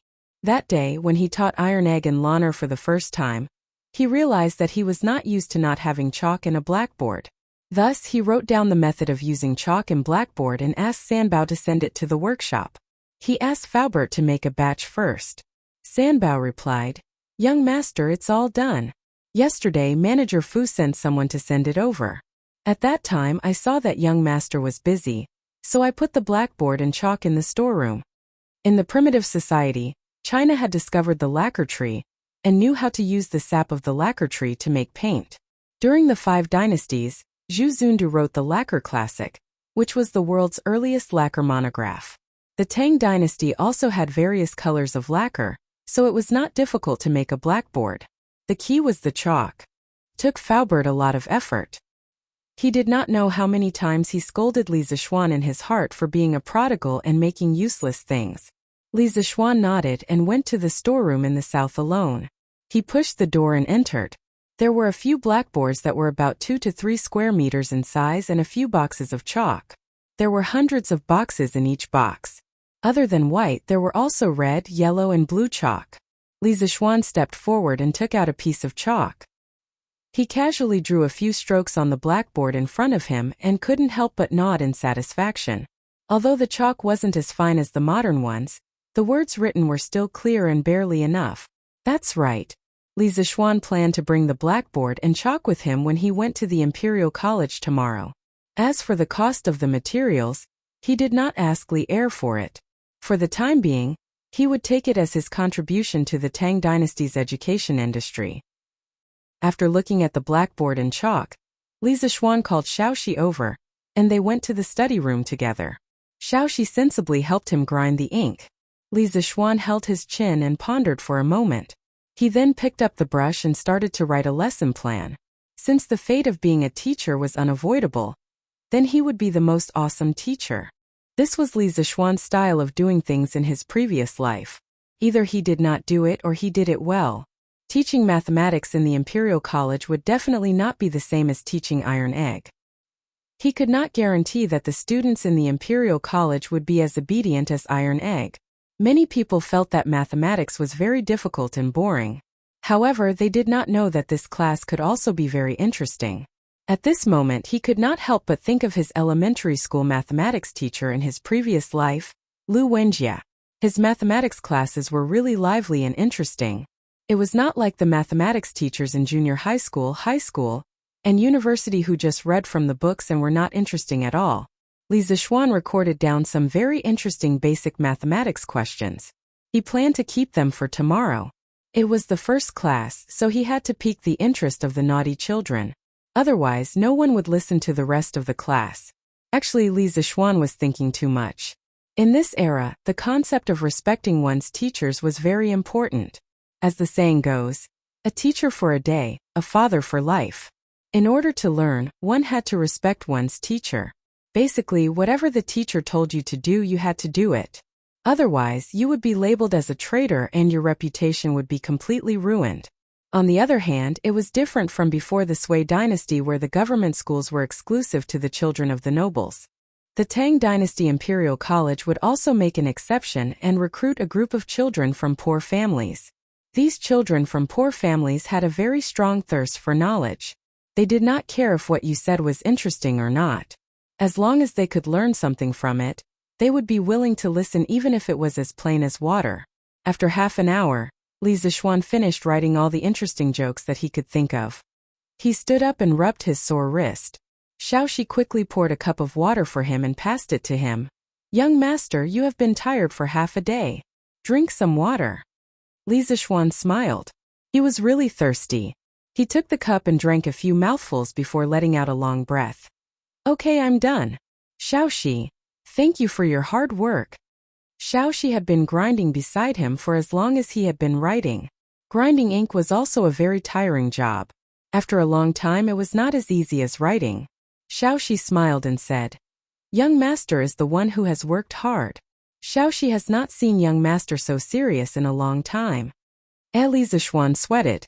"Are you praising me or insulting me?" Cough cough. "It's getting late. Let's go and see how Iron Egg and Lawn Air's homework is going." Li Zixuan brought Xiaoxi to Iron Egg and Lawn Air's classroom. He could hear them quarreling from afar. The answer to this question is 175. Iron Egg, you got it wrong. That's not right. Sister Lawn Air, this question is definitely 125. Calculate it again. Really? But I'm so smart and cute. How could I calculate it wrong? Iron Egg. Li Zixuan was speechless. His sister was also as arrogant as him. Iron Egg, Lawn Air. Have you finished your homework? I'm going to check it.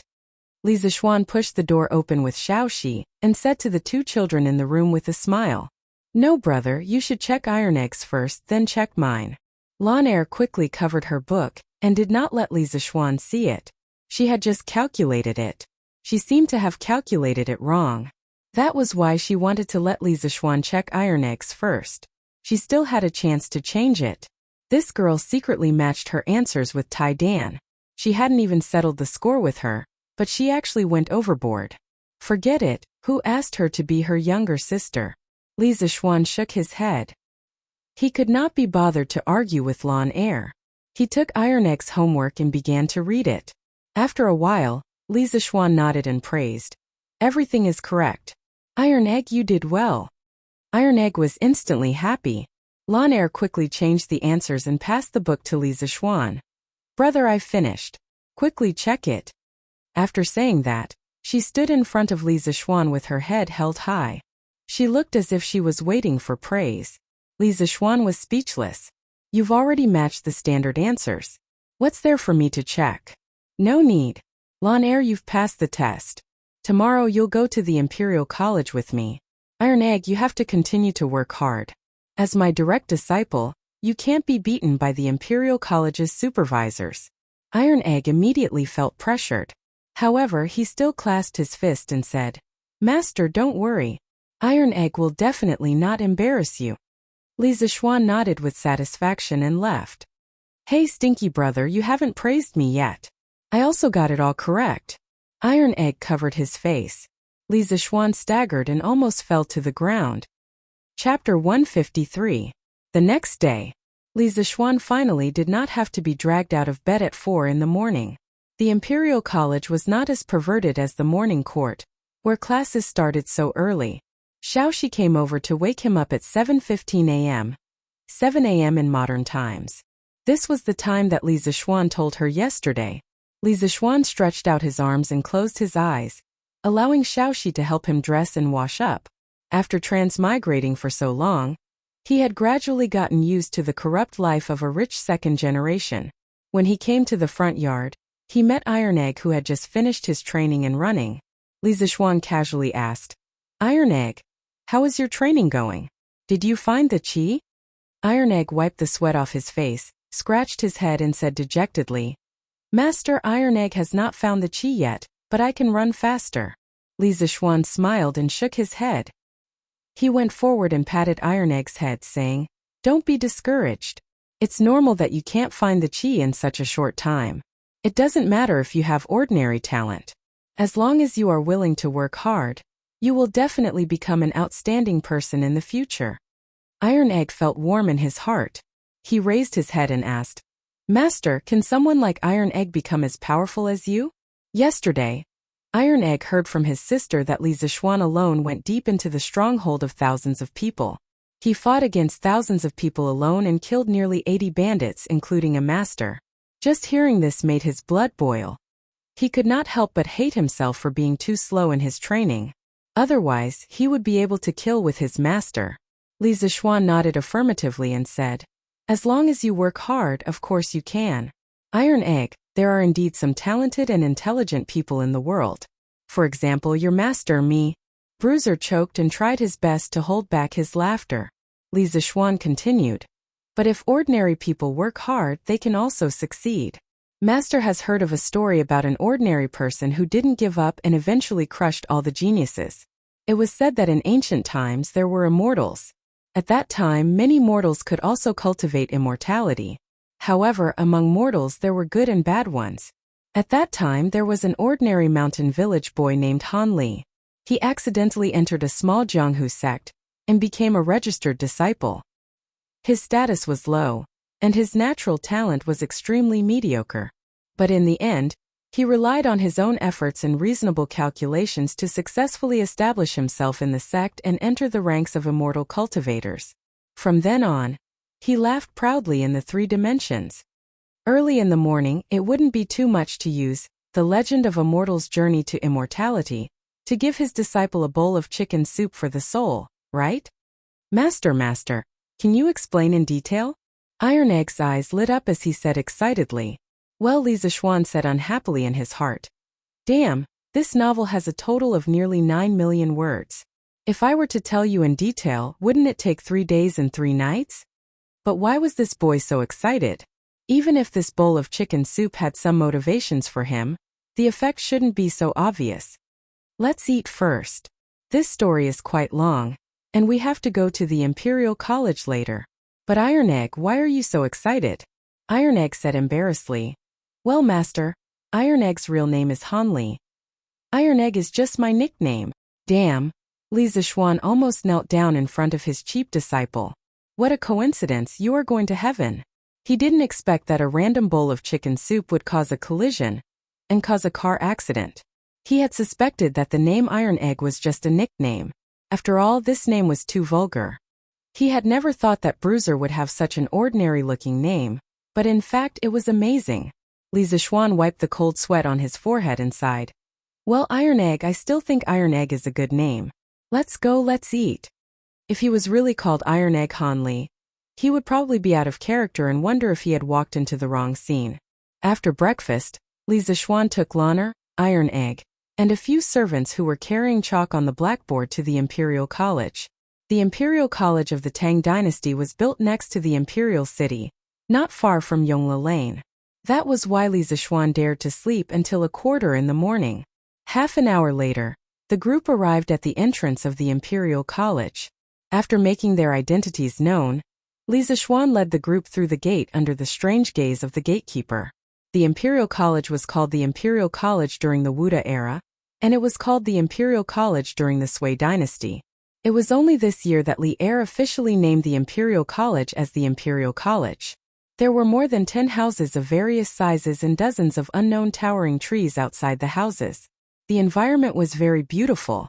Occasionally, they could see a few supervisors hurrying to the houses. They were probably late because they had overslept in the morning. "Mr. Li, you're here?" Kong Yingdao walked out from an exquisite room and greeted Li Zixuan. "Yes, Mr. Kong, I'm not late, right?" Kong Yingdao looked at the sundial in the courtyard and pointed at Li Zixuan. He said in a good mood, "You're just in time. You really know how to rush." Li Zixuan thought to himself, "It's good enough that I'm here on time, yet you're still being so picky. But why did you bring these people here?" Kong Yingdao looked at the strange group behind Li Zixuan and couldn't help but be confused. What's the use of that black wooden board? Also, why did you ask them to carry that big box? Are you here to teach or to move? Li Zixuan smiled proudly and said, "Mr. Kong, this is a good thing. It can allow students to learn more efficiently. In China's academies, most of the time students learn from books. If they had any questions, they would ask the teacher and the teacher would give them a face-to-face lecture and answer. Sometimes when a famous teacher came, the teacher would hold several lectures. The students would sit below and listen to the lecture and take notes. There was no blackboard to help with the teaching. However, research showed that people always received information through their various senses. However, the proportion of information received through each of the senses was different. Among them, vision accounted for 83%, hearing accounted for 11%, smell accounted for 3.5%, touch accounted for 1.5%, and taste accounted for 1%. If you knew the proportion, you would understand that the greatest effect of the blackboard was to provide visual information to the students. Originally, only about 11% of the content explained by the teacher could be heard by the students. However, with the blackboard, the students had an additional visual channel to look at the content written on the blackboard. In theory, at least 94% of the information could be perceived by the students. From the perspective of information acquisition, the blackboard was an extremely important event in the history of education. It greatly increased the efficiency of teaching and at the same time, laid the foundation for the classroom teaching system. In his previous life, no matter how the curriculum was reformed, even when multimedia teaching replaced the blackboard, the visual method of information acquisition never changed. Kong Ingda had been teaching and educating his whole life, but he had never heard of anything that could increase the efficiency of learning. After hearing Li Zixuan's words, his curiosity was immediately piqued. Oh, is there really such a magical item in this world? County Mr. Li, hurry up and show me. Li Zixuan hurriedly said. Mr. Kong, don't be in such a hurry. Just tell me where the mathematics class is first. I'll bring this thing in and you can take your time to look at it. Kong Ingda felt that it was reasonable and said, Oh yes, I'm confused. It's almost time for the class. I'll bring you there now. Ooh. Chapter 154. Under Kong Ingda's personal guidance, Li Zixuan passed through rows of neat and magnificent buildings, and came to an obviously shabbier and smaller building to the south of the Imperial College. The sign hanging in the middle of the building had the words School of Mathematics written on it. This is the School of Mathematics. Li Xianan, quickly go in. Today this old man wants to see what kind of magical things you brought. Kong Ingda pointed at the building in front of him and smiled while stroking his beard. Li Zixuan frowned slightly. He looked at this shabby and small house, and then thought of the magnificent Imperial Academy, and other academies he saw on the way here. He couldn't help but feel a little unhappy. He wasn't the kind of person who couldn't bear hardships, but there would be no harm if there was no comparison. Why was the Imperial College's building grand while his was short and shabby? Kong Ingda waited for a long time but didn't hear Li Zixuan speak. He looked back curiously and saw that Li Zixuan's expression was somewhat ugly. He thought for a moment and understood. Haha, Li Xianan, please don't blame me. The Imperial College is short on space, and the School of Mathematics has the least number of students. Therefore, in order to save resources, the School of Mathematics was allocated here. Although the building is a bit shabby, I believe Li Xianan won't mind. How can scholars like us be affected by external conditions? Li Zixuan was speechless. What was this? Just because there were few students the conditions were bad? He cursed in his heart. Then he thought and asked, How many students are there in the School of Mathematics? Kong Ingda remembered this very clearly. He answered without thinking. The School of Mathematics currently has 32 students and 1 teaching assistant. It is far less than the other schools, so it was arranged here. Oh, your teaching assistant is Mr. Su. He should be inside now. The Imperial College of the Tang Dynasty belonged to the central government. Its educational resources were not only rich in variety but also of high quality.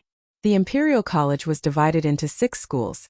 The Imperial College, the School of Imperial College, the School of Four Gates, the School of Calligraphy, the School of Law, and the School of Mathematics. Students of different backgrounds were assigned to different academies. It was recorded in the history books. The Imperial College has 300 students.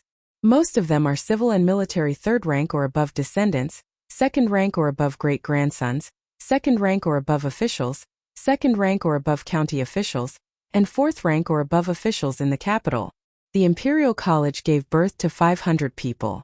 Most of them were descendants of 5th rank officials or above, great-grandsons of officials who were close to 5th rank officials or 3rd rank officials, and sons of officials who were titled 3rd rank officials or above. The 4 schools would produce 1,300 students. 500 of them would be military officials of 3rd rank and above without a title, 4th rank and above with a title, and civil and military officials of 7th rank and above. 800 of them would be commoners. The study of law will produce 50 people, the study of calligraphy will produce 30 people, and the study of mathematics will produce 30 people. Only those who are of the 8th rank and below, and those who are well-versed in common folk. In the Tang dynasty, the students from the prefectural and county government schools also had the opportunity to be promoted to the central government. This allowed the children of the common people to enjoy more educational resources. After passing the examinations, the children of the common people in the prefectural and county government schools would be promoted to the central government schools in mathematics, calligraphy, law, or the 4 schools. After that, if their results were outstanding, they could be promoted to the Imperial College. The students of the Imperial College could make up for the Imperial College. This kind of education policy not only made it possible for the children of the common people to obtain better educational resources through hard work, but it also made the Tang dynasty's official education expand the range of people and increase the number of people. This was something that had never happened in any of the previous dynasties. At this moment, a person walked out of the room. It was Su Hongji, whom Li Zixuan had seen 2 months ago at the ready-made clothing store. Su Hongji went forward and cupped his hands with a smile.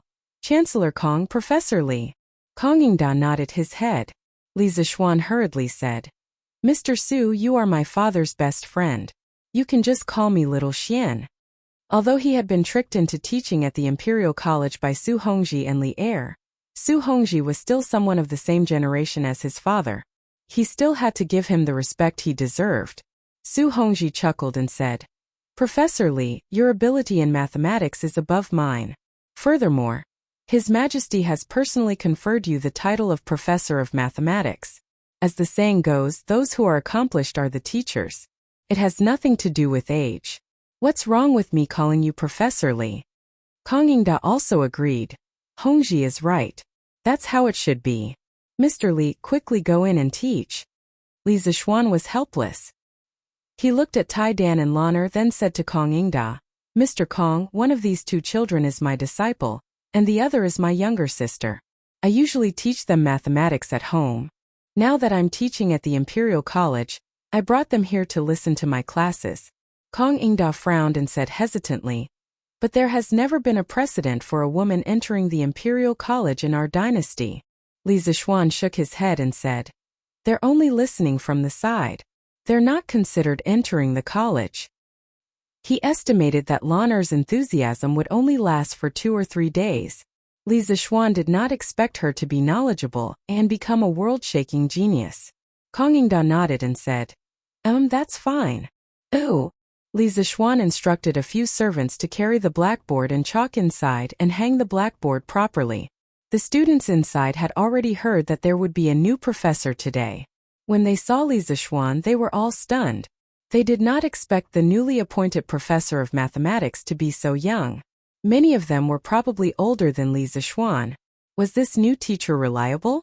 All the students were deeply suspicious of Li Zixuan's ability.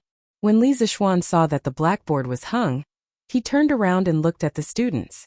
They were all children in their teens. Of course, there were also many who were 14 or 15 years old. All the students hurriedly stood up and greeted him in unison. "Hello, sir." Even though they had thousands of suspicions, the deep-rooted concept of respecting their teachers made them have no choice but to put on a respectful attitude on the surface. Su Hongji, who was standing below Li Zixuan, also saw the deep distrust in the students' eyes. He frowned and was about to scold them when Li Zixuan hurriedly waved his hand to stop him. He looked at the 30 students and smiled. "Hello. Today is my first class for all of you. My name is Li Zixuan. I'm also a professor of mathematics appointed by His Majesty himself. I know that many of you think that I'm not qualified to teach you mathematics because I'm young. In the next half an hour, I will give you all the opportunity to ask questions. If your questions about mathematics stumped me, then I will immediately ask His Majesty to resign. If you can't stumble me, then you will have to listen obediently in class. All right, if you have any questions, then ask." When Li Zixuan finished speaking, the entire classroom was silent. Everyone, including Kong Yingda, looked at him in disbelief. It must be known that in this era, teachers were greater than heaven. Whatever the teacher taught, the students would learn. How could a teacher be willing to say such things to students? After a while, the students reacted. Some of them couldn't help but whisper to each other. There were also a dozen or so students who were dressed more plainly. They stood up together and respectfully cupped their hands to Li Zixuan. Students are afraid. Students have absolutely no intention of doubting, sir. Please take back your order. The voices of these dozen or so students immediately drowned out the noise in the classroom. The rest of the students, regardless of whether they had doubts about Li Zixuan or not, hurriedly stood up together and said, "Students are afraid. Student is terrified. Teacher, please retract your order."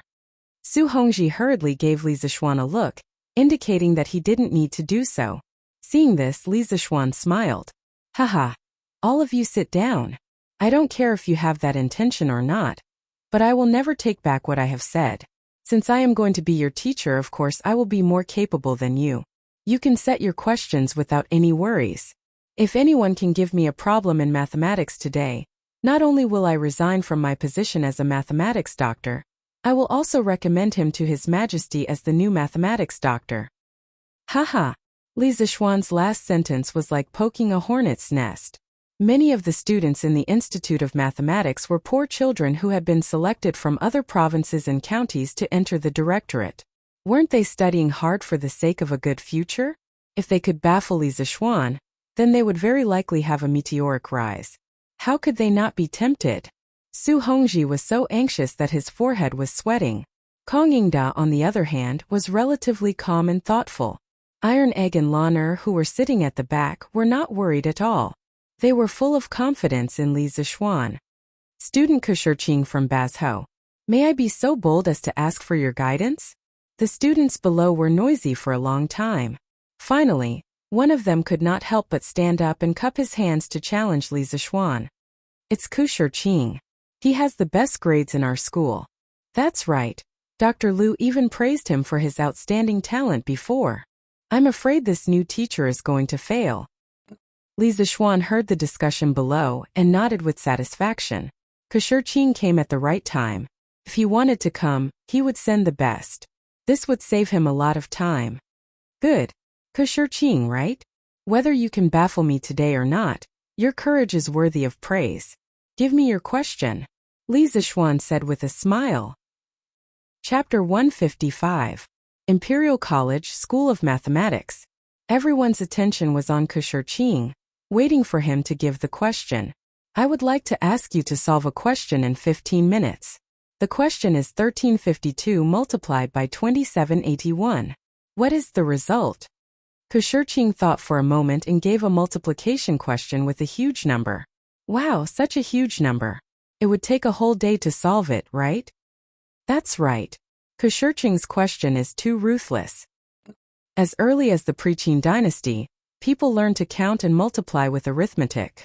First put the multiplier above, then put the multiplicand below, and align the last digit of the upper digit with the first digit of the lower digit. From left to right, use the first digit of the upper digit to multiply the lower digit, put the product in the middle of the two numbers, then remove the first digit of the upper digit, move the lower digit one to the right, multiply the second digit of the lower digit, add the product in the middle, and remove the second digit of the upper digit. Until the upper digit is used up, the middle digit is the result.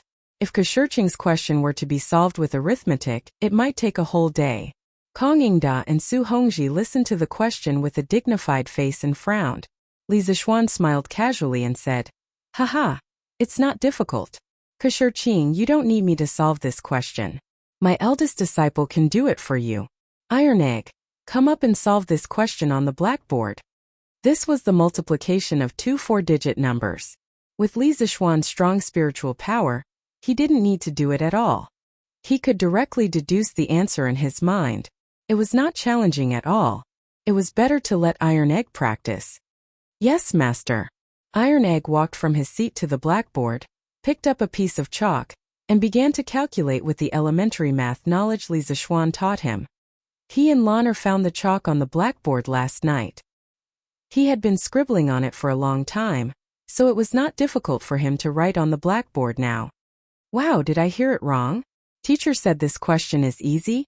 Can his disciple really do it? Too arrogant." Kushurching also frowned and secretly thought that this new mister was really arrogant. At that moment he stopped talking and focused on the iron egg to solve the problem. However, he was dumbfounded by what he saw. What is this black wooden board? Why was he able to write on it? Why was the handwriting so clear? He could see it from so far away. Also, that guy called Iron Egg, what kind of words did he write? Why does it look like scribbles? The rest of the people also noticed that something was wrong and started whispering to each other. This blackboard is so magical. It can actually be used to write. In this way, when teacher teaches in the future, won't we be able to listen to and read at the same time? Moreover, it will be more convenient to take notes. That's right. In the past, Sir spoke too fast and I couldn't remember everything.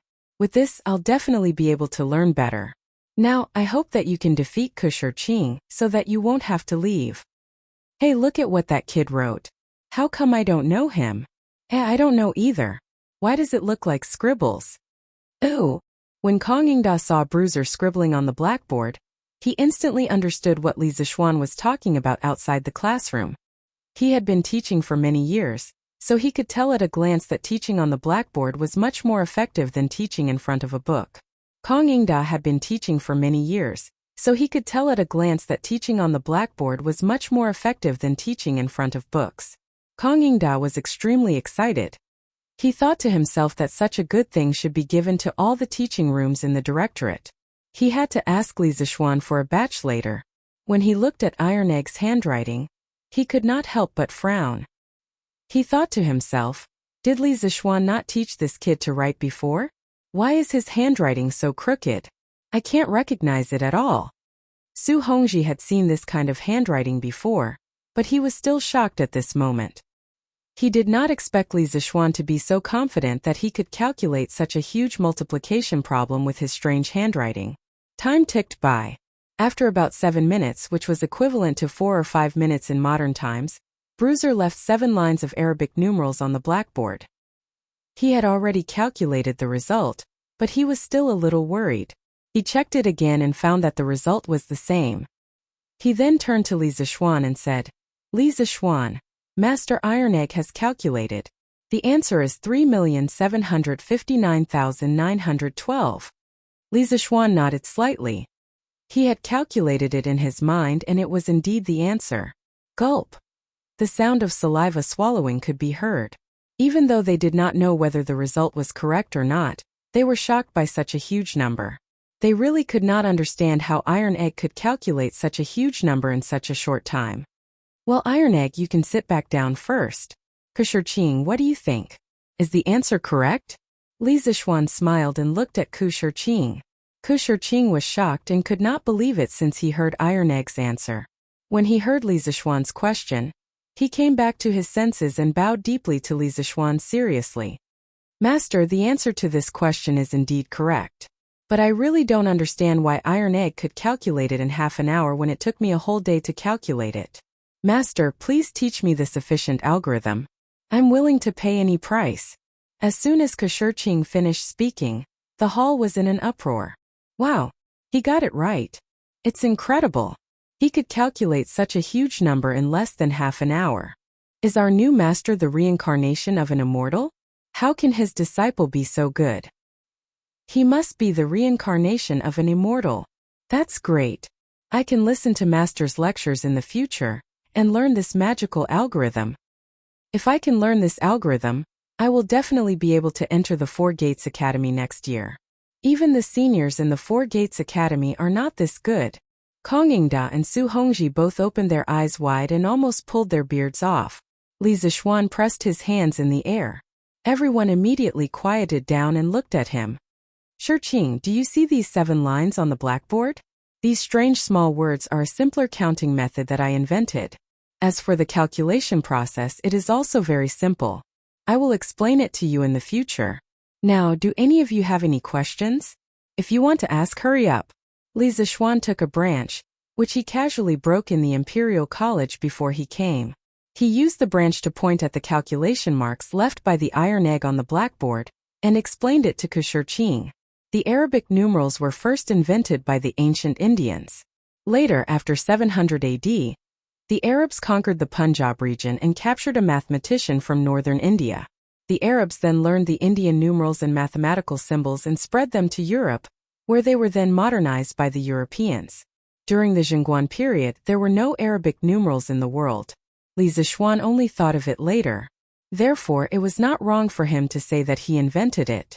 When Ke heard that he would have the opportunity to learn from Li Zixuan in the future, he could not help but be very excited. He respectfully bowed to Li Zixuan and said, "Thank you for your teaching, Mr. Li Zixuan. I have no more questions." Mr. Li Zixuan has opened up a new path and created his own school of mathematics. I can't catch up with you in the field of mathematics. Kang Yingda and Su Hongji looked at each other and saw a trace of horror in each other's eyes. It was easy to create one's own school of mathematics, but it was easier said than done to construct a complete and rigorous school of thought. Since ancient times, those who were able to create their own sects and schools were all famous grandmasters or even great sages. For example, Confucius, Laozi, and others. If Li Zixuan's self-created school of thought could stand up to scrutiny, he would probably become a saint in the future. Was this the emergence of a saint in a golden age? Li Zixuan was secretly pleased by Ke praise. He waved his hand and said with a smile, "All right, if anyone has any questions, please ask.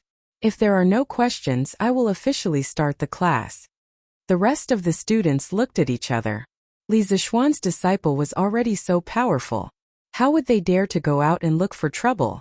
Therefore, Li Zixuan waited for a long time, but no one stood up to ask a question. Just as he was about to officially start the class, he heard a loud voice coming from outside the room. "Haha, I have a question. Dr. Li, please answer it." Chapter 156. First Class. Little Fatty's Revolt. Following a loud laugh, Li Tai, the little fatty, walked in with a smile on his face. He was dressed in luxurious clothes. Kang Yingda and Su Hongji, who were near the door, quickly stood up and cupped their hands. "Greetings, Prince of Wei." Li Zixuan was also surprised. He cupped his hands at Li Tai and said, "Greetings, Prince of Wei." The rest of the students looked at Li Tai in surprise. Just as they were about to stand up and bow, Li Tai smiled and waved his hand. "No need to be so polite. I came to the Imperial College today to listen to the class. From today onwards, I am also a student of the School of Mathematics. We will be classmates in the future." Buzz buzz. The students in the hall couldn't help but discuss among themselves. The buzzing sound was endless. "Oh my God, Prince of Wei will be classmates with us in the future. Did I hear wrongly? This is unbelievable. Our new mister is too amazing. He even managed to attract His Highness King Wei over. I have decided. I will stay in the School of Mathematics from now on. With such an impressive teacher and Prince of Wei as my classmate, why should I go to the Four-Gate School? Brother Ming is right. As the saying went, learn literature and martial arts, and you will be a part of the Emperor's family." Scholars like them studied hard so that they could be recognized by the Emperor and become successful. Now that Prince of Wei, who was the Emperor's favorite, was in the School of Mathematics, why should they leave? When Kang Yingda heard that Li Tai wanted to study in the School of Mathematics, he couldn't help but be shocked. He quickly tried to dissuade him. "Your Highness, you can't do this." Li Tai smiled and said, "Chancellor Kang, my father has already agreed to this. From today onwards, I will be a student of the School of Mathematics." Kang Yingda shook his head helplessly and retreated to the side. Li Tai looked at Li Zixuan and said, "After we parted at Strange Taste Pavilion that day, Brother Li was first conferred a noble title, and then appointed by my father as a doctor of mathematics in the Imperial College. Brother Li is really successful. I wonder if Professor Li is willing to accept little Wang as his student?" Li Zixuan heard that Li Tai was going to be a student in the school. Although he looked calm on the surface, he felt a little strange in his heart. He didn't know what this little fatty was going to do. Could it be that he hadn't been tortured enough last time and wanted to get back at him? Haha, come. He wasn't afraid of this little fatty. "Your Highness, why do you say that? As the saying goes, education is open to all. Since I am teaching in the School of Mathematics, I can teach anyone. However, if your Highness enters the School of Mathematics, there will only be teachers and students. There will no longer be any Wei Wang." He had to give this little fatty a heads up. If he were to come over and put on airs in front of everyone, how would he be able to teach? How would the other students learn? Li Tai understood the meaning behind Li Zixuan's words. He smiled and said, "Of course. From now on, in this school of mathematics, Mr. and my fellow students can call me Qing Quebec. I will not put on the airs of a prince." Last time in front of Strange Taste Pavilion, he was asked 10 questions in a row by Li Zixuan until he was speechless. Li Tai had regarded this as the shame of his life. He had been doted on by Li Er's eldest grandson since he was young, and had been praised for his intelligence many times. How could he be willing to lose to Li Zixuan, who was previously a nobody? Yesterday, when he heard that Li Zixuan was going to be a postdoc in mathematics, he was moved. He thought that it would be better if he could learn all of Li Zixuan's knowledge and use it to defeat him. Therefore, Li Tai asked Li Er to enter the school of mathematics to study. Li Er had always doted on this child. Moreover, this was not a big deal, so he naturally agreed. When Li Zixuan heard Li Tai's promise, he nodded and said, "Qing Ke, go and find a place to sit." Li Tai looked around and finally sat between Iron Egg and Lan under the disappointed gazes of some students. Kang Yingda and Su Hongji, who were next to him, widened their eyes in disbelief. The Prince of Wei was naughty and mischievous, which was known by all the civil and military officials. Li Zixuan spoke to him in such a commanding tone. But he was not angry at all. Was this an illusion? After Li Tai sat down, Li Zixuan looked at him and asked, "Qingke, you said you had a question before. Now say it." Li Tai looked like an obedient child. He stood up and cupped his hands and said, "Teacher, this student's question is, today there are 2 people together. The first line is 7 steps, the second line is 3 steps, the second line is 10 steps to the east, the first line is 10 steps to the south, and the third line is in the northeast." After saying this, Li Tai's lips curled up into an evil smile. This question was one that he had asked several scholars in the Prince of Wei's literature hall to find. It was an extremely difficult math question. He had specifically memorized it and wanted to find an opportunity to make trouble for Li Zixuan today. He hadn't expected Li Zixuan to take the initiative to give him a chance to ask. Wow! In the classroom, other than Li Zixuan and Li Tai, everyone else was in an uproar when they heard this question. This question is so difficult. Where did the Prince of Wei find such a difficult question? I don't know. Brother Ku, do you know? It should be from the 9-chapter arithmetic Pythagorean chapter. I've seen it before, but it was too difficult, so I couldn't solve it. Oh, it's the most difficult Pythagorean chapter. This time Mr. Li is in trouble. Yes, the situation is not good. Li Zixuan had inherited the memories of his predecessor, so he could still understand simple ancient Chinese.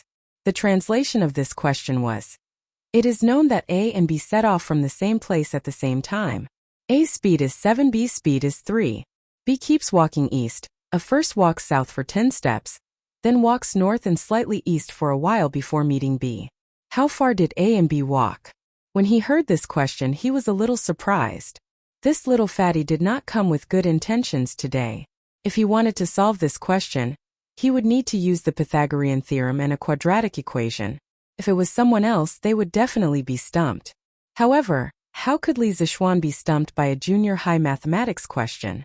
However, what Li Zixuan did not expect was that the ancient people had already learned the Pythagorean theorem. This was something that his previous mathematics teacher did not tell him. It seemed that he could never underestimate the wisdom of the ancient people.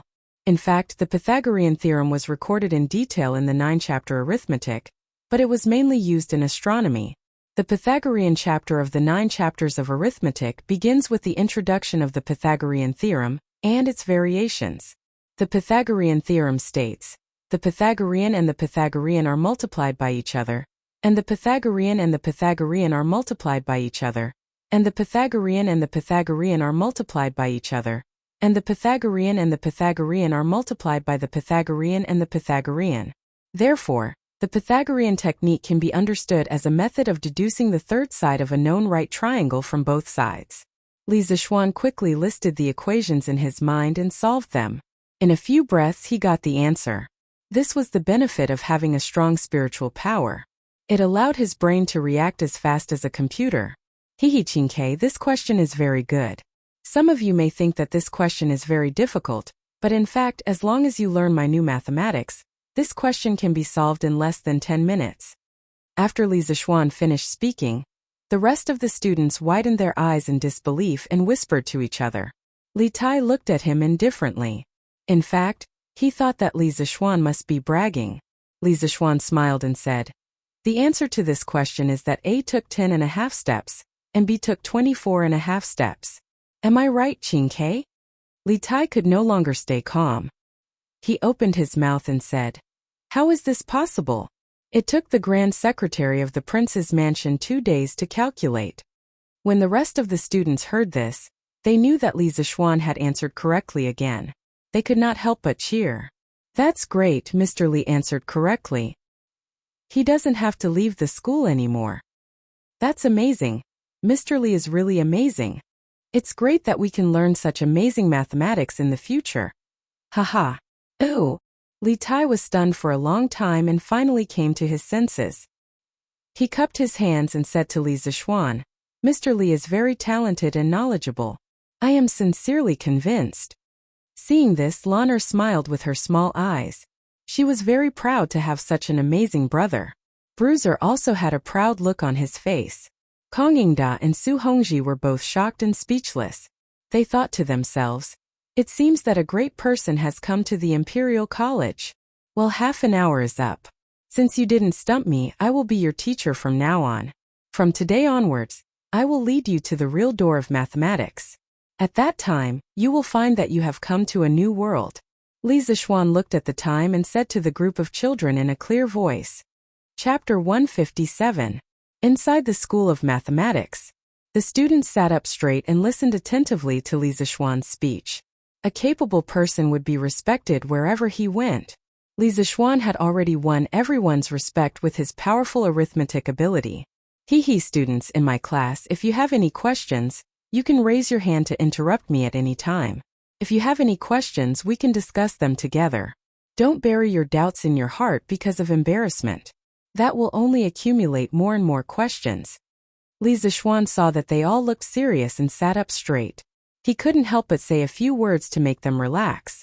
When the students heard this, they all felt that this way of teaching was very novel. In the past, the teacher was teaching while they listened silently. If they had any questions, they could only hold it in and ask the teacher after class. Li Zixuan continued, "I don't care how you studied before.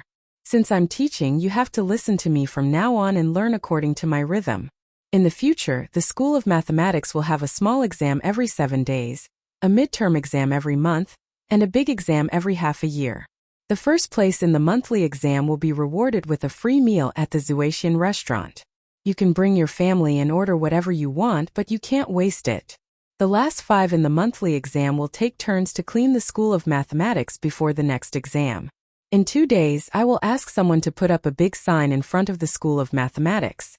The first 5 in the monthly exam will enter the honor roll, and the last 5 will enter the shame roll.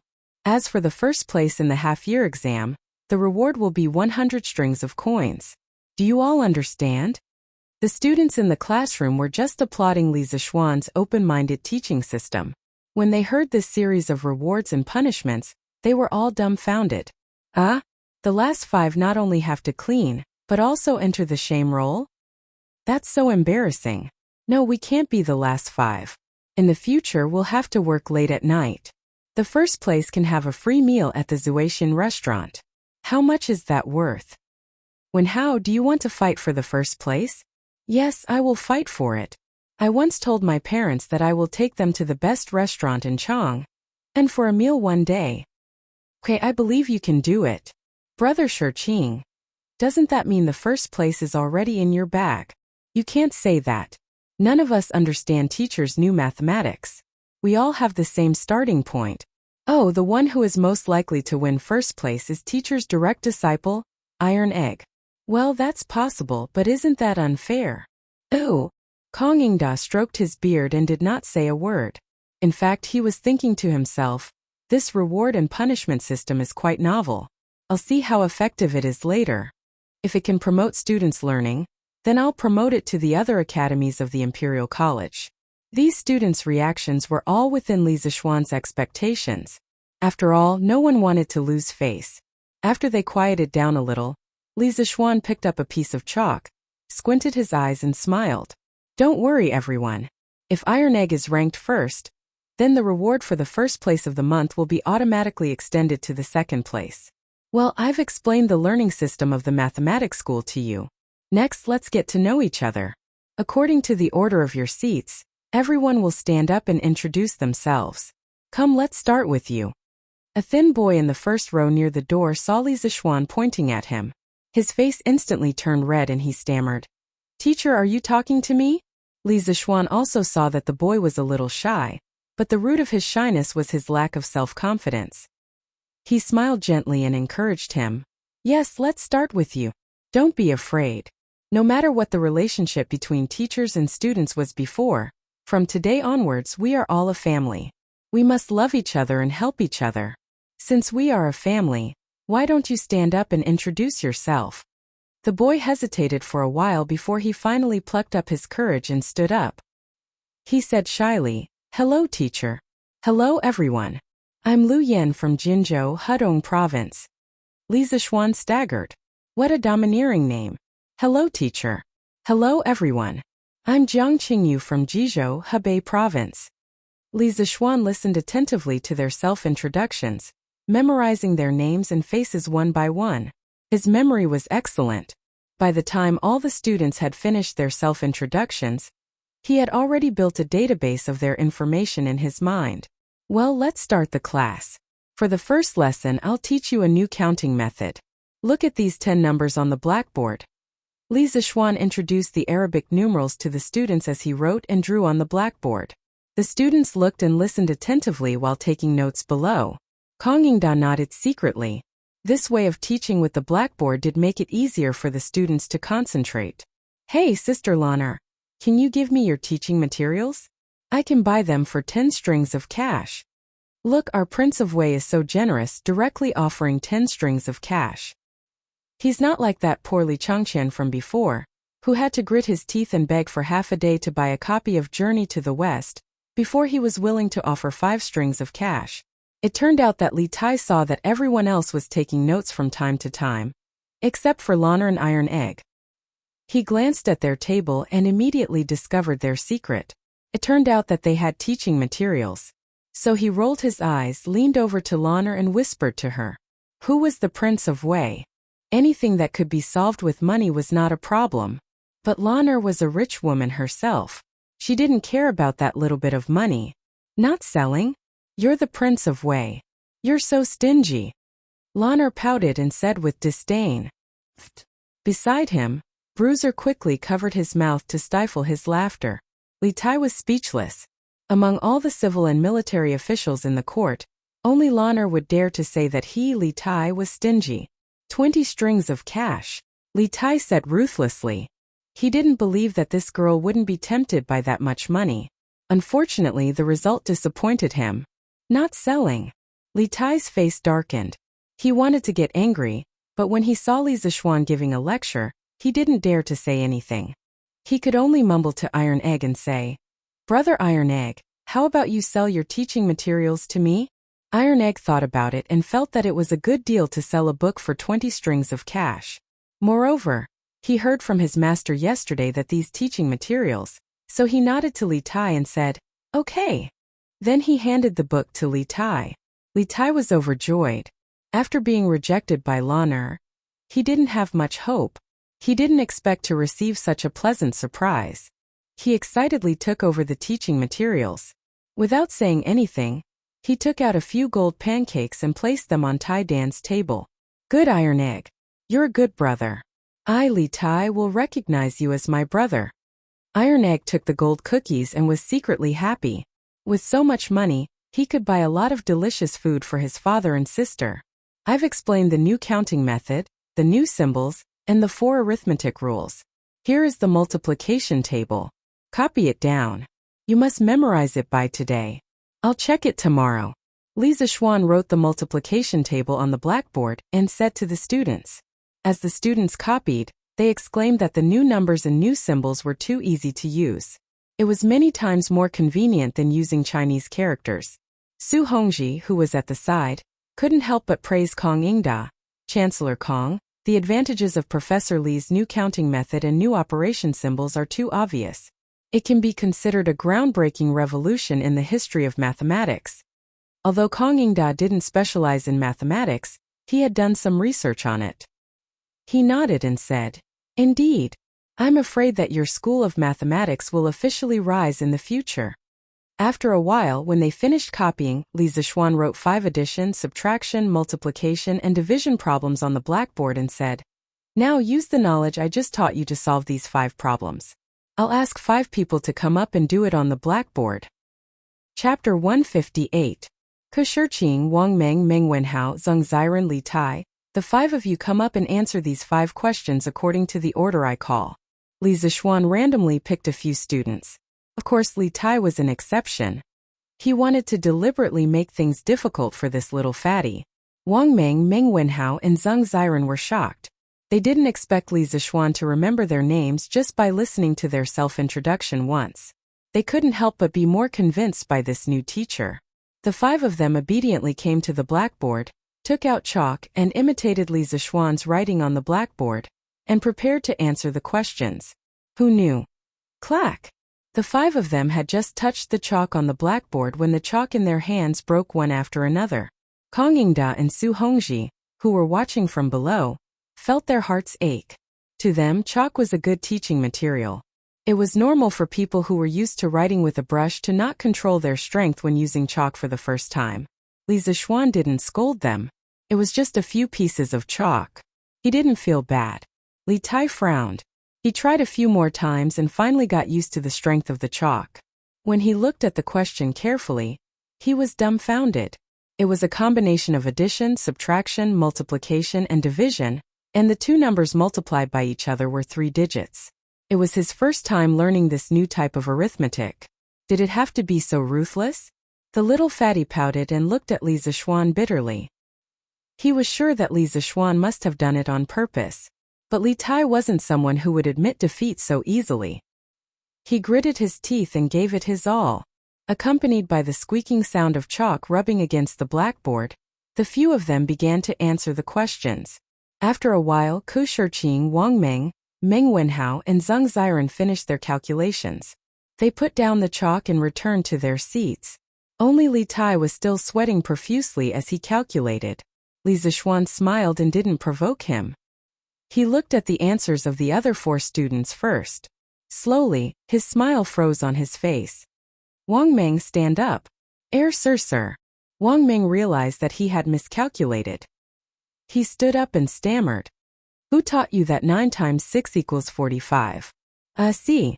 You taught me. Ah. Wang Meng asked curiously. Li Zixuan was furious. Bullshit.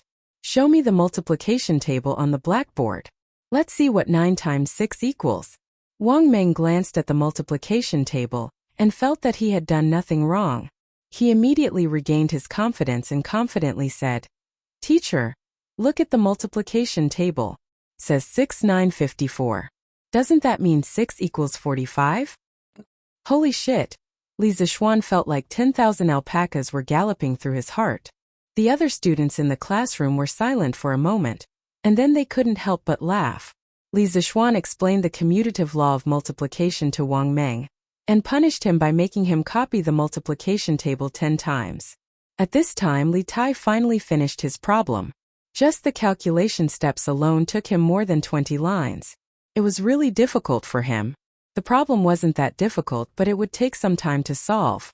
Li Tai wiped the sweat from his forehead, put down the chalk, and glared at Li Zixuan. He turned around and was about to return to his seat. Ha ha ha. All the students pointed at Li Tai's face and laughed loudly. It turned out that when Li Tai was wiping his sweat, he had accidentally smeared the chalk dust on his face. Instantly, he looked like a little fat pig that had been smeared with white powder. Li Tai reacted. He quickly wiped his face with his sleeve and awkwardly returned to his seat. Li Zixuan ignored everyone's laughter. He looked at Li Tai's solution and nodded. Although this little fatty was sometimes arrogant, it was undeniable that he had the right to be arrogant. He learned things faster than others. Quiet! What are you laughing at? Li Zixuan roared. The students in the classroom immediately quieted down. Li Zixuan nodded with satisfaction and said, "Other than Wang Meng, the other 4 students all got it right. They are worthy of praise. Especially Li Tai. His problem was the most difficult, but he still managed to solve it." Everyone applauded him. After that, Li Zixuan took the lead and clapped his hands. But the other students looked at him strangely and did not applaud. Li Zixuan calmed down and suddenly understood something. In ancient times, there was no such thing as applauding when praising others. In fact, the origin of applause was said to be in ancient Rome before the Christian era. In a barbarian tribe that was at war with Rome, there was such a habit. When the leader finished speaking or issued a call, the soldiers would tap the weapons in their hands to show their support. This was much easier and more powerful than the Roman soldiers shouting to respond to the leader. Therefore, the Roman soldiers gradually learned this method, and it eventually evolved into applause. In ancient China there was also applause. However, it was not to welcome or praise, but to express happiness or anger. There was an idiom that proved that clap and laugh. Ahem, in the future when a student is praised, we will all applaud and congratulate him. This is the tradition of our school of mathematics. Do you all hear me? If there is no such rule, then I will make the rule, Li Zixuan thought. Right now, Li Zixuan had absolute authority in this class. Although the students were puzzled, no one raised any objections. They all applauded. Clap, clap, clap, clap. Loud applause immediately rang out in the classroom. Hee. As Li Tai listened, he suddenly felt that the feeling of being applauded by others was quite good. He suddenly felt that Li Zixuan was not so despicable. Then, he could not help but applaud for himself. Kong Yingda and Su Hongji shook their heads and smiled bitterly. Looking at all the official and private schools in Tang Dynasty, there was no one who taught like Li Zixuan. The entire classroom was in chaos. Li Zixuan saw that it was about time. He still had to meet Chang Yaojin, Qin Qiong, and the others for lunch at Zuixin restaurant. He said, "All right, this morning's class is over. In the afternoon you all can study by yourselves. As for your teaching materials, I will personally pay for them. In the next 2 days I will arrange for craftsmen to print them out for you. When the time comes, everyone will get one." "Thank you, teacher. Thank you, teacher." All the students were grateful from the bottom of their hearts. Although this new teacher had some rules that were a bit ridiculous, he was knowledgeable and generous. However, there was one person who did not think so. That person was Li Tai. When he heard Li Zixuan's words, he almost vomited blood. He had spent 20 strings of coins to buy this teaching material. How could someone give it out for free without spending money? "Well, brother Qingke, do you want me to refund the money to you?" Iron Egg saw Li Tai's gloomy face and could not help but ask tentatively. Li Tai waved his hand and said gloomily, "No need." Li Tai did not have the face to ask for the money that he had given out. Li Zixuan thought for a while and said, "Oh right, there is one more question. The question is about the height of the ginkgo tree to the west of the entrance of the Imperial College. You can give me the answer after you have measured it, or you can write down your measurement method and give it to me. No matter what, you must hand it in the next class. The one who did the best homework this time will get 2 extra points for this month's exam. Tomorrow is the 7th day of the new year, so we will not have classes. In the future, on the 7th, 8th, 14th, 15th, 21st, 22nd, 28th, and 29th of every month, the school will have a break. Okay, class dismissed." After saying that, he was about to leave. Li Tai, Lana, Iron Egg, Kong Yingda, and Su Hongji hurriedly followed him out. The rest of the students in the classroom were in an uproar. "Ah, the ginkgo tree in front of the Imperial College must be more than 10 feet tall, right? How can we measure it?" "Yes, even the longest ruler is not that long, right? Even if it is that long, we can't go up. According to what the teacher just said, we can have 8 days off every month. Isn't this a little too much? What will the students in the other schools think if they know?" During the Tang Dynasty, the officials had a break every 5 days. Li Zixuan had a break of 8 days a month. Who cares what they think? With the teacher here, what are we afraid of? That's right, that's right. I say you guys should think about how to solve the question that the teacher left behind. If you answer it well, you will get extra points for this month's exam. Haha, don't worry, I will go back and ask my father. My father is the secretary of the Ministry of Works. He might know. Wang Meng, you are shameless. Chapter 159. Professor Li, why aren't you taking a break according to the regulations of the directorate? Kang Yingda chased after Li Zixuan and asked. From his point of view, Li Zixuan was completely messing around. It was very likely that he was intentionally slacking off. Chancellor Kang, mathematics is a very taxing subject and one must strike a balance between work and rest in order to ensure high efficiency. In the future, other than having 2 days off every 5 days, I plan to let the students go to class for 45 minutes and rest for 15 minutes every day. My master said that a person's attention can only last for about 5 to 6 minutes at most. After every 3 minutes, taking a quarter of an hour off can ensure that a person's efficiency in doing things will double in the following time. Therefore, it is very necessary for this kid to do this. Li Zixuan said with a serious expression. Even though he was indeed slacking off, shouldn't he find an honorable reason to slack off? Hearing this, Kang Yingda glanced suspiciously at Li Zixuan. Even though he didn't believe him, he couldn't find a loophole in Li Zixuan's words. Su Hongji held back his laughter and didn't say anything. He was certain that Li Zixuan was doing this to slack off. Cough cough. Then let's not talk about this matter for now.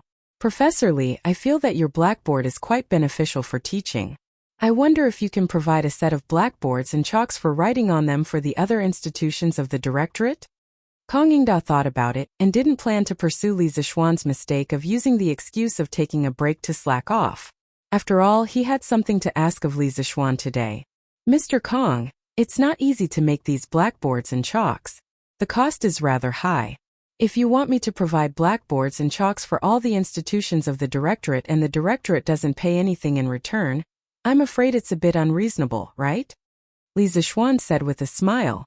Even though his family had a lot of money, it didn't come from nowhere. Kang Yingda's words were clearly trying to gain something without risking anything. How could this work? Kang Yingda understood the meaning behind Li Zixuan's words. He sighed in his heart but said awkwardly, Haha, of course I won't let Professor Li pay for it himself. I will apply to His Majesty for the court to allocate funds to purchase blackboards and chalk for the 120 classrooms of the Imperial College. I just hope that Professor Li won't ask for too high a price when the time comes. The court's finances aren't rich this year either. Li Zixuan pondered for a moment and nodded. Sir, be at ease. This little one is not the sort of person who only cares about benefits and forgets favors. A country is a country, and only when one has a country can one have a home. This little one will not neglect the country's crisis for the sake of my family. When the time comes, this little one will sell the materials to the Imperial College at cost price. I only hope that the students can study hard and make my great Tang even more prosperous. Kang Yingda cupped his hands in gratitude. Li Xian is a righteous man. Li Zixuan smiled. Righteous? If this were the modern world, many keyboard warriors would call him a fool for not making money. After saying goodbye to Kang Yingda and Su Hongji, the group walked out of the Imperial College. At this time, Li Tai came up and shouted, Li Zixuan, wait. After leaving the classroom, Li Tai felt that his identity as a prince had returned to him. He began to be unrestrained again. He even dared to directly call Li Zixuan by his name. Li Zixuan stopped and glanced at Li Tai with a faint smile. Alas, the great Prince of Wei doesn't know how to respect his teacher and directly calls him by his name. If His Majesty and the civil and military officials knew about this, what would they think? Li Tai's fat face paled. Although he was doted on by Li Er, he was also afraid of those censors who only cared about their reputation and not their lives. Thus, he somewhat sullenly called out, Sir Li. Li Zixuan was secretly pleased. With his hands behind his back, he pretended to be pretentious and said, Qinghe, why are you looking for me? Little Fatty's mouth twitched, but he was also somewhat helpless. He could only say, Sir, a few months ago, you said that you wanted to print and sell Journey to the West. I don't know why there is still no news after so long. Li Zixuan touched his nose and said awkwardly, Cough, so it's about this matter. Qinghe, you may not know, but there are many plots in Journey to the West that involve the struggle between Buddhism and Taoism. It's really not suitable to publicize it. This was something that Li Jingma had mentioned to him one day when he was talking to him. At that time, he was so shocked that he broke out in a cold sweat. Journey to the West overall emphasized Buddhism and suppressed Taoism, but Li Er strongly advocated Taoism. If he took this book out to sell, wouldn't he be courting death? After listening to this, Li Tai suddenly understood and nodded. He said regretfully, "Sir's worries are somewhat reasonable. It's just that Journey to the West is such a wonderful novel. It's really a pity that we can't share it with everyone." Li Zixuan said with a smile. I've been thinking for a long time recently, and have decided to publish another novel called A Legend of a Mortal's Journey to Immortality. It will be narrated by me and written by Iron Egg. After it's finished, I will hand it over to the workshop for printing. Qingke, if you are interested, you can go and buy it. I guarantee that it will be longer and more wonderful than Journey to the West. Li Tai's eyes suddenly lit up. A Legend of a Mortal's Journey to Immortality? Just the name alone sounded amazing, so he said excitedly, "Sir, how about I write it? My calligraphy has already reached the primary level. Even my father, the emperor and scholar, you have praised it. It will definitely not be a disgrace to Sir's wonderful story." Iron Egg couldn't help but feel anxious when his job was snatched away. However, he also knew his own limitations. He knew that his doggy paddle calligraphy was indeed not as good as Li Tai's, a prince. Li Zixuan found it funny. There was actually someone who was willing to fight for such a difficult job? If Qingke is willing, you can come to my house every day during your rest days. You can write it. When you're not around, Iron Egg will write it. Iron Egg felt relieved. It seemed that his master was still thinking about him. Li Tai said happily, "Thank you very much, sir. Then this student will go to Sir's house tomorrow." With a straight face, Li Zixuan said, "Qingke, you can't slack off on your studies because of this. Mathematics is the foundation of all learning other than Confucianism. You should first solve the problem that I left behind for you." Li Tai said gloomily, "Yes, sir." Oh. After parting with Li Tai, Lana and Iron Egg didn't want to join in the fun with Cheng Yaojin and the others, so they went straight home. Li Zixuan asked San Bao and the others to protect Lana and Iron Egg while he rode his horse to the Drunken Immortal Tavern. "Hey, young master, you're here. Master and the other dukes are waiting for you upstairs." When he arrived at the Drunken Immortal Tavern, shopkeeper Lu welcomed him with a smile. Li Zixuan nodded. Today's banquet was mainly to thank Cheng Yaojin, Qin Qiong, Yu Qijingda, and Niu Jinda for their kindness in leading the family to the rescue that day. As the father, Li Jingma naturally had to personally accompany them to drink. Otherwise, wouldn't that be too disrespectful to the dukes? Li Zixuan handed the reins to the servant and went up to the fourth floor alone. From afar, he could hear Cheng Yaojin's hearty laughter. "Haha, brother Jingma is right. No matter how I look at you, you don't look like a businessman at all. Instead, you look more like a group of rough soldiers like us, haha." Chapter 160. Li Jingma had traveled extensively in the business world for more than 20 years. He had long since mastered the ability to talk to people and ghosts. Therefore, as long as he was willing, he could chat with anyone. Li Jingma knew that it was impossible to chat and drink with military heroes like Cheng Yaojin and Qin Qiong. He had to be forthright. Haha, back then, General Cheng was invincible on the battlefield, causing the enemy to tremble in fear. At that time, I was just a small peddler, but I could often hear stories about General Cheng in the marketplace. Li Jingma gave Cheng Yaojin a little flattery. "Haha, old Heiyuqi, how is it? I, old Cheng, have a greater reputation among the people than you." Cheng Yaojin laughed proudly. Everyone in the room was speechless at this shameless old man. "Uncle Cheng, Uncle Qin, Uncle Yuqi, Uncle Niu, I was delayed by some matters at the Imperial College. I'm really sorry to have made you all wait for so long." Li Zixuan pushed open the door and cupped his hands apologetically. School was already a little late today, and after school, he spent half a day chatting with Kong Yingda and the others at the entrance of the Imperial College. As a result, he was a little late when he arrived at the Drunken Immortal restaurant. But he couldn't be blamed. The Imperial College didn't have an alarm or something. No one knew when school was over. It seemed that he would have to assign someone to ring the bell in the Institute of Mathematics. Cheng Yaojin pointed at Li Zixuan and said angrily, "Haha, you really have guts. You actually made us elders wait for you. You're really something. You'll punish yourself with 3 cups later." Niu Jinda also echoed, Yes, you should punish yourself with 3 cups. Li Jingma looked at his son with some worry. After spending so much time together, he knew that his son wasn't good at drinking. But at this time he obviously couldn't refute. Li Jingma could only suppress his worry and wait for the changes. Li Zishuan's face did not have the slightest trace of fear. He ordered the waiter to serve the dishes while personally pouring a cup of tea for Chang Yaojin and the other three. Uncle Chang, you're right. I should be punished for making you wait for so long. Today, I've prepared a special pot of immortal drunken wine for you. It's stronger than the one on the market. Because this wine is rare, I won't fight with you for it later. I'll punish myself by drinking 3 cups of immortal drunken wine as an apology. Chang Yaojin looked at Li Zishuan meaningfully, then laughed and said, That's right. That's right, that's right. Little Xian, you can go and drink the sweet home. You can leave that special immortal drunken wine to me, old Chang. Niu Jinda and Qin Qiong pointed at Chang Yaojin and scolded him for being shameless. Li Jingma heaved a sigh of relief in his heart. He was happy that his son had cleverly resolved the awkward situation. When the dishes were served, everyone sat around the table, drinking and chatting merrily.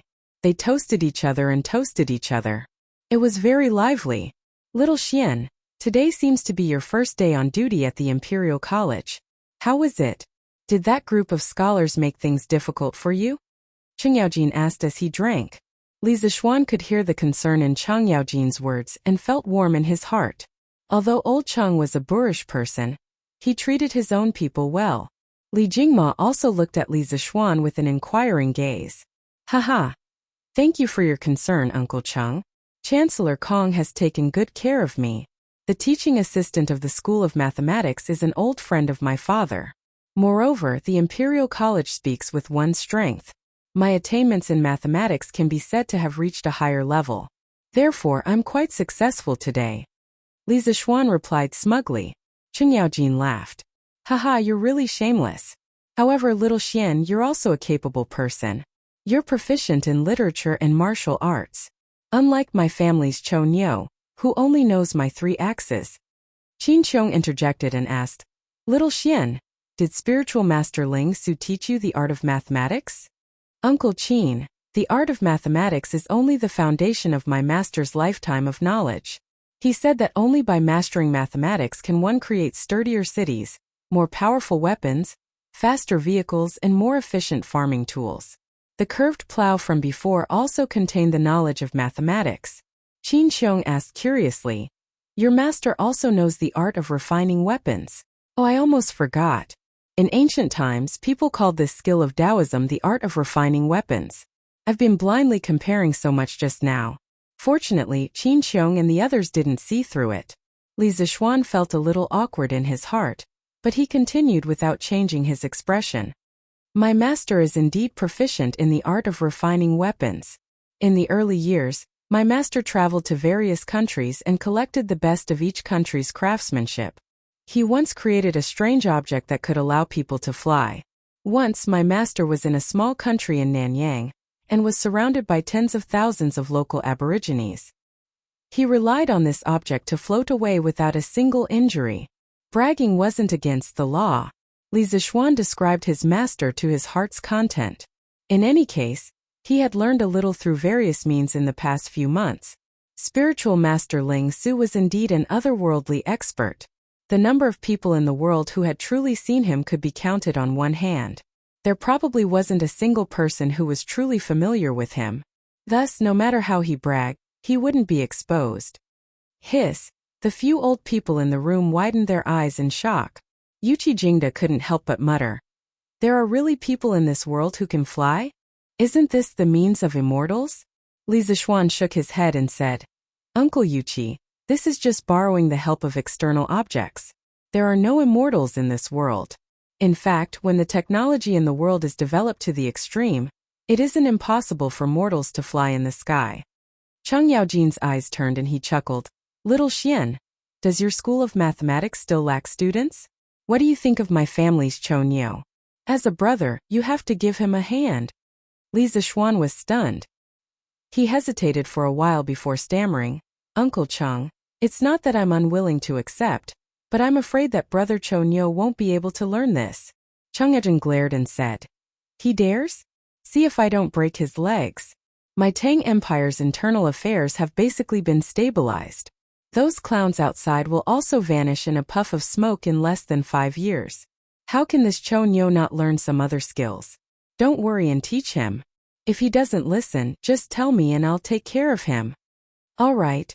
Li Zixuan could only mourn for Chang Chumo in his heart.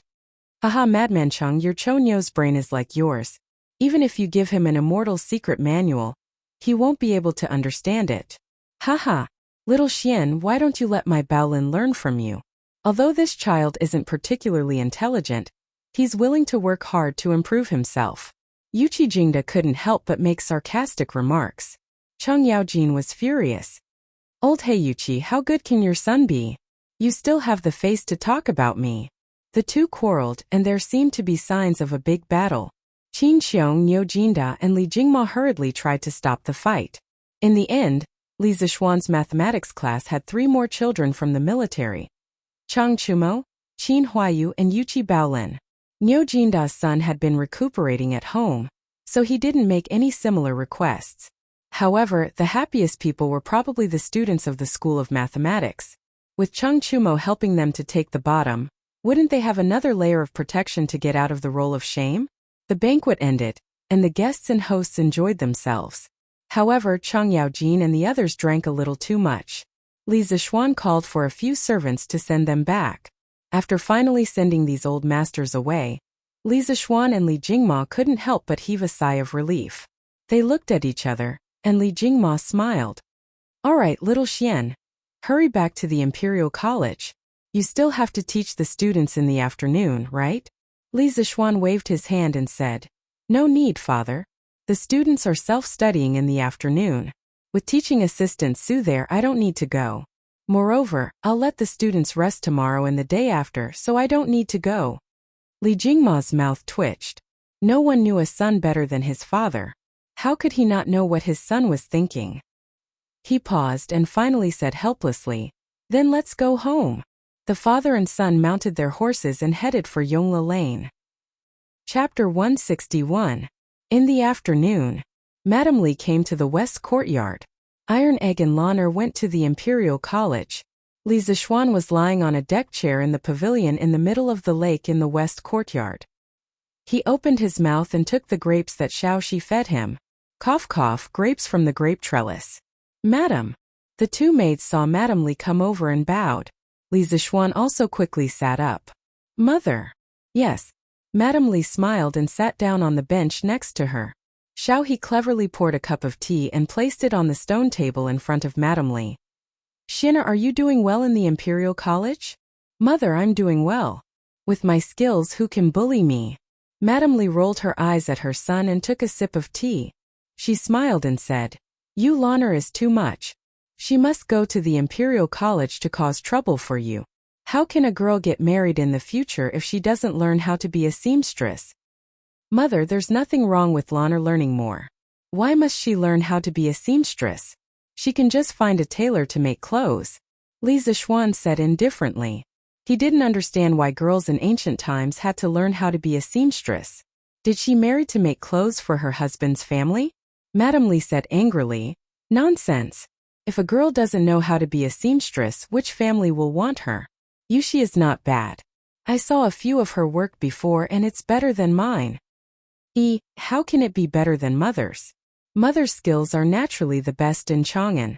This was clearly a trap. If Li Zixuan followed his mother's wishes and praised his wife, there was no guarantee that his mother wouldn't feel jealous. Thus, he shamelessly flattered her. Madame Li was happy when she heard this, but she said, You little sly, trying to make me happy. I've already discussed your marriage with Yushi with Han Lijing. Tomorrow, I'll send a matchmaker to the Han family to propose marriage. Li Zixuan was happy when he heard this. He quickly went forward and poured tea for his mother. Thank you, mother. It just so happens that I have a day off tomorrow. Why don't we go together? A day without seeing her felt like 3 autumns. They had not seen each other for several days. Every night when it was quiet, he really wanted to hug his wife. Mrs. Li Zixuan pointed her finger at Li Zixuan's forehead. You child, how can you be so ignorant of the rules? How can the groom personally propose marriage? Tomorrow, your father and matchmaker song will bring people to the Han family to propose marriage. You just stay at home. You and Yushi are not allowed to meet before you get married. Ah. Li Zixuan was dumbfounded. Mother, when will Yushi and I get married? Madame Li laughed and said, look at how anxious you are, this is just the beginning of the marriage proposal. Later on there is still the ceremony of receiving the bride, asking for the name of the bride, accepting the bride, and then the date of the invitation, setting an auspicious date, and finally the welcoming ceremony. Xianer, you have to learn the wedding procedures properly. Don't make a fool of yourself when you get married. Li Zixuan almost fainted as he listened. Did it have to be so troublesome? Couldn't they just have a flash marriage? Mother, then you should set the wedding date earlier. Otherwise, it won't be good if your daughter-in-law runs away. Li Zixuan wiped the sweat off his forehead and hurriedly ran away after saying that. Madame Li looked at Li Zixuan's back as he ran away. She shook her head and smiled dotingly. This child. Xiao He and Xiao Shi, who were at the side, couldn't help but cover their mouths and chuckle. Li Zixuan went out of the mansion and went to the workshop to find Louis Dao Lu Dingy. Ever since Li Zixuan bought the original Heavenly Craft Pavilion and poached him, this old man had been idling in the Strange Interest Pavilion. After Yan Xiaoning gave his workshop to Li Zixuan also transferred Louis Dao to the workshop. This old man usually helped Faubert carve some ornaments on the skateboard in the workshop, so he was free and relaxed. Master Lu, you used to carve all kinds of strange objects. Do you know how to carve words? Li Zixuan motioned Louis Dao to sit down first and then asked. Louis Dao smiled and said, young master, carving words is much easier than carving wood. Of course I know how to do it. What kind of words do you want to carve? Li Zixuan took out the mathematics book and said, I want to print about 30 copies of this book. I want to trouble you to carve a set of templates. Louis Dao hesitated and said, young master, if you want to carve a block plate, it will take a lot of time and effort. It's better to ask a group of poor scholars to copy it. Li Zixuan heard and suddenly understood. There was no movable type printing in the Tang dynasty. Master Lu, I don't want you to carve a block plate for each page. You can use the clay to make blanks of the same size. Carve a single word in reverse at one end. The height of the word protrusion is like the thickness of the edge of a copper coin. Burn it hard with fire and make it into a single movable type of clay. Then, print it according to the content of each page. Good, young master's method is good.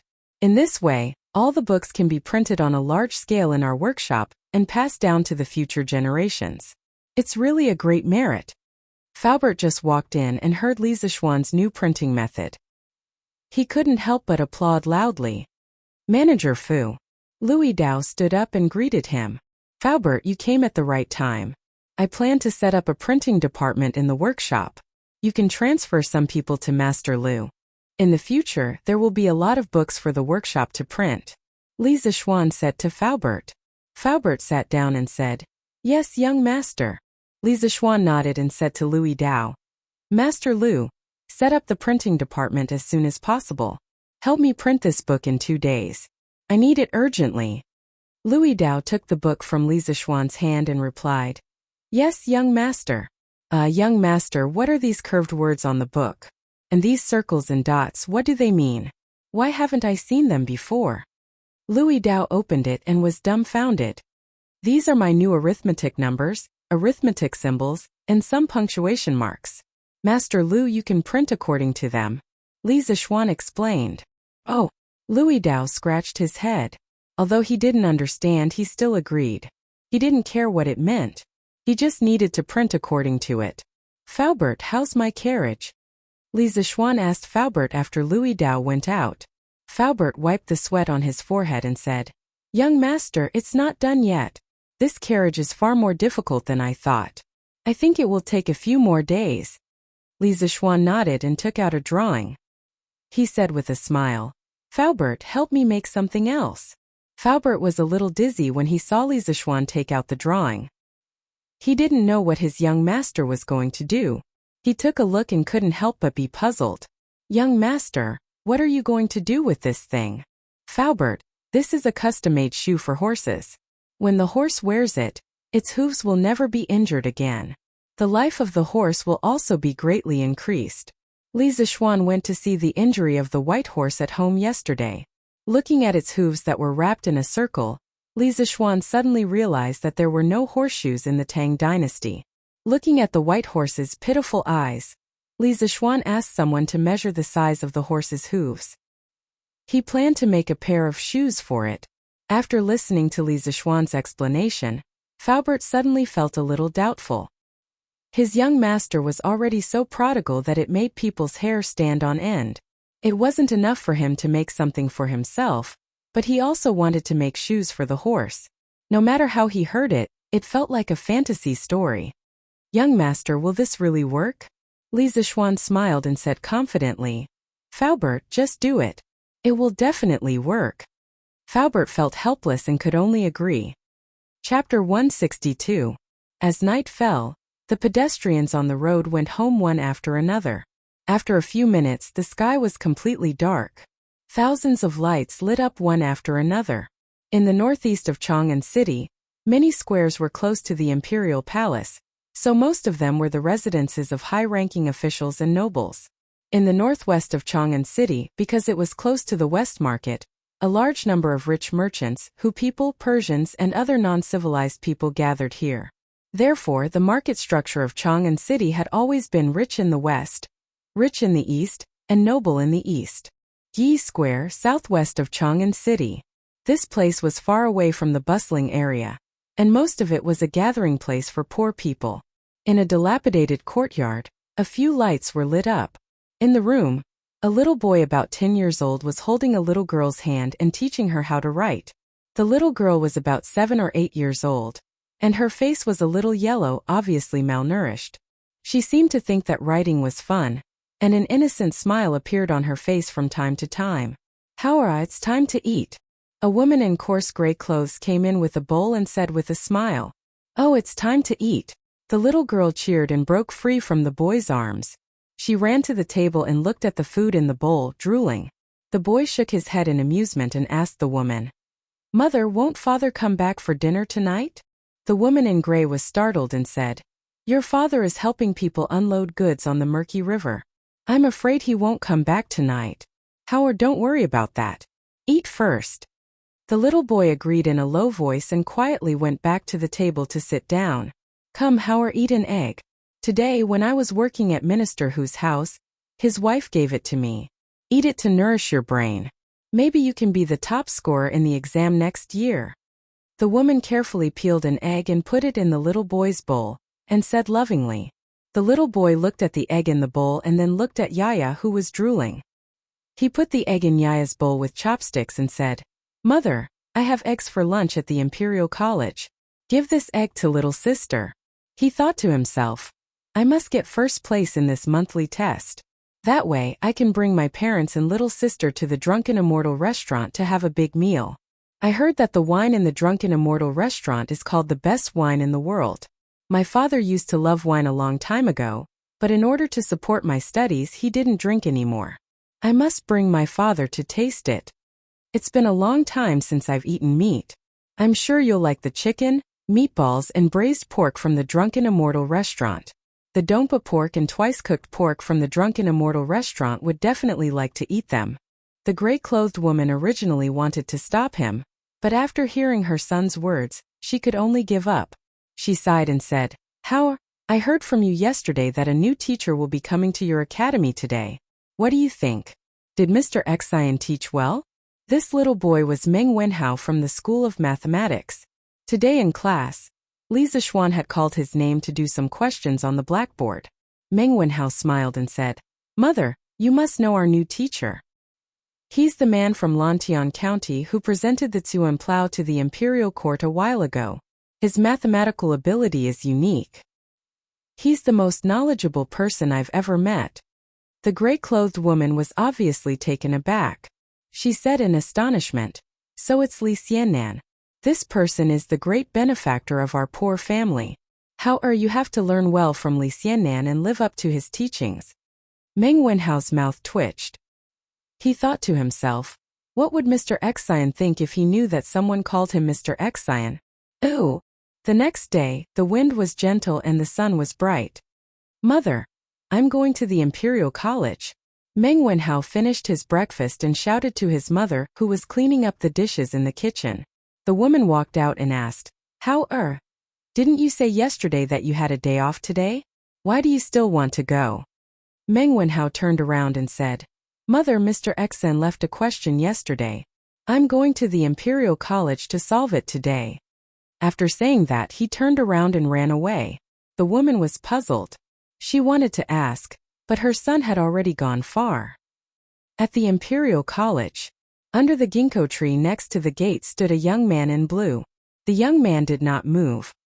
He raised his head and stared at the top of the ginkgo tree without blinking. Among the students of the Imperial College, the young man was like a lone wolf with his head held high. He stood alone between heaven and earth, looking very different. The passing crowd quickly noticed him. Hey, look, there's a fool over there. He's standing there motionless. It's true. Why is there a fool in our Imperial College? He's not a fool. I know this person. He's Meng Wenhao from the School of Mathematics. His results have always been among the best in the school. Isn't the School of Mathematics closed today? Why is he here? Who knows? Instead of sleeping at home early in the morning, he's here in a daze. He must be crazy. It's said that the School of Mathematics has 8 days off every month. They're so lucky. Yeah, why can they have 8 days off every month? I'm going to protest to the teacher of our school. We have to take 8 days off every month too. Yes, we're going to protest. Why aren't you leaving? You're going to be late. If you're late, the teacher might slap you. Let's go. Ooh. The surrounding students immediately dispersed, and the gate of the Imperial College returned to its original quiet state. Meng Wenhao remained motionless. He was not affected by the noise outside at all. If he could answer the question well, he could get 2 extra points in the monthly exam. If he could get these 2 points, he would have a much better chance of getting first place in the monthly exam. Many ideas flashed through his mind, but he rejected them all. No, this won't work either. This is definitely not the best plan. There must be a better one. Meng Wenhao was in a trance. He did not feel the passage of time at all. Kong Yingda passed by him and looked at him. He shook his head and sighed. Stubborn child. I hope you can get over it soon. After saying that, he didn't bother Meng Wenhao and walked away. Time passed. It was noon in the blink of an eye. Wow, why is Meng Wenhao still standing here? Yeah, he didn't even move his feet. Don't make a mistake while standing. I think there's something wrong with his brain. Let's go. Let's not care about him. Let's eat. Yes. Let's eat. Ooh. The surroundings fell into silence again. Meng Wenhao's lips were dry and cracked. His body was a little shaky, but he had no intention of moving. He was still in deep thought. Since the morning, he had thought of hundreds of methods in his mind, such as building a ladder, measuring the trunk section by section, tying a rope to the top of the tree, measuring the length of the rope, etc. However, he rejected them all. His intuition told him that these were not the best methods. There must be a simpler way. There must be. I can think of something. Meng Wenhao thought firmly. Chapter 163. Yongla Lane. At the Li residence, the marriage proposal team was assembled early in the morning. The leader was a middle-aged woman in her 30s or 40s. She had heavy makeup on and her laughter was mesmerizing. Li Zixuan's eyes were red, and he hurriedly returned to the west courtyard. Xiaoxi, you're going too? Li Zixuan asked curiously when he bumped into Xiaoxi, who was in a hurry. Yes, young master. Madam asked Xiaoxi to deliver something to young mistress. Xiaoxi replied with a smile. Li Zixuan laughed and joked. Haha, little girl, you're calling her young mistress so soon? Xiaoxi, wait a moment. Help me deliver something to Yuxi too. Yes, young master. Li Zixuan smiled and returned to his room. He spread out a piece of paper and began to write. I'm willing to win the heart of my beloved. When your hair is white and you're past your prime, I'll still hold your hands and give you the gentleness of the world. Be good, Yuxi. Stay at home and wait for me to marry you. After he finished writing, he suddenly had an idea. He folded the letter into a paper crane and pressed it flat into an envelope. He sealed it and walked out. Young master, you're going to deliver a letter to young mistress? Xiao He was carrying a bag and came to the entrance of the courtyard. She was probably going to follow the marriage proposal team to the Han residence. Li Zixuan passed the letter to Xiao Shi and said to Xiao He, "Little girl, don't peek on the way." Xiao Shi was the timid type while Xiao He was more lively. It was just that her chest was a little small. What was he thinking? Xiao He pouted and said, "Xiao He won't peek. Young master must have written some mushy words of love to young mistress. Xiao He will die of jealousy if I read it." "You little brat." Li Zixuan's face turned black and he pretended to knock her head. Xiao He screamed and ran away with Xiao Shi. Tai Chi Palace, Sweet Dew Hall. This was where Li Er would read and deal with government affairs after the morning court. At this moment, Li Zixuan was sitting at the top with a book in his hand. He frowned as he read. "Zhao Song, is this Li Zixuan's new mathematics? Why have I never seen these strange words before?" Zhao Song stepped forward cautiously and said, "Your Majesty, this is indeed a new type of mathematics that Li Xianan invented. It is said that this book was compiled by him personally. As for the strange words in the book, I don't understand them either. However, I'm sure that Your Highness, Prince of Wei, will be able to understand them." After Prince of Wei finished listening to the lecture yesterday, he even solved a very difficult question that Li Xianan set. Li Er smiled happily. "Great. My Qingke is indeed talented and learns everything quickly. Haha." Zhao Song smiled and said, "It's all thanks to His Majesty's teachings." Li Er laughed heartily, accepting the flattery. "Your Majesty, the male student from Li County left a question after class yesterday. He said that he wanted the students to figure out a way to measure the height of the 1,000-year-old ginkgo tree in front of the Imperial College. He also said that the student with the best method would get 2 extra points in this month's exam." Zhao Song saw that Li Er was very interested in the matter between Li Zixuan and Li Tai, so he continued. Li Er was stunned and asked, "Monthly exam? What monthly exam?" Zhao Song explained, "Your Majesty, this is the examination system that Li Xianan set for the School of Mathematics. It is said that the School of Mathematics has a small exam every 7 days, a midterm exam every month, and a major exam every half a year. The top student in the monthly exam will be treated to a meal at the Drunken Immortal restaurant with Li Xianan's personal funds. He can even bring his family along. The top 5 students in the monthly exam will have a roll of honor, while the bottom 5 will have a roll of shame. They will also be responsible for cleaning the teaching hall. The top student in the half-year exam will be rewarded with 100 strings of cash." Li Er was surprised for a moment, then smiled and said, "This kid is really rich and overbearing. He is even more generous than I am and has a lot of ideas. The students in the Imperial College are going to have a headache. I hope that Li Zixuan can take the lead in guiding the culture of the Imperial College. In recent years, the Imperial College has become a gathering place for rich playboys." Zhao Song said respectfully, "Your Majesty is far-sighted and wise." Li Er waved his hand and pondered for a moment, then said, "But this kid really knows how to make things difficult for others. The ginkgo tree at the entrance of the Imperial College is probably more than 100 feet tall, right? How are the students going to measure it? Zhao Song, can you fly that high with your lightness ability?" Zhao Song broke out in sweat and quickly said, "Your Majesty, this great grandmaster can't fly that high, right? That kind of height is not something that a human can achieve."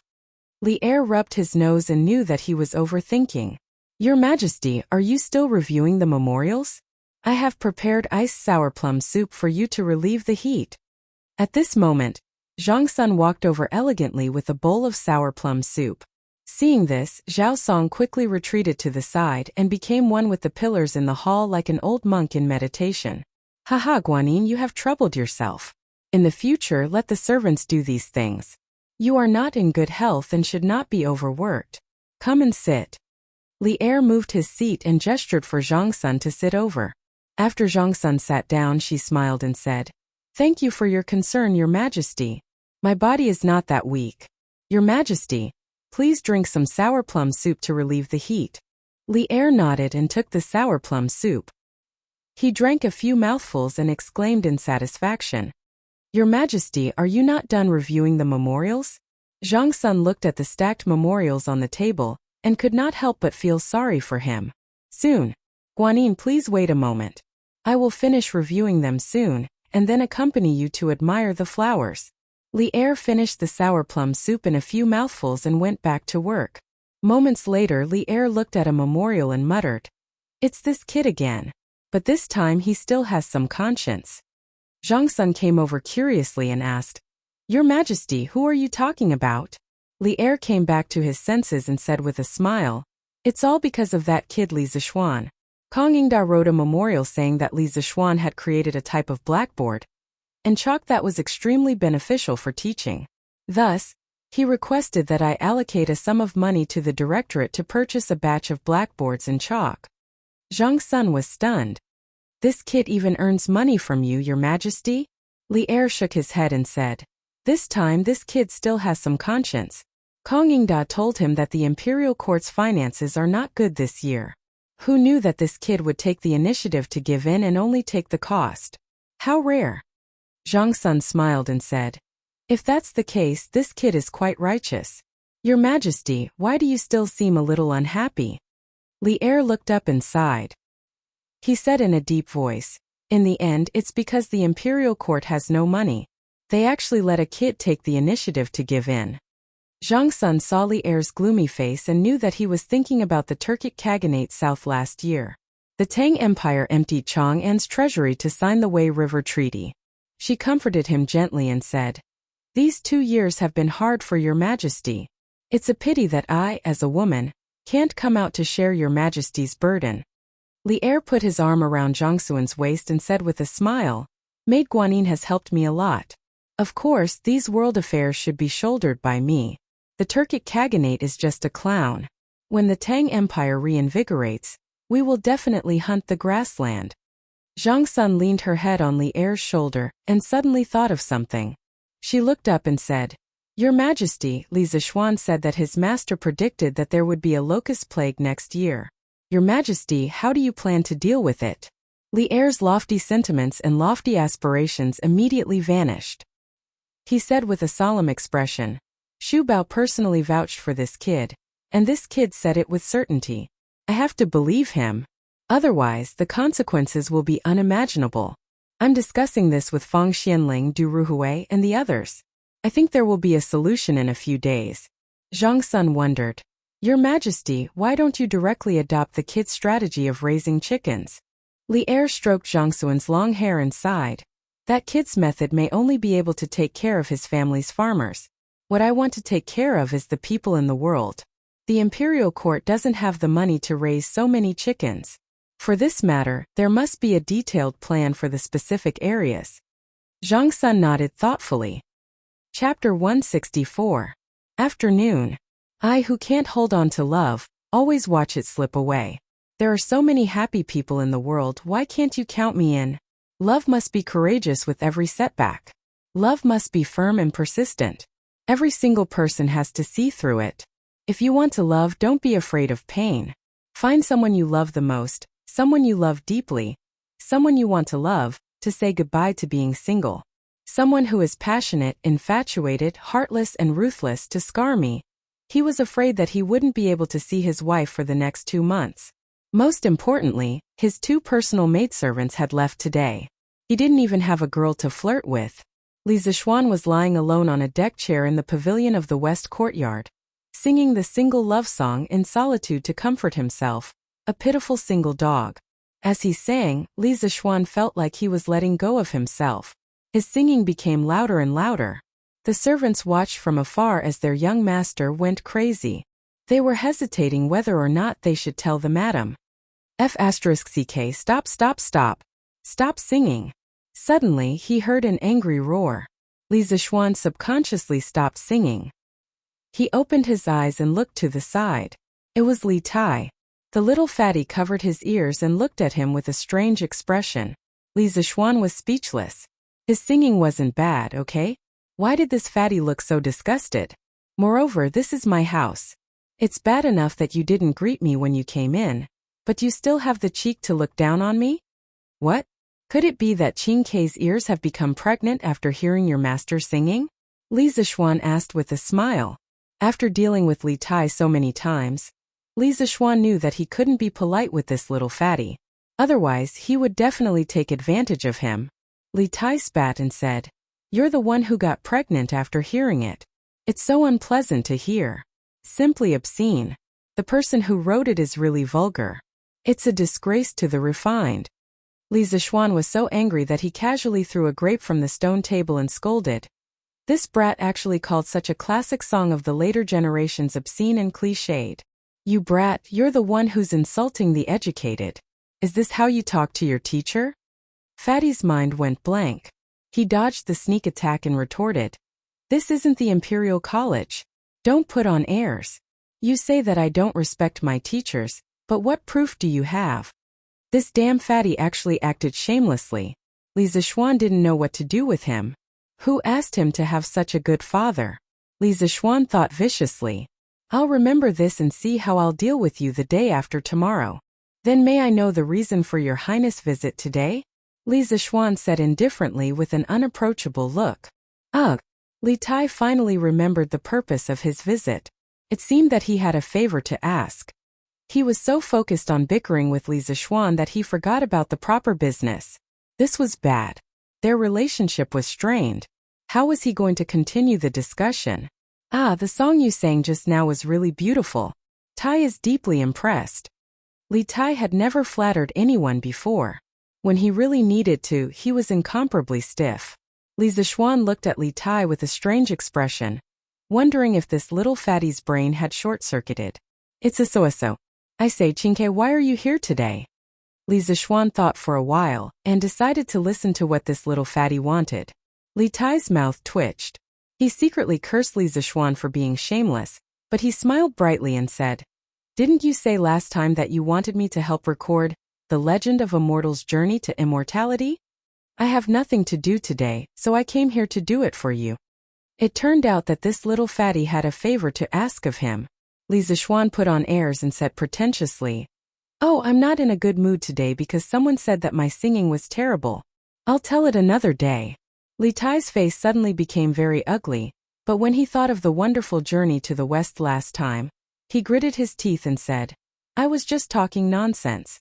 Please don't take it to heart." Li Zixuan smiled. He knew that he couldn't go too far at this time. Everything had to be done in moderation. Otherwise, if he went too far, even friends would become enemies. "Well, I'm in a much better mood now, so I can tell you the story. Chinke, have you finished your homework?" Li Tai heard this and said proudly, "Of course. Just a question." "How can I, Li Tai, be stumped?" Li Zixuan asked curiously. "Oh? So you've already thought of a solution? Tell me quickly." "It's a secret. This student will give the answer to you the day after tomorrow.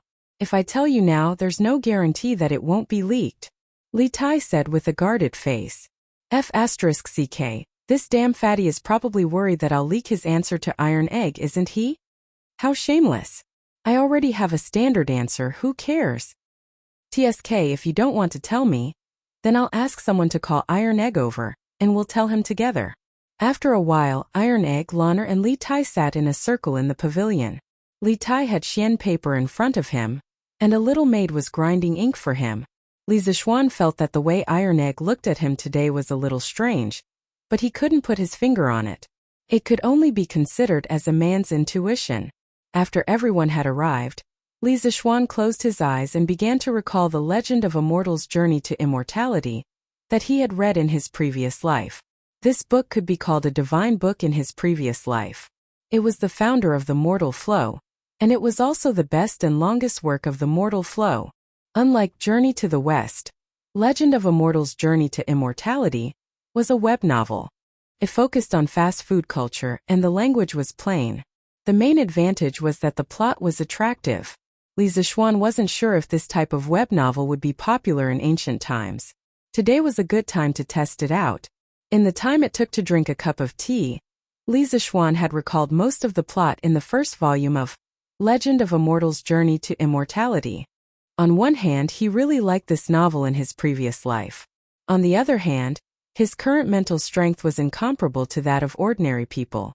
The benefits of having a strong mental strength were not only reflected in mental calculation, but also in memory. Green Sparrow, are you ready? Li Zixuan looked at Li Tai and asked. Li Tai squeezed the brush in his hand and said excitedly, I'm ready, I'm ready. Li Zixuan nodded and began to narrate. The first time we returned to the village at the edge of the mountain. Dumbo's eyes widened as it stared straight at the black roof made of straw and mud. The old quilt covering its body was now a dark yellow, and its original appearance was unrecognizable, with a faint moldy smell wafting from it. The person next to him was his second brother, Han Zhu. He was sleeping soundly, and there were intermittent sounds of snoring coming from his body. Li Tai frowned as he listened and jotted down notes. This beginning is too plain. It's not as exciting as Journey to the West at all. Although that was what he thought, Li Tai didn't interrupt him. The excellent education from the royal family urged him to continue listening patiently. Chapter 165. Under the Pavilion. From time to time Li Tai would frown slightly.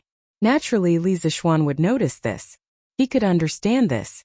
The beginning of a mortal's journey to immortality was indeed not outstanding. This could be seen from its early results. But there's a saying that goes, if you can endure loneliness, you can hold on to prosperity.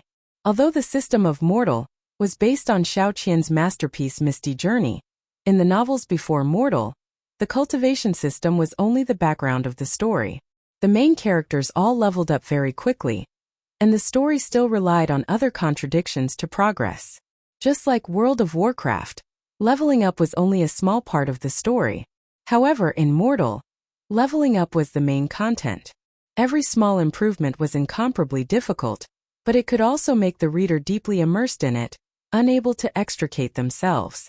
The entire story revolved around how to take every step to level up.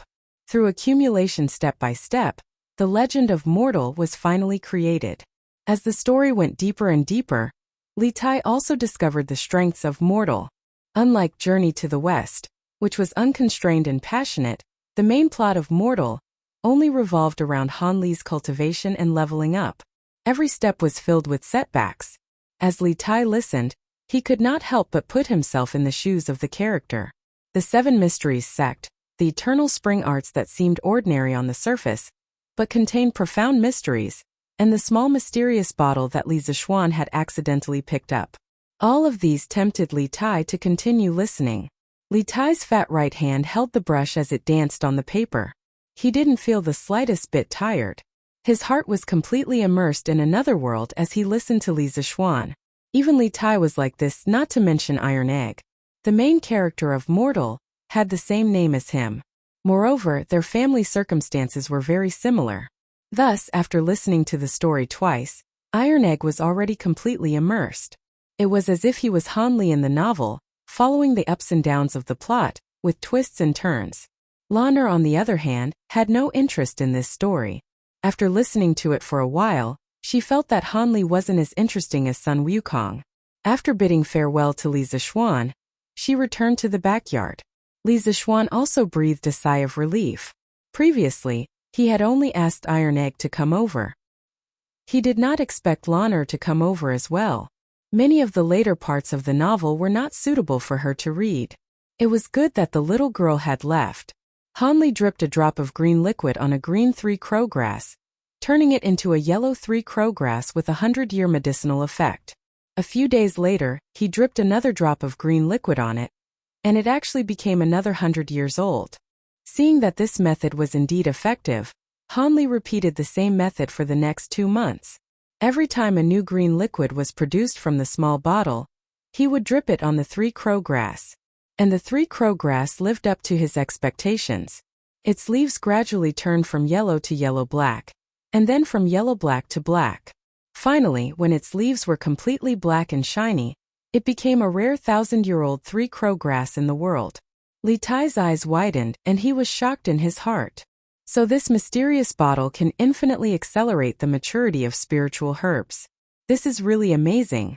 Han Li will definitely be able to completely turn the tables this time. Iron Egg's breathing quickened as he listened. He was as excited as he was when he obtained the mysterious bottle. Okay, that's all for today.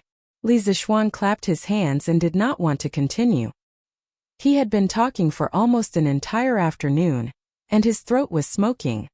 Ah, you're done so soon? Li Tai was dumbfounded. He had just gotten into the role and now it was over. What was this? Iron Egg's face was also full of regret, but he did not raise any objections. Li Zixuan said angrily, "It's already so late. What are you still talking about? Qingke, go back quickly.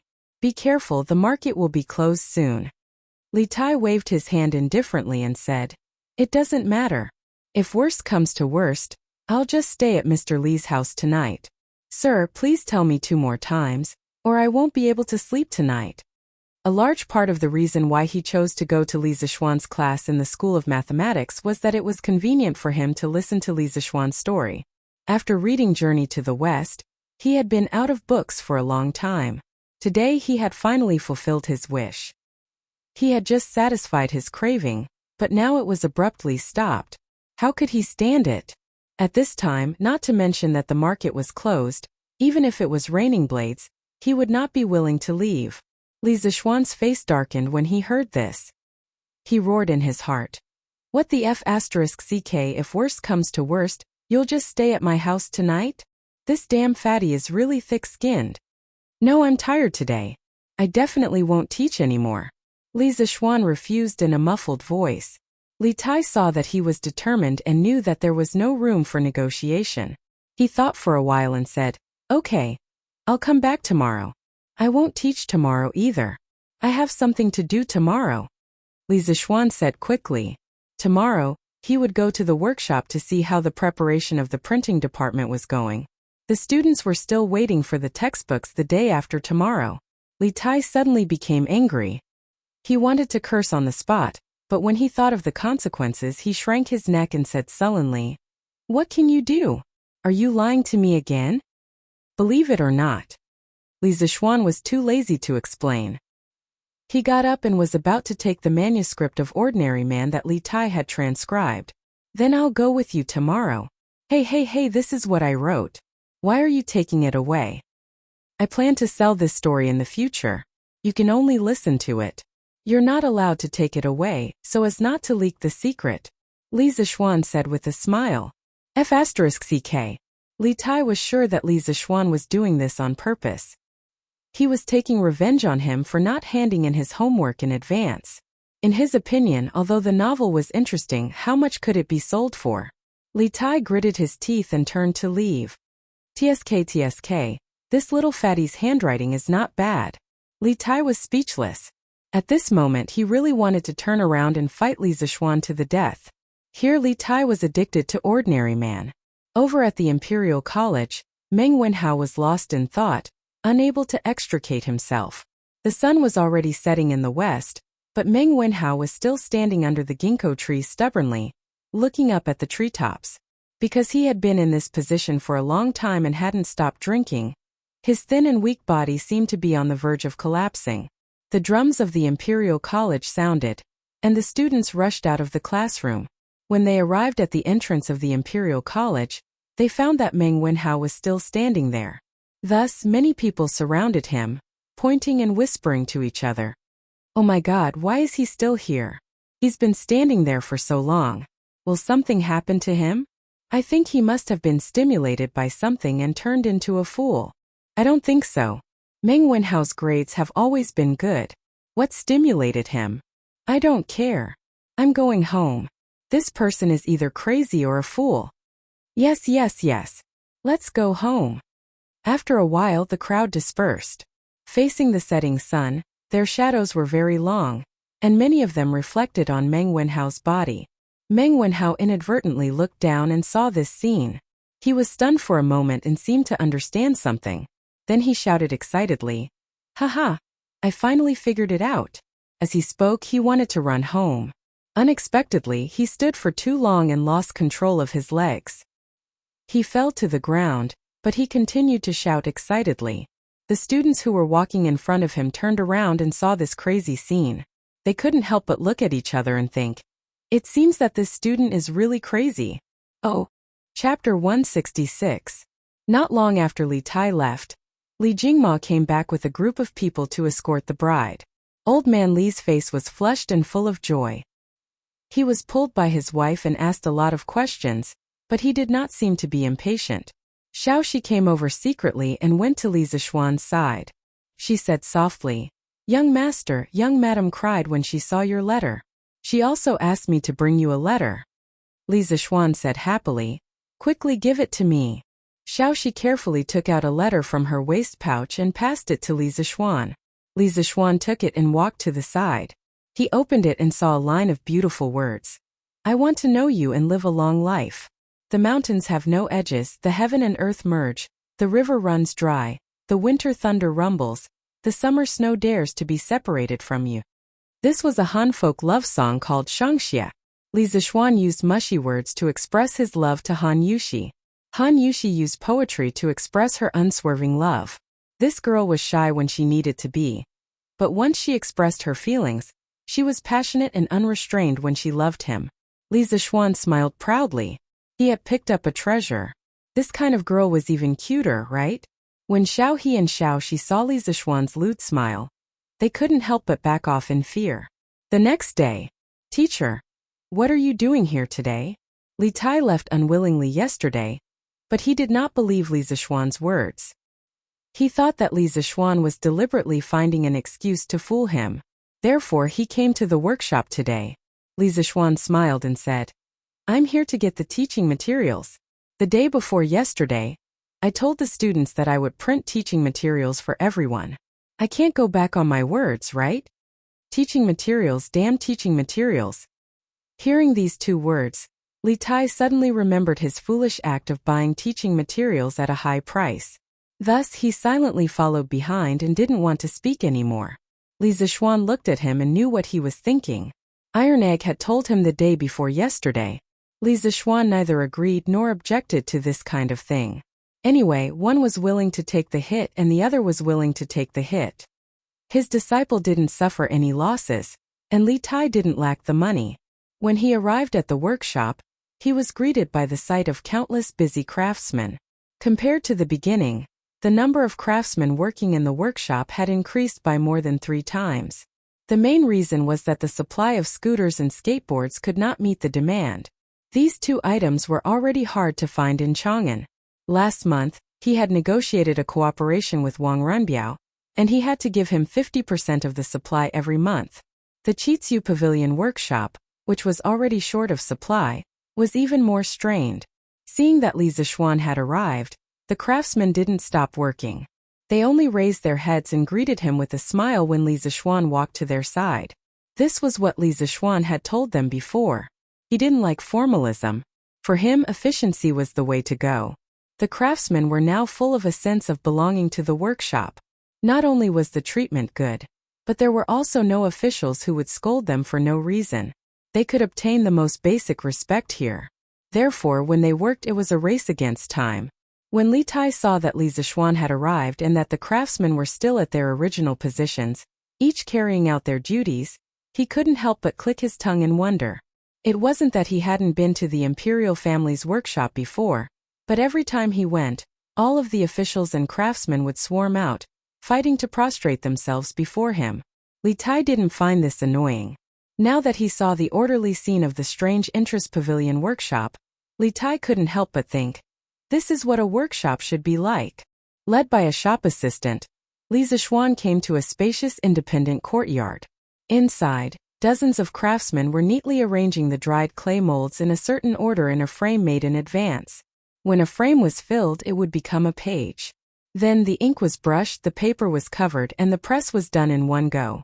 A page of the book was printed just like that. Li Tai, who was next to him, widened his eyes in shock and said with a confused face, What kind of printing method is this? Why haven't I seen it before?"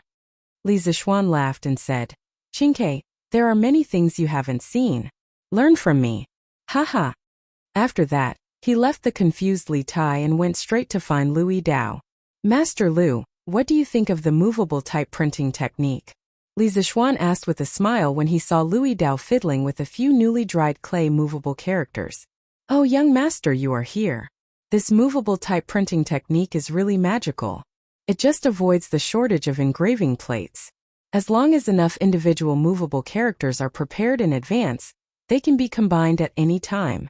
It greatly speeds up the plate making time. After the movable type plates are printed, they can be dismantled and reused. Moreover, the movable type takes up less space than the engraving plates, so it is easier to store and keep. If we only print more than 30 teaching materials, it is certainly not as cost-effective as hiring someone to copy them. However, these movable characters can be kept as a backup. If we want to print any books in the future, the cost is too low.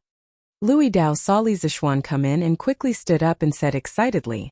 When Li Zixuan was about to answer, he heard Li Tai, who had just entered the door, shout, "Haha! This method is really wonderful. Li Zixuan, you are really a genius." Li Tai was so excited that he didn't even call him Mr. Li. He directly called Li Zixuan by his name. Seeing that Li Tai was praising him, Li Zixuan decided not to argue with him about this. "Young master, who is this?" Louis Dao was old and shrewd, but he also had good eyesight. He saw Li Tai's noble aura and knew that he was definitely not an ordinary person, so he asked aloud. Li Zixuan didn't want to scare him, so he waved his hand and said, "He is just my student." Li Tai shrugged and didn't mean to reveal his identity. Louis Dao said, "Oh," and thought that since the young master was teaching in the Imperial College and this person could follow the young master around and was the young master's student, he should be the son of an official. So he saluted Li Tai with his hands folded in front of his chest as a greeting. "Master Lu, when will my teaching materials be printed?" Li Zixuan came here today for the purpose of getting teaching materials, so he asked directly. "Young master, they will all be printed and bound in the afternoon. I will send them to your mansion then." Louis Dao replied with his hands folded in front of his chest. Li Zixuan nodded with satisfaction. He thought for a while and then asked, "Master Lu, I asked you to set up a printing department last time. How is it going?" "Young master, the basic prototype of the printing department has been set up.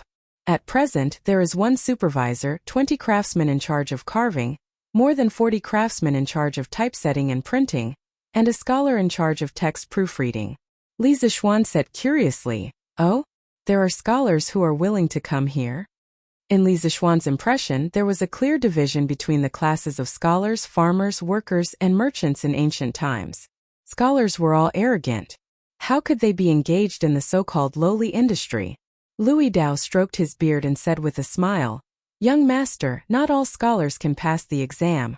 After all, the majority of people fail the exam. They also need to earn money to make a living." Ooh. Chapter 167. In the workshop of Strange Interests Pavilion. "Master Lu, where is the scholar now? Take me to see him." Li Zixuan was suddenly very interested in this down-and-out scholar. How miserable was this person? He actually came to work in the workshop. Li Tai curled his lips and secretly thought that Li Zixuan was really inexperienced. Li Tai had seen this kind of thing many times. Thinking about it, Li Tai could not help but feel a sense of superiority in his heart. Cough cough. "Young master, this person is probably reading in the back hall. He is a scholar after all. How can I let him mingle with us bumpkins?" Thus, I arranged a separate place for him to work. Louis Dao wiped the sweat on his forehead and said with a little guilty conscience. After all, he had made a decision on this matter. If Li Zixuan blamed him, he had nothing to say. Li Zixuan smiled and said, "Master Lu, take me to see him." Li Zixuan did not blame Louis Dao for making a decision on his own. In fact, if this person was really capable, it was okay to give him some preferential treatment. After all, if there was no scholar in the printing department, it was obviously impossible.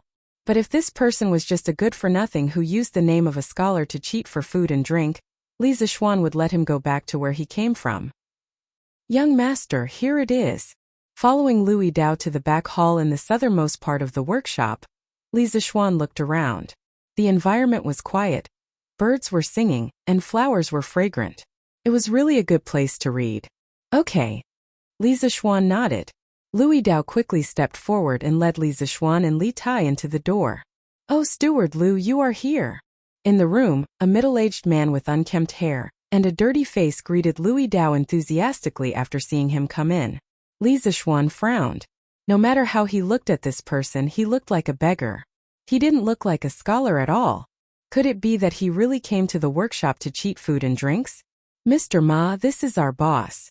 Louis Dao hurriedly stepped aside and told the middle-aged man who was the master. The sloppy middle-aged scholar was obviously stunned. After a moment, he cupped his hands and said to Li Zixuan in a serious manner, "I am Ma Zhou from Feiping County in Boizhou. Nice to meet you, Mr. Li." Li Zixuan, who had originally wanted to test this person's talent, suddenly widened his eyes in shock when he heard the person's self-introduction. In his heart he roared 3 times, F***CK. This person was actually the future Prime Minister of the Great Tang, and this formidable individual was actually working for him? Li Zixuan felt a little dizzy. The world was changing too fast. A man from Li County? A man from Li County? Ma Zhou saw that Li Zixuan was standing there in shock, and didn't speak for a long time. He was a little worried and called him twice. He was worried in his heart. Could it be that the fact that he was a teaching assistant in Boizhou, drank all day and was scolded by the provincial governor for not doing any work had already reached the ears of this man from Li County? Ma Zhou lost his parents when he was young and had no one to rely on. Fortunately, he was diligent and didn't give up on himself. However, the years of poverty made him somewhat angry. His behavior was undisciplined and he drank wantonly.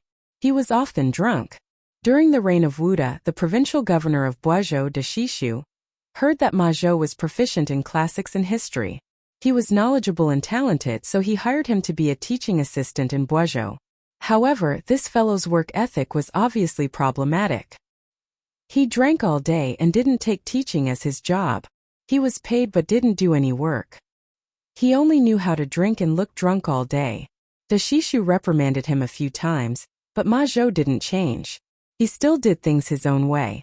Finally, one day Ma Zhou drank and messed things up again. De Shishu couldn't take it anymore and heavily reprimanded him. This time the reprimand was very heavy. Ma Zhou lost face on the spot. Thus, in a fit of anger, he took off his official robe and handed it to his student. He asked him to return the provincial governor's robe. Then he laughed to the sky and left Boizhou. When this fellow left Boizhou, he was very confident. However, when he left Boizhou, he was dumbfounded. He didn't have any money for travel. Fortunately, he met a few important people on the way. After a few turns, he arrived at the capital, Chang'an. However, his money for travel had already been used up. However, he had to find a job. After finding a few jobs at the academy, he had nothing to do. The money they gave him was too little. It wasn't even enough for him to drink. Thus, this fellow quit his job and continued to look for jobs. As a matter of fact, he happened to come across the workshop of Strange Taste Pavilion. The pay was very generous. Thus, he didn't care about being reserved as a scholar and eagerly ran over. Oh, Mr. Ma, right? How did Mr. Ma recognize me? Li Zixuan reacted and casually asked. Ma Zhou smiled and said, "The scooters of Strange Taste Pavilion are not only popular in Chang, they are also gradually becoming popular in other provinces and counties. The divine plow of curved yuan also originated from Strange Taste Pavilion. It was greatly promoted by the current emperor. Countless people in the world have benefited from it. Nowadays, who doesn't know the name of Strange Taste Pavilion? Who doesn't know the owner of Strange Taste Pavilion? Just now, when Steward Lu called you owner, I guessed that you were the man from Lantian County." Li Zixuan had only asked casually. He didn't expect Ma Zhou to beat around the bush with so many twists and turns. He thought to himself that when this person was smart, he really wasn't vague at all. Mr. Ma is smart. I wonder if Mr. Ma is satisfied with this job? Satisfied. Ma Zhou nodded repeatedly. However, he heard Li Zixuan's tone. It seemed that he had the intention of raising his pay. Then he rolled his eyes and added, "It's just that there's no wine to drink in this workshop. It's really a fly in the ointment." Li Zixuan rolled his eyes. In his previous life, he had heard that Ma Zhou was addicted to alcohol. Now it seemed that it was true. "As long as Mr. Ma has real talent and can help me with something, I'm willing to give you some good wine." Li Zixuan purposely kept him in suspense. Ma Zhou's eyes lit up. He thought to himself that there was hope. He quickly asked, "Is owner's words true?" Li Zixuan smiled and said, "Of course it's true. I wonder if Mr. Ma has heard of Drunken Immortal? If Mr. Ma is willing to do his best to help me, I'll give you an extra pot of Drunken Immortal every month in addition to your salary." How about it? A pot of drunken immortal? Ma Zhou couldn't help but swallow a few mouthfuls of saliva. Not only had he heard of drunken immortal, he had also smelled it. Of course he couldn't afford to drink it. When he first came to Chang'an, the first thing he did was to find out where the best restaurant in Chang'an was. In the end, when he arrived at Drunken Immortal, he was dumbfounded when he saw the price of the wine and dishes. With the few hundred copper coins in his wallet, he couldn't even afford a plate of chicken, let alone a liter of Drunken Immortal. Therefore, he could only pretend as if nothing had happened and tell the waiter that he had gone to the wrong place. Then he silently left. When he walked to the door, he suddenly smelled the strong fragrance of wine on the tables of other diners. As a result, this guy couldn't take another step. He stood at the door of Drunken Immortal for the whole day, smelling the Drunken Immortal. At this time, he heard Li Zixuan say that he could provide him with an extra pot of Drunken Immortal every month. His heart trembled a few times. This was worth 50 strings of coins, which was dozens of times more than his basic salary. However, he had never met Li Zixuan before. Why would he give him such a generous offer? After being excited for a while, Ma Zhou immediately calmed down and became vigilant against Li Zixuan. What does owner want me to do? I'll make it clear in advance. Although I'm poor, I will never commit crimes, break the law, or go against reason. No matter how much money you give me, I will never do it. Sweat, the offer was too generous. The other party thought that he had bad intentions. Li Zixuan was sweating in his heart. It was hard to be a good person these days. Haha, Mr. Ma, don't worry. What I want you to do is definitely not against the law or against reason. It's just that. It's just that. Chapter 168. What do you mean? When Ma Zhou heard the first half of Li Zixuan's words, his eyes lit up. However, when he heard that Li Zixuan did not continue, he felt as if 100 claws were scratching his heart. He was annoyed that Li Zixuan was deliberately keeping him in suspense. Li Zixuan smiled and did not answer. Instead, he changed the topic and asked, "What do you think of the movable type printing technology in this workshop?" When Ma Zhou heard about printing technology, he immediately became excited and said excitedly, "Of course it's good. That's great. With the movable type printing technology, the cost of books will be greatly reduced. In the future, all the poor scholars in the world will be able to afford to read books. Lord Zhu, you are doing a great deed." Li Zixuan was puzzled and asked, "What? Do you mean that books are very expensive now? Scholars can't afford them?" He had transmigrated for a long time and had never bought books from a bookstore. He did not understand the situation of the book market. When he saw that Ma Zhou was overly excited, he was curious and asked this question. When Ma Zhou heard Li Zixuan's question, he seemed to have thought of something. His eyes suddenly became red. He angrily hammered the pillar next to him and said angrily, "It's not just expensive, it's simply robbery. My Tang dynasty has millions of books. I'm afraid that 700,000 to 800,000 of them are in the hands of the aristocratic families. The price of a book in the bookstore is enough for an ordinary family of 3 to live for a year. How can those poor scholars afford it? If it wasn't for my father's collection of books, I would still be an illiterate person. It's good enough that I didn't starve to death. How can I still hope to read books?"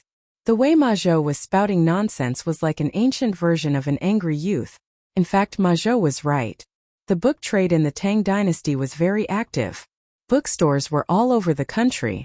Because engraving printing was not popular, books were still handwritten. Therefore, the price was relatively expensive. Generally, each volume cost more than 1,000 copper coins. Yi Meng of the Southern Song dynasty summed up the price of books before the Tang dynasty in one word. Expensive. He said. Before the Tang dynasty, all books were written and there was no way to print them. People valued books. It could be seen that at that time, people regarded books as a very valuable commodity and scrambled to collect them. Just like modern real estate, it was more valuable than gold, which led to people buying houses crazily. Li Tai couldn't help but interject. "Doesn't the imperial court encourage people to copy books? Mr. Ma, you can copy books and send them to the government office to exchange for money before buying other books." After Li Er became the emperor, in order to encourage the people to contribute their books, he once issued an edict. Books from the 3 ministries will be given 1,000 coins. It meant that each copy of a book would cost 1,000 copper coins. It could be said that this was the first time an official price had been set. Therefore, the books in bookstores were usually priced slightly higher than this. Ma Zhou said angrily, "Bulsh *t if you want to copy books, you have to be able to borrow the books first. Those rich families with book collections will know that you borrow books to copy, so they will first charge you 600 to 700 copper coins as rent." Oh, may I ask how I should address you, little brother?" Ma Zhou scolded for a while, then remembered that he didn't know who this little fatty was. "Master Lu, you go ahead with your work. I will talk to Mr. Ma for a while," Li Zixuan said. Louis Dao cupped his hands and said yes, then left and closed the door. "Mr. Ma, this is His Highness Prince of Wei." Li Zixuan formally introduced him to Ma Zhou. Ma Zhou's legs trembled and he almost knelt down. He had just scolded Li Tai. "Greetings to His Highness Prince of Wei," Ma Zhou said in a trembling voice. Although he hated the rich, the supremacy of imperial power had been deeply ingrained in his heart. Moreover, Ma Zhou was well versed in classics, history, classics, and books. What he wrote was a policy of stabilizing the country, so naturally, he wanted to sell goods to the imperial family. For many years, he had not found the right sales channel, and only wandered around the states and counties. How could he sell at a good price? Now that he met Li Tai, the most beloved son of His Majesty, his mind was a little active. However, when he remembered that he had just scolded Li Tai, he couldn't help but feel a little guilty. Li Tai waved his hand and said, "You don't have to be so polite." In fact, he was not very interested in Ma Zhou. After all, it was the first time they met, and he didn't know how talented Ma Zhou was. Moreover, Ma Zhou's sloppy appearance really made people dislike him. On the other hand, he had a literature center and many scholars under him. He didn't lack literati. Ma Zhou had experienced the fickleness of human nature for many years. Naturally, he could see that Li Tai was not interested in him. He couldn't help but sigh in his heart. It was better to do his job well and not bite off more than he could chew. Li Zixuan smiled and said to Ma Zhou, "Mr. Ma, when I first set up this printing department in the workshop, I thought that it would be more convenient to print books in the future. That's why I invented movable type printing." Ma Zhou and Li Tai were speechless. This was a very strong reason. To set up a printing workshop for the convenience of printing books. How rich must your family be? However, after meeting Mr. Ma today and hearing Mr. Ma's words, I decided to make this printing department bigger and stronger. In the future, the printing department will be renamed the Ministry of Culture. Not only will we print classics, but we will also publish our own books to open the minds of the people. Moreover, I have a way to reduce the cost of paper. The ultimate dream of our Ministry of Culture is to let everyone in the world be able to read and read. Brother Ma, I wonder if you are willing to help me sincerely? Li Zixuan looked at Ma Zhou and said sincerely. These words weren't completely a bluff. Previously, he set up the printing department only for his own convenience. However, now that Ma Zhou was in charge of the printing department, if he still wanted to use the printing department to print books for himself, it would be a waste of Ma Zhou's talent in governing the country. In the future, the printing department must be transformed into a cultural export department. Ma Zhou's eyes widened and his breathing quickened. He was really shocked by Li Zixuan's shocking words. Let everyone in the world be able to read and read. What a great dream this was. Angry youth, angry youth. In addition to being fond of scolding others, he also had a characteristic of being impulsive. Ma Zhou lived up to his name as an angry youth. I'll do it. As long as I can let everyone in the world be able to read and read, Lord Zhu. Even if you don't give me a single salary, I, Ma Zhou, will do it. At this moment, Ma Zhou had completely forgotten about the ethics of being a scholar and not engaging in a lowly profession. He just wanted to roll up his sleeves and go all out. Good. Brother Ma, you are so bold. Don't worry, with me here, this dream is definitely not just a dream. One day it will be realized by us. Brother Ma, not only will you be famous for thousands of years, you will also be rich. Li Zixuan's heroic spirit rose as he laughed heartily. Li Tai looked envious and interrupted. Sir, why don't you count me in? Tai has many scholars under him. Perhaps they can help you. As a member of the royal family, Li Tai also had his own position. Li Tai was now wantonly suppressing the aristocratic families and promoting poor officials. Therefore, Li Tai himself did not like people from aristocratic families. Li Zishuan's Ministry of Culture was a very good weapon to deal with aristocratic families. Li Zishuan did not think about these twists and turns. He thought for a moment and nodded. Okay, then I will give Qingke 30% of the Ministry of Culture's shares. Qingke, remember to bring 3,000 strings of cash to buy shares in the future. Selling books at a low price would affect the interests of many people. Li Zishuan wanted to pull a prince into the car as a shield. Li Tai vomited blood and said, 3,000 strings of cash? Why don't you go rob someone? I can send a few scholars to help you. Can you ask for less money? Li Zishuan waved his hand and said, there's no need. Brother Ma's talent alone is enough.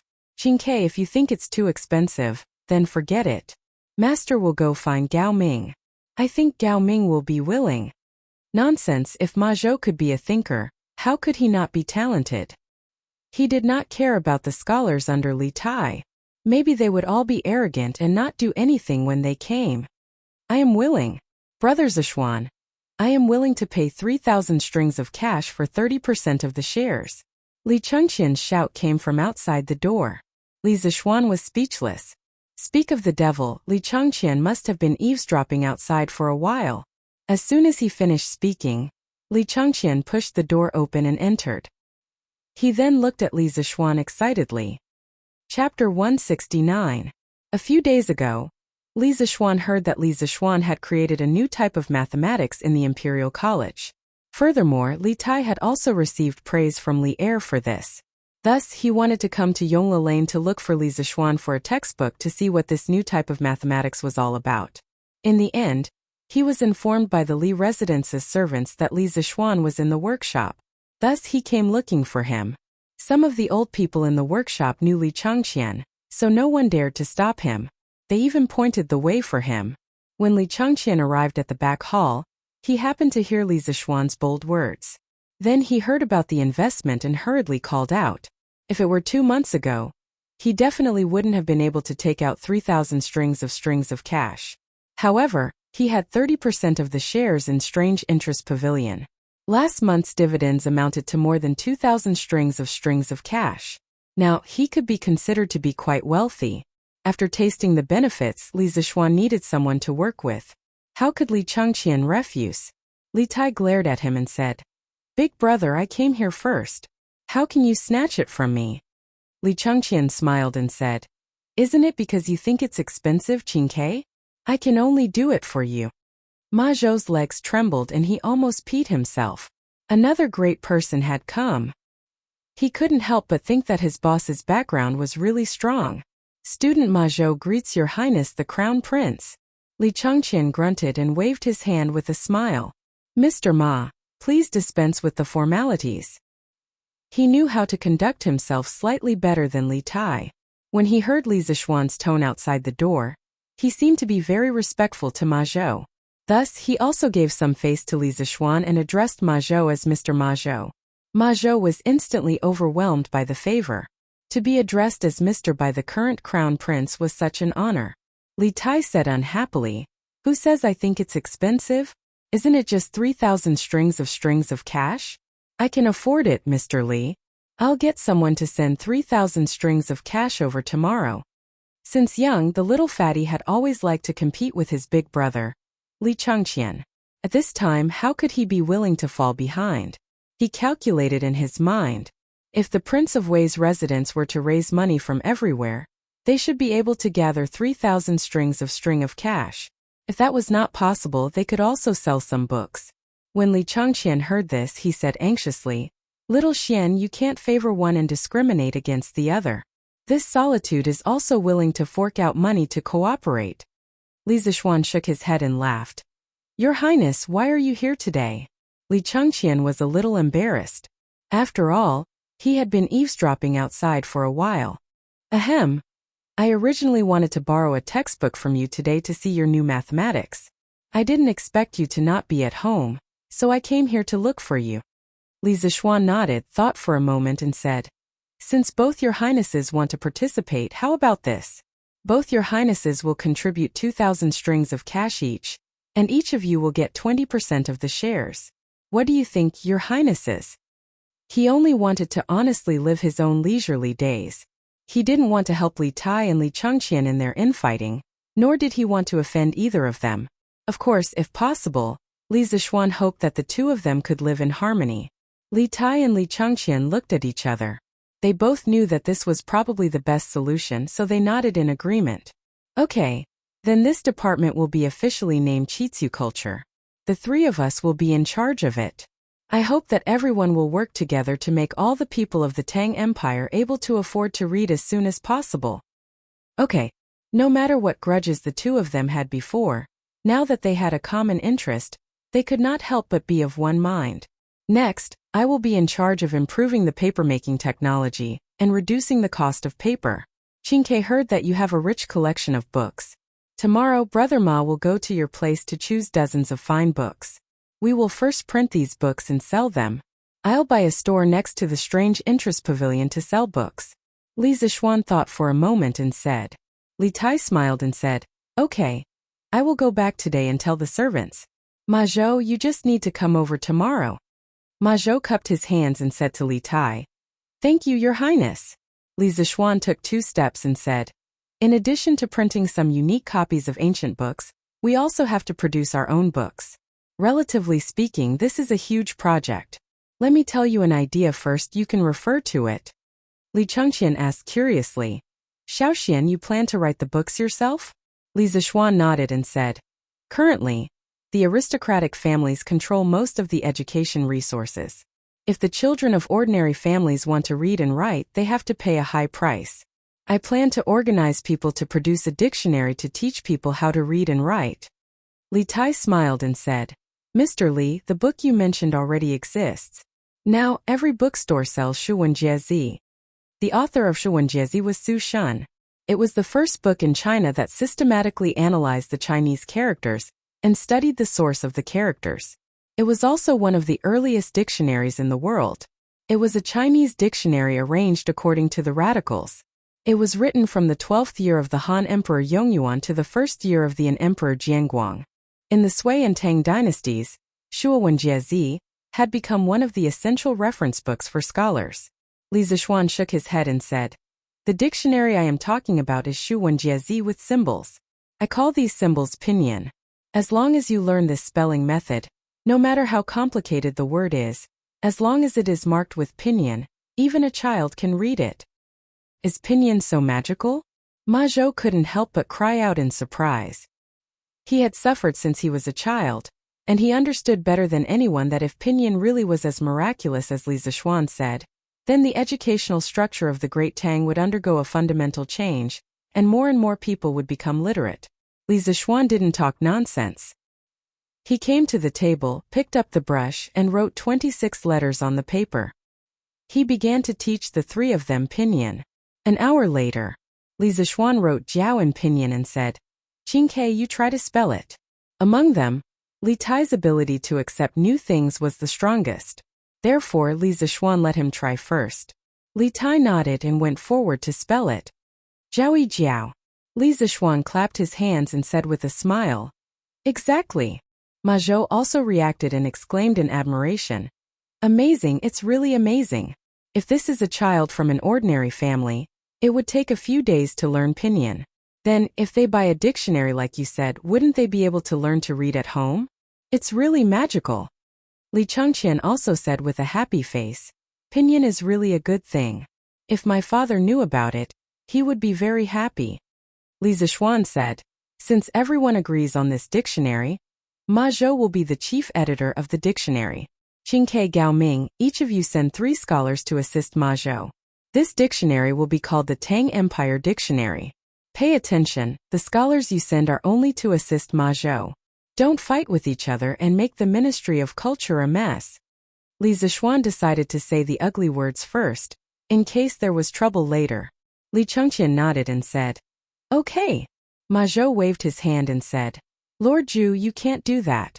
I have little talent and knowledge. How can I let the scholars assist me? Li Tai also frowned and said, Yes, is Ma Zhou talented enough? This guy never knew how to beat around the bush. His words were too hurtful. Li Zishuan said angrily, I believe Brother Ma can do it well. If you have any objections, we won't compile the dictionary. Ma Zhou saw Li Zishuan supporting him and couldn't help but feel touched. Li Tai rolled his eyes, he learned this from Li Zishuan, and didn't say a word.